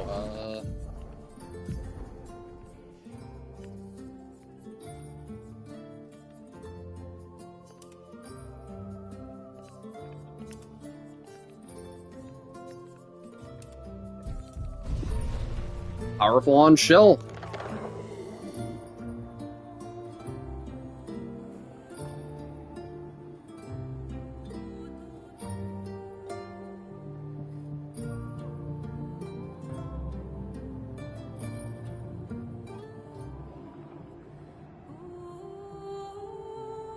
And with Jarum, you know, it just immediately puts her back in Virtuos, so I can just do whatever the fuck, right? I can apply Shell, I can apply Defenseless, I can do Rain of Fire, I can do Sword Ballet while I'm defenseless, just for the gradients. I don't give a fuck. Y'all like I said, this run is pure chaos. Like, I just do shit based on vibes with this. And it makes it fun, makes it really interesting. I'm trying to be optimal, but at the same time, fun is kind of my priority here with this setup. Interesting. Fun and just hearing all of the music. Like, intentionally letting fights go on for longer.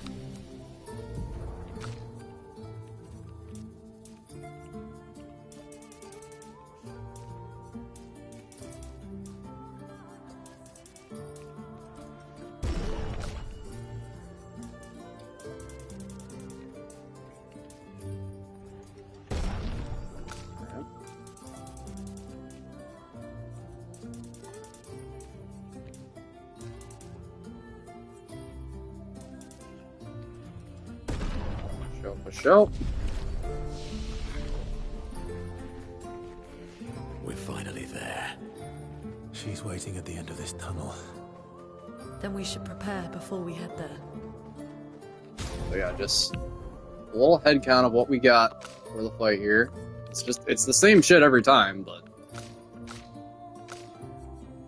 I would like to get Shield Affinity before I fight this bitch.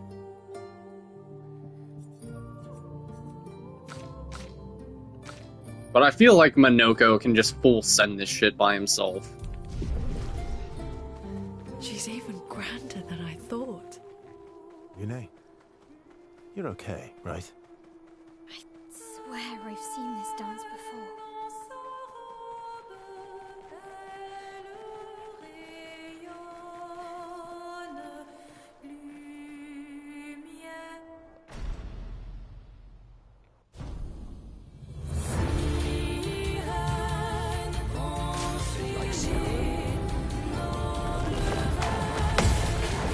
Alright, so just like I did in the no-hit run, what I'm gonna do is just idle. I'm gonna idle and ramp CL.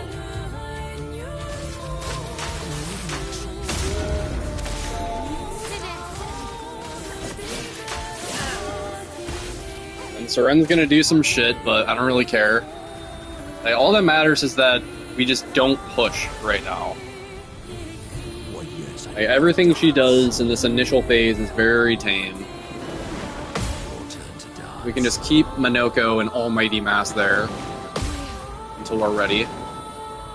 Or sorry, Balance Mask. What man?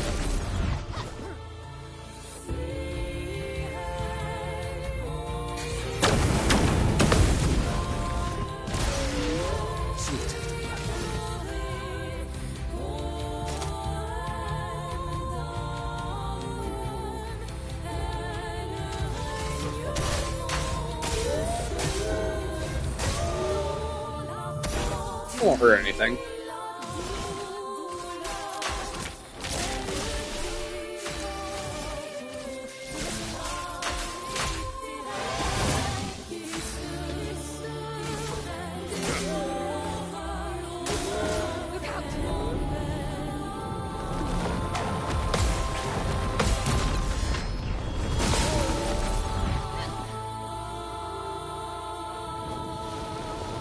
Oh, I think it's Grand Ballet time, guys.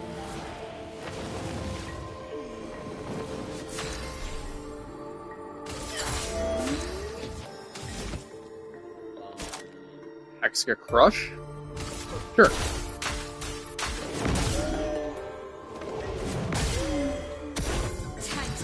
Yeah, so that applies for 5 turns. For 5 turns.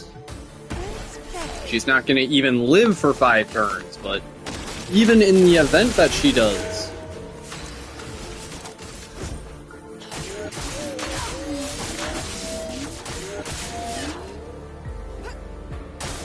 Careful now. I wish that I had Gradient Parry right now. Okay. I actually think I don't take this, because Minoko has this skill that does more damage through shields.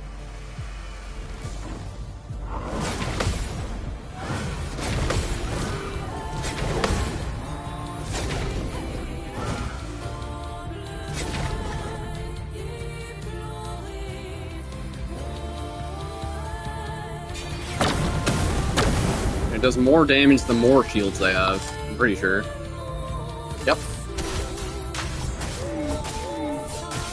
I love seeing that ghost health. Satisfying as fuck. And Maya also has a skill that does a similar thing.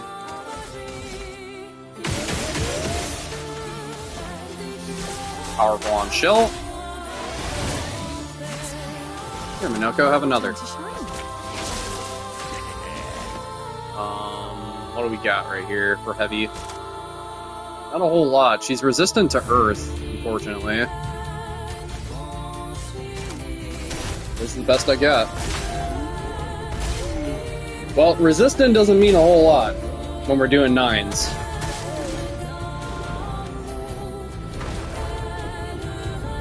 Okay, she'll actually just die from the jump attack right here. This is calculated. 100% calculated.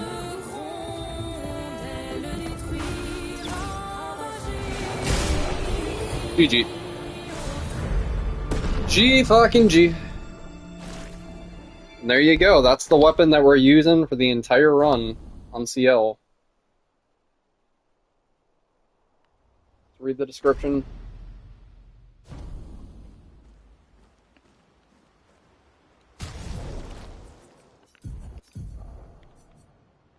Extend Twilight by 1 turn on using a moon skill. 50% Twilight damage on increasing. 50% Twilight damage increase on using a sun skill. Twilight duration increased by 1.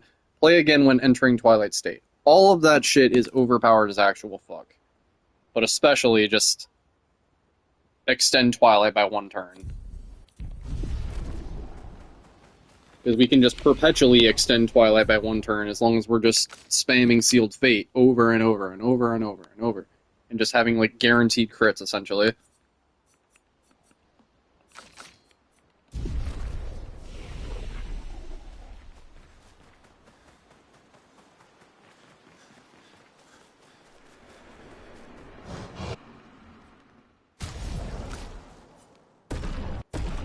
Plus 15. And we did get Energizing Turn.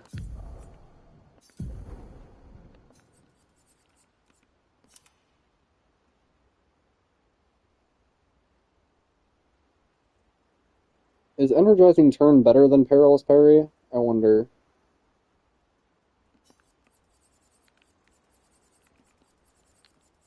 I don't know if it is. I really don't. Energizing Turn is nice, but I don't think it's that necessary. It's like, what am I getting rid of here? We need all of this shit. Like, the only one I would is, like, Double Burn, and my ult does not need Perilous Parry. Like, what is she using AP for? Very shortly, she'll be using it for Sword Ballet, but costs a fucking arm and a leg to get that shit.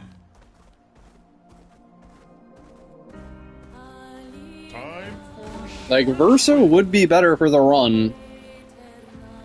He really would, but I like my L's defenseless. I like the versatility that she plays, or that she offers to the team.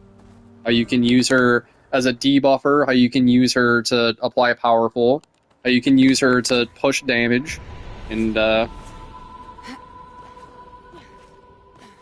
how she can apply burn, and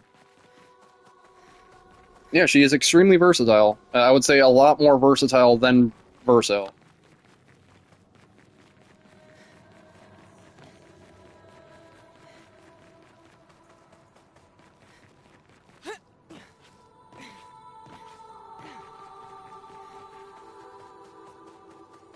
Alright. Medallum. Inverted Affinity. Where's the ship?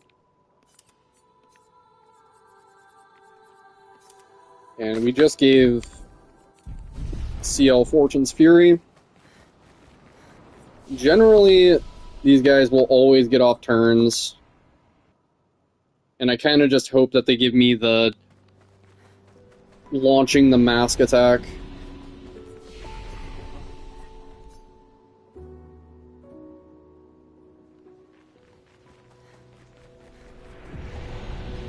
If they don't give me the launching mask attack, then they give me the slash attack, which is a lot scarier. I don't know if they have any other attacks, but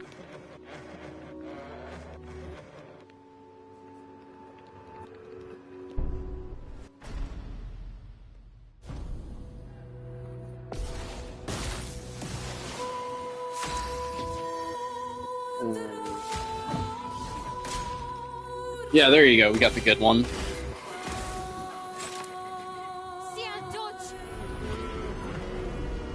Bastard. How dare you? Deck.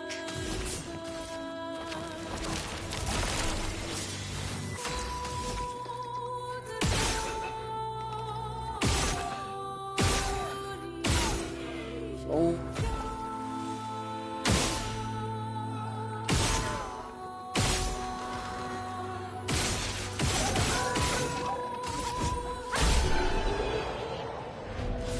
Fortune's Fury, baby.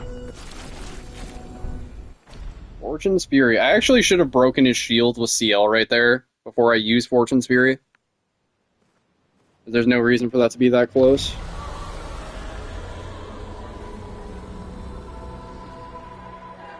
I remember both of those are not particularly useful. Or neither of those are particularly useful, rather.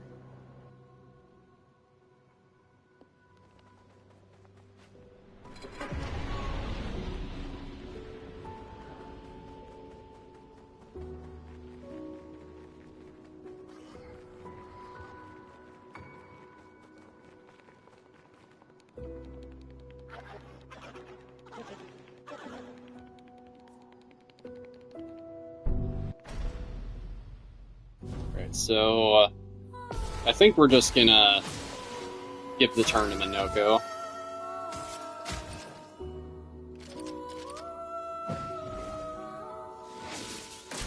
Your turn to dance.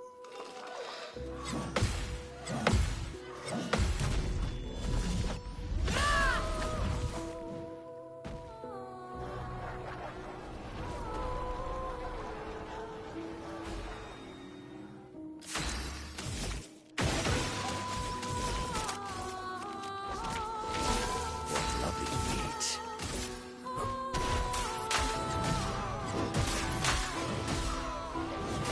D tier skill. D fucking tier skill. Yep. Just like Elsa Bloodstone, guys. Nobody even knows who that is. You don't need to. All you need to know is that she's goated as fuck. And the entire MCOC community, I shouldn't say the entire, but they underrate her. A lot. In my eyes, she is top 1. Not really. She's just my favorite. Well, like, she's my favorite because, like, there's so many layers to her character that, like, other characters in Marvel Contest of Champions don't have. Like, in this fucking mobile game, where, it's like a fucking Mortal Kombat clone, kind of. Right? And all it is just, like, swiping forward and backward and then using your special attack. For this one character to feel like a Bloodborne trick weapon, and to just have, like, so many different ways to use her. And, of course, when you make a character that complicated, very few people are going to grasp it. Or, at least, from what I can tell, they just kind of use her in a way that's, very, for lack of a better word, brain dead, where it doesn't require any strategy. It's kind of mashing buttons. And that's why people don't think anything of her, unfortunately. That back when I used to play the game.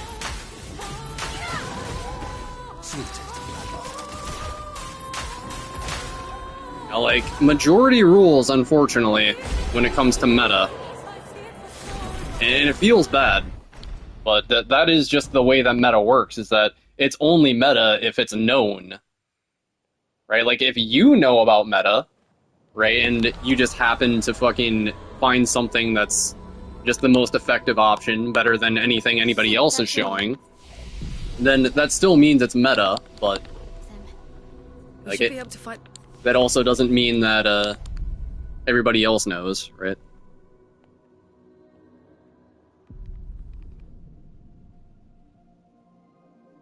I wonder how many times we're gonna go on this Marvel Contest of Champions rabbit hole because of this run. All just because of using things in an underrated way. Sorry, using underrated things, I should say. My brain is just not there right now. I probably should just call it for stream. But I'll get through Seren. Or what do you call it? Visage. I'll save the monolith and the post-game and stuff for later. I am mentally fatigued. This run takes a lot of fucking mental effort, and to explain it as well, it's difficult.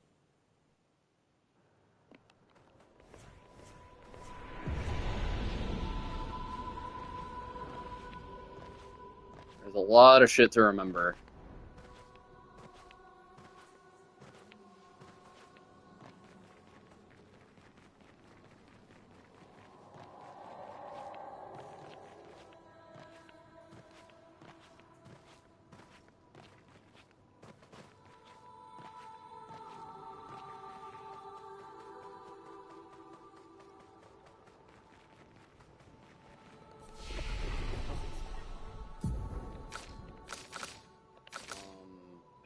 still just barely not enough. We have to get this shit, guys.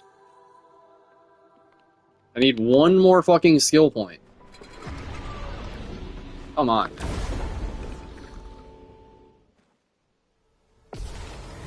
La la la la la la.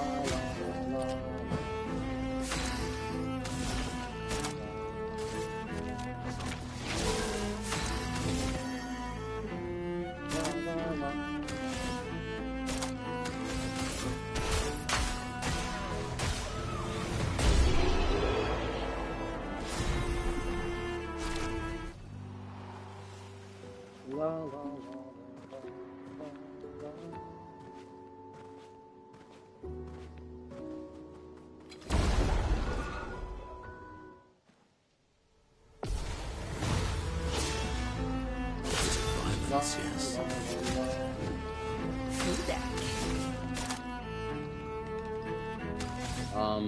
It costs 6, right? For Minoko's one thing.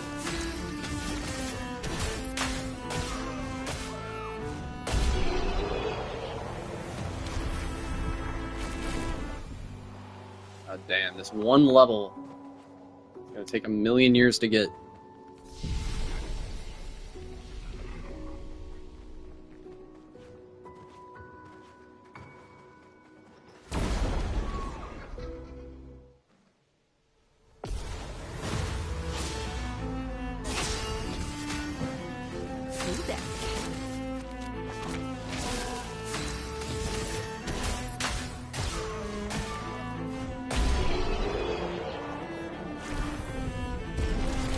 Like 2 more.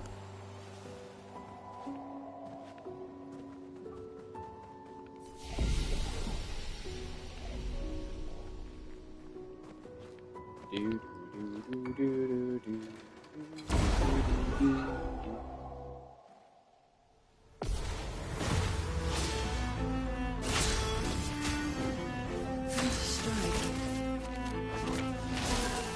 Violence, yes. Get the violence.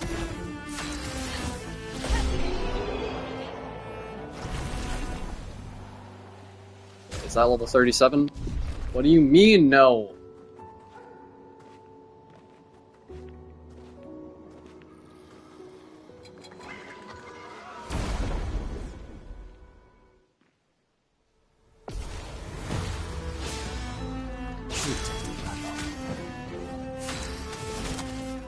And we get a lot of mileage out of Greater Powerful there.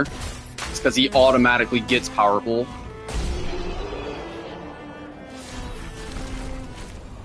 On top of applying powerful himself with that glaze thing.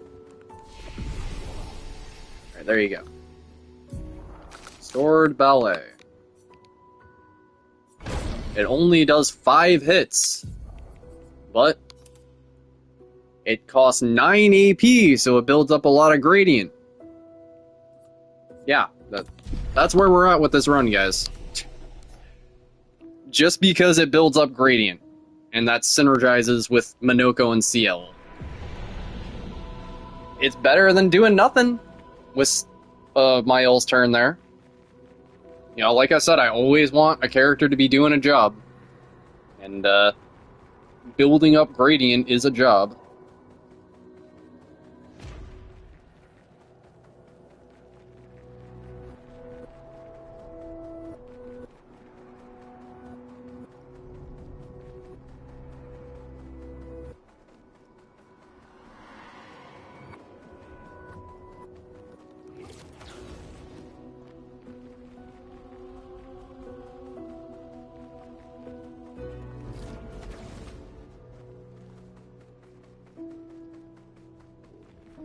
Minoko, what does that mean? He who guards truth with lies. Exactly what it sounds like. Guard as in protect? Or guard as in control? Yes.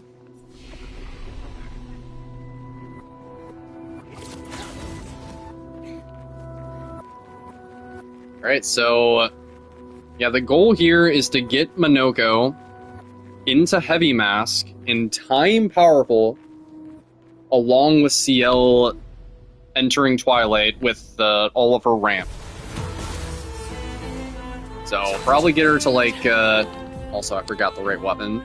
Probably get her to like 3 charges before we use the moon skill.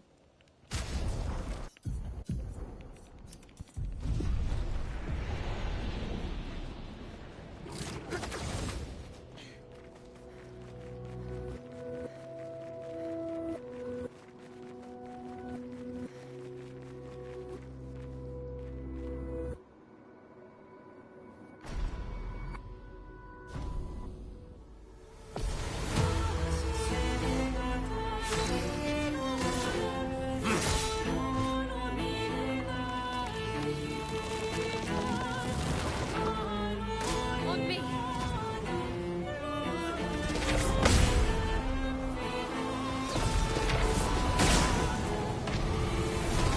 Only 4K.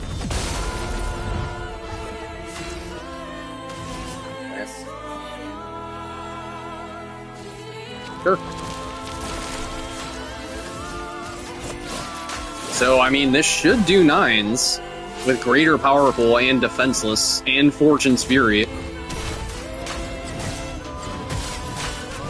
Yeah. Yep.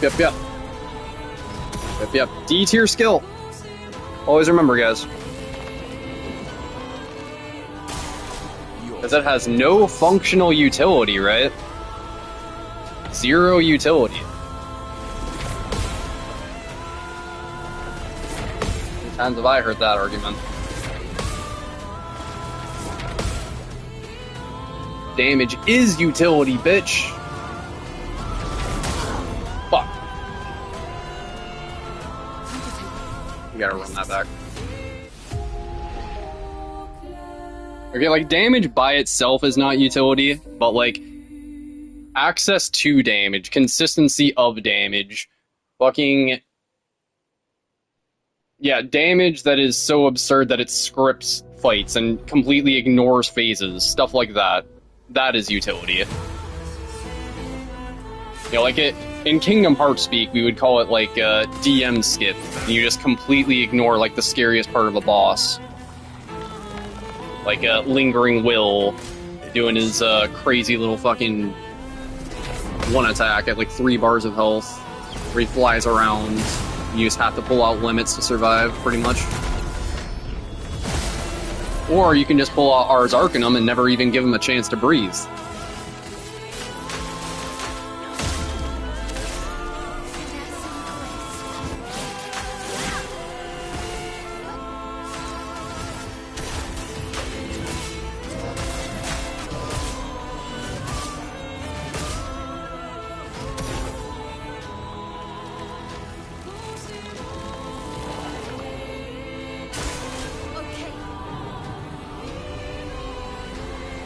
This attack is quite terrifying.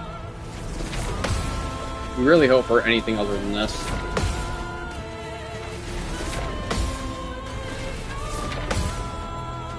There is an audio cue, though. Fuck off! What do you mean?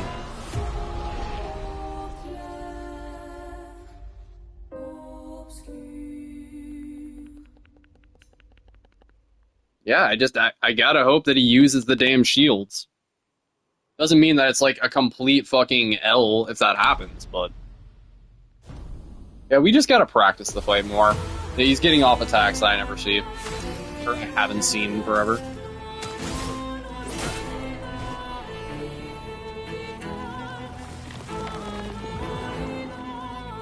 On me.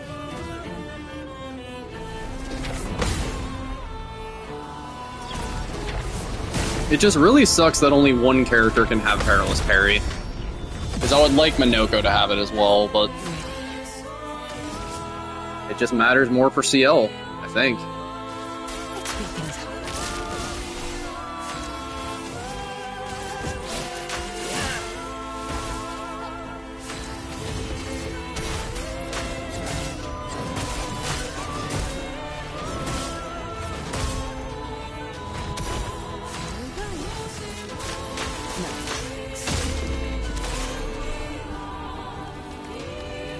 Yeah, see, now those 2 instances of damage on marking shot are starting to add up, huh?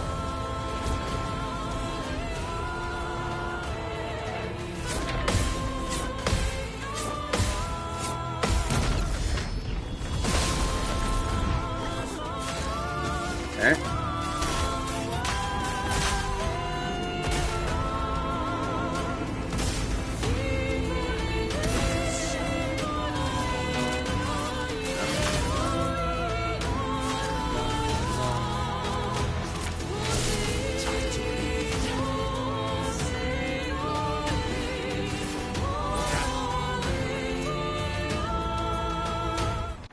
If he uses the shield attack, the fight's free. Completely free.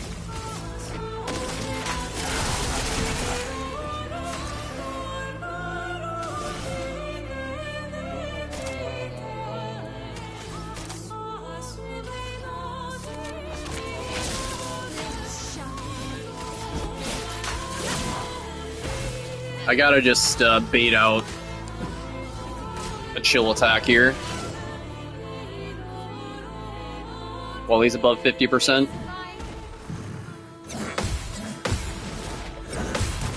It's definitely better to bait out animations while he's above 50%. For sure. And now from here, I think Minoko should send it. With powerful and greater defenseless.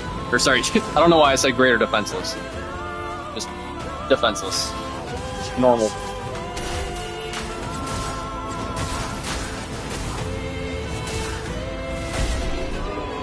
Is there a possibility where he survives that?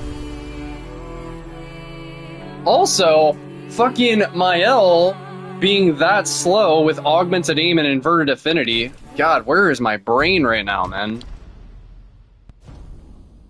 I guess it didn't even matter that much, but...